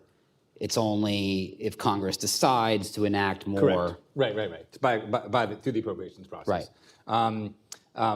That said, it's not the driver of our problems, right? I mean, it is the things that we're saying are the drivers. It's our entitlement programs that are the drivers. What I'll say about healthcare, I think one, Bill, your point about its wages, it's doctors and nurses' salaries, it's so important to the fact of understanding why we struggled so much. It also, I think, helps explain why there's so much focus on the non-wage part of healthcare reform, right? So it's all about drug spending, right? Because that's not someone's wage, it's someone's profits or something like that. Because of the difficulty in saying, no, doctors aren't going to get another 5% boost or whatever it is. And that's where a huge percentage of the money is. And so that problem, I think, is a big part of the problem. But I just also say that two things can be true. It can be the case that we as we age and our demographics shift, and as we become wealthier and our preferences shift towards more healthcare, that is true, that is happening. It's also the case that the incentives in the program might also be contributing to the growth of the program, right? And so, it's going to be pretty hard to undo the demographics, at least with federal policy. So we're going to have to deal with that, right? We're going to have more old people in the future than we had in the past. But we do need to think, to what extent are there ways to change the incentives in the program so that lawmakers don't, just simply keep voting to give raises to doctors and nurses all the time because that feels good to them. And to the extent that we can slow the growth of the program through those types of mechanisms, we can mitigate some of the trend that we have in the baseline. So, all right, let me shift gears here. I think now that we've all proven our healthcare expertise, I was going to say taxes, but I want to take a little bit of a broader look. I think for all of our careers until a few years ago, the words taxes and revenues were pretty much synonymous. 98% or something, 99% of federal revenues came from taxes. However, we've now in recent years learned about these things called tariffs. And, we always knew about tariffs, but in the past, tariffs were trade policy, they were economic policy, they were national security policy and foreign policy, but they weren't budget policy, they weren't fiscal policy. They were too small and immaterial to really be part of those conversations. And we've had a little bit of talk about well-designed tax policy, and we could do a whole panel on that because there's a great deal of tax expertise up here. But I don't want to miss, looking at the clock, I don't want to miss the opportunity to talk about this other kind of revenue that is now increasingly becoming a material component of the federal budget. Our last two presidents are the two most, in my view, the two most pro-tariff presidents since Herbert Hoover. From FDR to Obama, we had a bipartisan White House level consensus on free trade, and that is changing. And of course, Trump is more pro-tariff than Biden by a long shot, but I think Biden's a clear number two since, going back to FDR, who was a free trader. And now we're talking about hundreds of billions in tariffs that are already in place in the over 10 years. We're raising hundreds of billions of dollars of tariffs. I know that certain people in the Trump inner circle always saw it in the context of the TCJA and then the tariffs that came shortly after that. They see it now in the context of the campaign talk about continuing to cut taxes, but imposing a general 10% tariff and maybe other even higher tariffs on some countries, like 60% on China.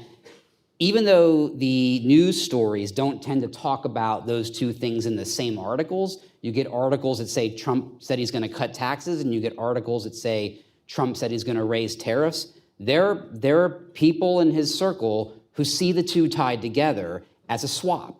And from a public finance perspective, they want the federal government to rely more heavily on external tariffs and less heavily on internal taxes.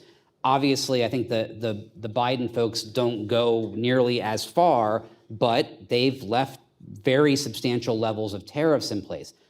Do we need to start thinking about tariffs as a fiscal option, as a deficit reduction option going forward? As a subset of taxes, even? No, we don't. But others clearly are. And I think it's unfortunately a timely question and a relevant question. Sort of orders of magnitude. The levels of tariffs that former President Trump is talking about relative to the expiration of the TCJA. We're getting into territories of like, we could pay for TCJA extension with former President Trump's tariff agenda. Maybe not quite, but it's that order. Same order of magnitude, right? Yeah, and we're talking about trillions of dollars, not hundreds of billions of dollars in the past, but trillions of dollars going forward over the budget window and potential tariffs. Tariffs are bad. And I appreciate your point about President Biden coming in second, but President Biden has sort of a status quo strategy with respect to tariffs, which is a very distinct strategy and not nearly as destructive as the proposals that are coming out of the Trump campaign. So I am the one who has said a couple of times a well-designed tax system. This is not a well-designed. I mean, putting a 10% tariff on everything coming into the country is not a well-designed tax system. And I don't actually quite understand the scores that I've seen, because it's hard for me to contemplate an economy that withstands those tariffs. I don't think those scores tend to incorporate a lot of behavioral response. You're a dynamic scorer person. I am a dynamic scorer person in many regards, and specifically like this one, if we're going to talk about this amount of tax revenue on this narrow of a tax base, I don't get it. Like, I don't see it. But it's funny, you were talking about how this feels like a bygone era. Yeah, like tariffs are so old-timey. Like this idea that, okay, we're gonna raise tax revenue through tariffs because economic activity is really opaque.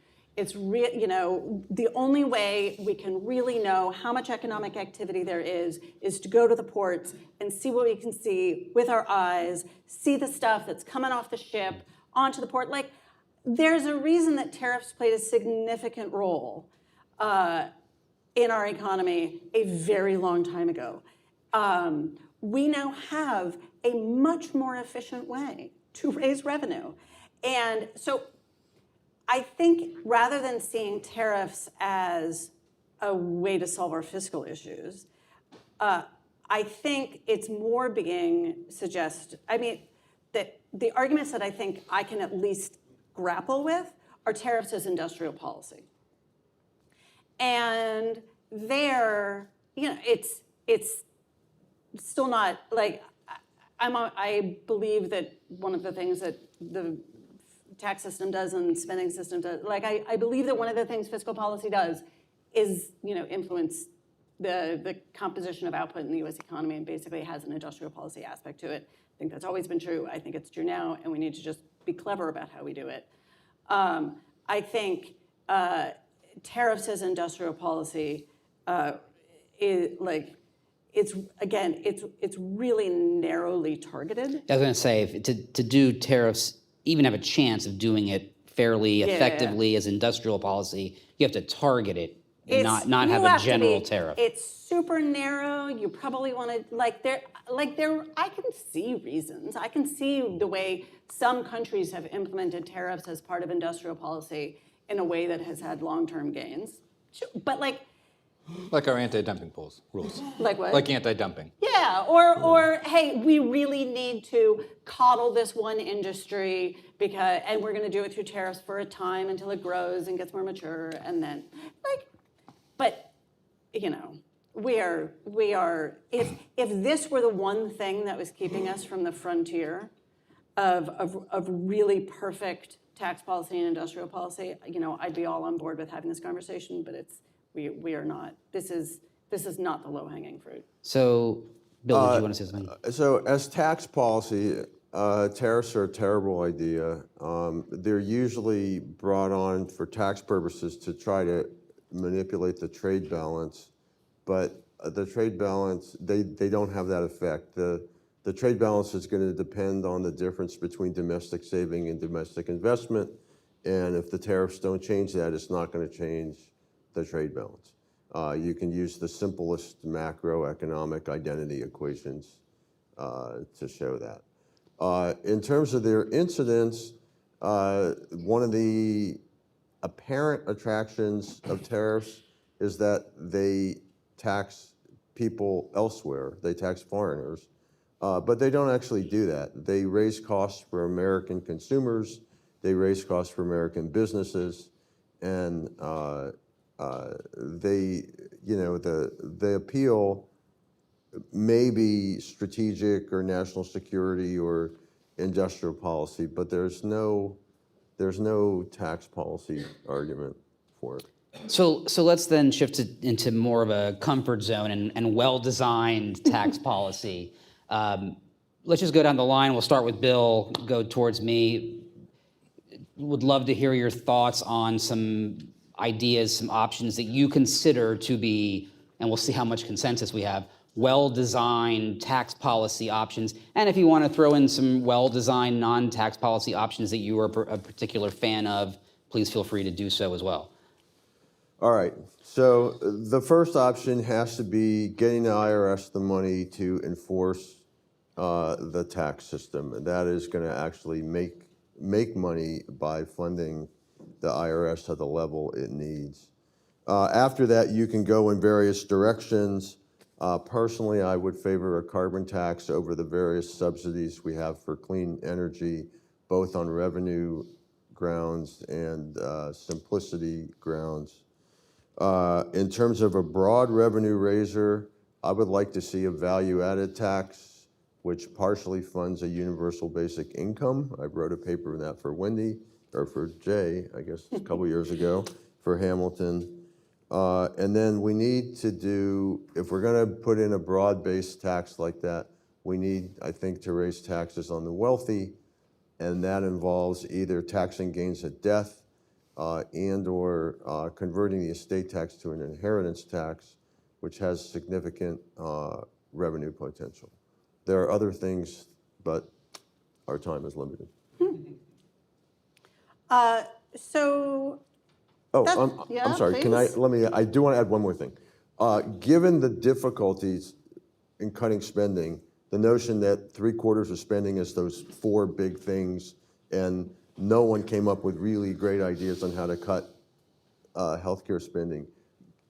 Given that it's going to be difficult to do a whole lot on the spending side, I think. So I think a fair chunk of our fiscal consolidation is going to have to come on the tax side.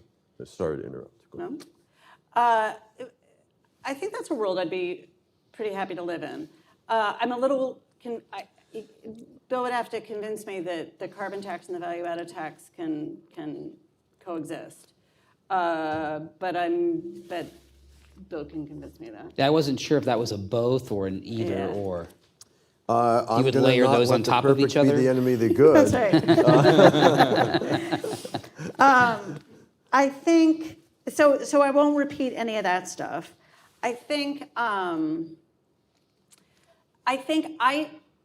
didn't think in 2016 that individual tax rates were terribly high, and I thought our economy could withstand those tax rates. So I don't as long as Bill has passed me the magic wand, and I don't have to worry about politics. I think we should let all of the lower tax rates in the 2017 Tax Act, facing individuals, I think we should let those expire. And I think that we should raise more money from corporations. Raising the corporate tax rate would be a good start, not back to where it was pre-2017 Tax Act, but raise it. I totally appreciate all of the economic modeling done by many of the people in this room, showing the negative incentive effects from that, but I also appreciate that corporations are very clever at making sure that money, that their profits never actually make it into taxable income. So I think it's a second best over first best kind of issue. And I think we should get smarter people than me to figure out ways of improving the international tax system and do more to become consistent with Pillar 2, just to make sure that we don't have U.S. multinationals actually paying taxes to other countries. Can I ask a clarifying question? Yes. So you said to let the rates expire from the TCJA, Yep. but to keep all the things that narrow the tax base, like the doubling of the standard deduction, Oh, the doubling of the child. I very much like the higher standard deduction. What about the offsets? You have the SALT cap and mortgage interest and... So I think raising the standard deduction does most of the work. So I'm less worried about mortgages. I'm perfectly happy to get rid of the SALT. I mean, the SALT stuff. I'm on the side of justness and goodness and light. What were the other questions? Okay. I think that answered. So I think that's it. So I'll say a couple of things. So I agree with, strongly agree with Bill's first two suggestions, or there's sort of three maybe. So we need to fund the tax collectors so they can collect the taxes that are due and that are properly owed, for sure. I don't know exactly what that level is, but somebody should figure it out. We should give them the money, the resources that they need. I totally agree with taking out the subsidies for clean energy and green energy and replacing it with a price on carbon. these issues are large. I mean, that's a lot of money right there. Probably won't solve our problems, but those two issues alone, I think, are like trillion-dollar issues. Isn't a carbon tax, though, if it works correctly, designed to eventually raise zero? Only if you think that the optimal level of emissions is zero. I mean, depends on what the emissions are. So you could, but there's a question about what the long. But I mean, if it incentivizes what people are trying to incentivize with a carbon tax, then it's sort of like tobacco taxes, right? It's going to decline as a revenue source over time. It may, depending on the rate and depending on the responsiveness. That's when Bill's VAT gets bigger. That's when the VAT, yeah. I would also say that I don't see.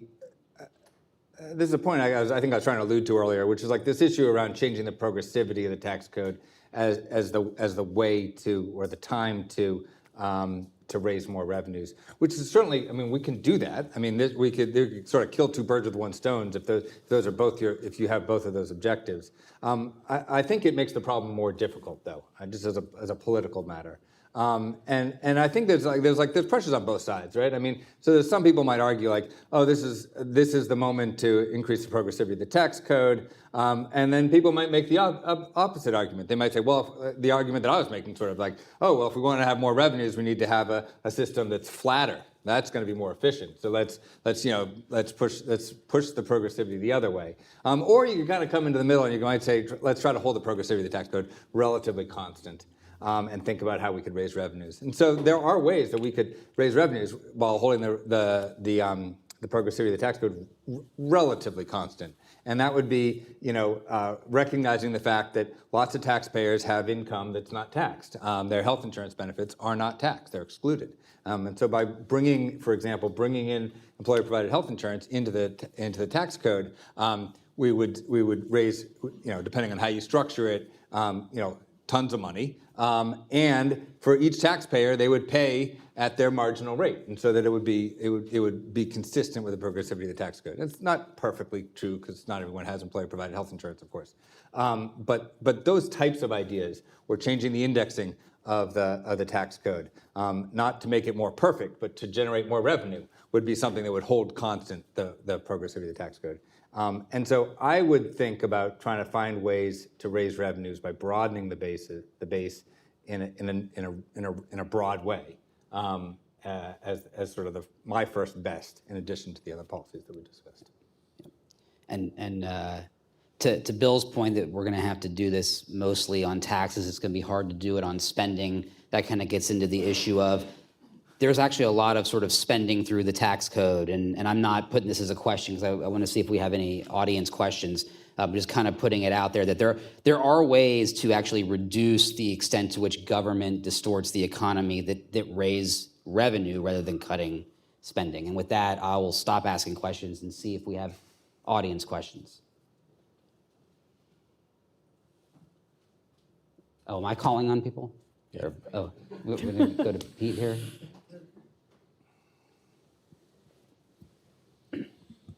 I'm afraid a lot of the history of the proposal to tax capital gains at death has been lost. I was in a closed-door meeting in the Ways and Means Committee in '76 when Al Ullman thought he had the votes to have a capital gains tax at death. And the number 2 Democrat, Sam Gibbons from Florida, said, no, wait a minute, you're going to force all the family farms to be sold. Well, there's a lot fewer family farms now, and most of the agriculture is big corporate farms. And the SCF, Survey of Consumer Finance from the Fed, is showing a tripling of wealth since 2010. So isn't that an argument for a capital gains at death? Yeah. If you did it in the current system, you'd probably want to make some adjustment to the state tax so you're not doubling the tax. But something like, there's the composition of estates in the top 1% or over 10 million, a very substantial share of those estates consists of unrealized capital gains. I'm not sure if it's 40 or 50%, but it's something like that. in that group. And that income is never taxed under the income tax, right? Because it's given it basis step up. So you could do carryover basis instead, but that means it may not be taxed for hundreds of years, you know? And so I feel, well, right, that's true too. But I feel like you know, people argue for a wealth tax, you know, an annual wealth tax. That's pretty hard to do, just administratively. But there is a reckoning that happens at death with estates, and there's no reason to give that the angel of death loophole that. It just doesn't score as well because it's so far in the future. Carryover basis, yeah. Or no, just even anything about estate taxes, because it's you know, you don't get But the taxing gains right of death. I mean, the issues with farms and businesses, A, are not that big, and B, can be dealt with. Yeah. But in particular, it reduces the lock-in effect during life because people are holding on to assets because they know they can pass tax-free at death. So I think it has a lot to offer. One side issue is that gifts are treated on a carryover basis. I'm not sure you want to get into this, George, but there are side issues to deal with.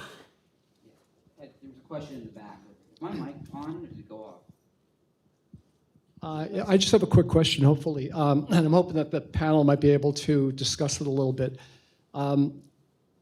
As a part of reform, can we agree to be more truthful to the American people about what the actual deficits of our country is? In 2022, we reported a $1.4 trillion budget deficit when the actual bottom line loss to the country was $4.2 trillion. Last year, we reported a $1.7 trillion budget deficit when the actual was $3.4 trillion. And if anybody doubts my numbers, just look at the annual financial statements for our country, and you'll see it in there. Now, that's on the accrual basis of accounting, and that's defined as the actual bottom line of the country. So when will Washington start telling people what the real loss is versus what the cash basis loss is, when the cash basis number, in my view, is used primarily to figure out what our debt financing needs to be? Also, when you're looking at that financial statement, take a look at the balance sheet.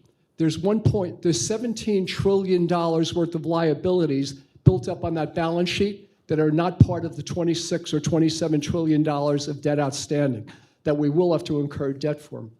So anybody want to feel that or give me your thoughts on it? Would have been a perfect question for Kent. Yeah, he's in the front row. You can catch him afterwards. I'll jump into the breach and just say one thing, which is I think that these calculations that, and this partly goes to the excellent conversation that Alan and Kent had earlier. I think when we think about implicit liabilities and add up all of the liabilities on that part of the balance sheet, I think one has to be careful to also add up to. I can't remember if it was Alan or Kent is talking about what you actually want to. You need a useful denominator, and you can either make that denominator like a net present value of GDP. You can, even more narrowly make it a net present value of all revenues under current law. But I think if you're going to do one of these things where, like, oh, on the left-hand side of my balance sheet, in the red, I have this really big, scary number. I think if you want to make that have economic meaning, then you got to talk about what's on the right-hand side of the balance sheet, which is a whole lot of output, or taxable income, or potentially taxable income, right? Which is basically GNP. Yeah, does it get it? Can you solve that problem by showing the net? The liabilities. Well, and then you get to like fiscal gap calculations, right, basically. Right. Yeah. I think Kent was showing a net number, net of a payroll tax. But I'll just add on this point. I mean, there is like a really hard problem on communicating these issues. I think I'm pretty sure that I don't know what $67 trillion means. Yep. So if you tell me something with $67 trillion, like I just kind of shut down and I don't really worry about it because it's. What so if big. I tell you if I stacked that up to the moon, and like, does that help? That's right. Yeah, I don't that know. one I don't know how far the moon is either. So. Yeah. No, and Alex makes a really important point, right? With the average American, you start talking about trillions, whether it's 1 trillion or 100 trillion, it becomes a meaningless number at that point. I think that more broadly is one of the biggest challenge we face is how to communicate these problems in ways that are salient to average people. Slightly more substantively, the other thing I'll say, from my time at CBO, I'm surrounded by my old CBO colleagues, which makes me very happy. From my time at CBO, I mean, as we thought a lot about how to effectively communicate these issues to policymakers, and you show a projection under current law where under current law debt to GDP after 30 years is going to be, I can't even remember what it's supposed to be, 150%, 170%, and then you say, oh, but I know what'll get them to act. Let's do debt to GDP under current policy. Oh, I know what'll get. What if it's current policy and we put in an alternative scenario for interest rates that are even higher? Like at a certain point, that if debt as a share of GDP rising 50 percentage points over time wasn't going to get their attention, like 70 percentage points, that's what's going to get their attention? Oh, 80 percentage points? Like, it's, I at least, my personal experience was that ever scarier projections were not going to do the thing that broke through all of the political hurdles where we started. I think we have time for one more question, maybe, if there is one. Back here. Yeah, it's been a great day, great panel. Let me ask Bill Gale. I find it interesting that you're going to other kinds of taxes, not relying on the income tax for your ideal world. That tax, I believe that is considered a consumption tax. Everything I hear or been taught is that's really the best way to go. However, would you pair that with the retaining the current income tax? And also, just from all of your experience and personal judgment, I am curious, what do you think is the highest level that should be appropriate for a high earner marginal income tax? As you know, it's already at 55% in high income states for income over $1 million, approximately. Thank you for the question. I do think we should retain the income tax. I think we could push the top rate up above the high 30s and the federal statutory rate. I'm aware that there's combination with state tax and phase outs and stuff like that. I don't think I'm not talking about 70% or something like that, but I think there's room there, but I didn't put that as a top priority because I feel like it's too much of the debate in DC, and this applies not just this year, but especially to next year. Too much the debate is going to be focused on TCJA and do we extend this, do we extend that, do we cut back, and not enough is focused on, there are all these other ideas, all these ideas that Milton Friedman said were on the shelf, and that personally we all take personal pride in putting on the shelf. And I would like to see the debate be much more expansive than just do we extend 25%, 50%, or 100% of TCJA. Okay. Thank you all. I think problem solved, right? Turn it back over to Kent. Fantastic. Thank you. Let's thank the panel.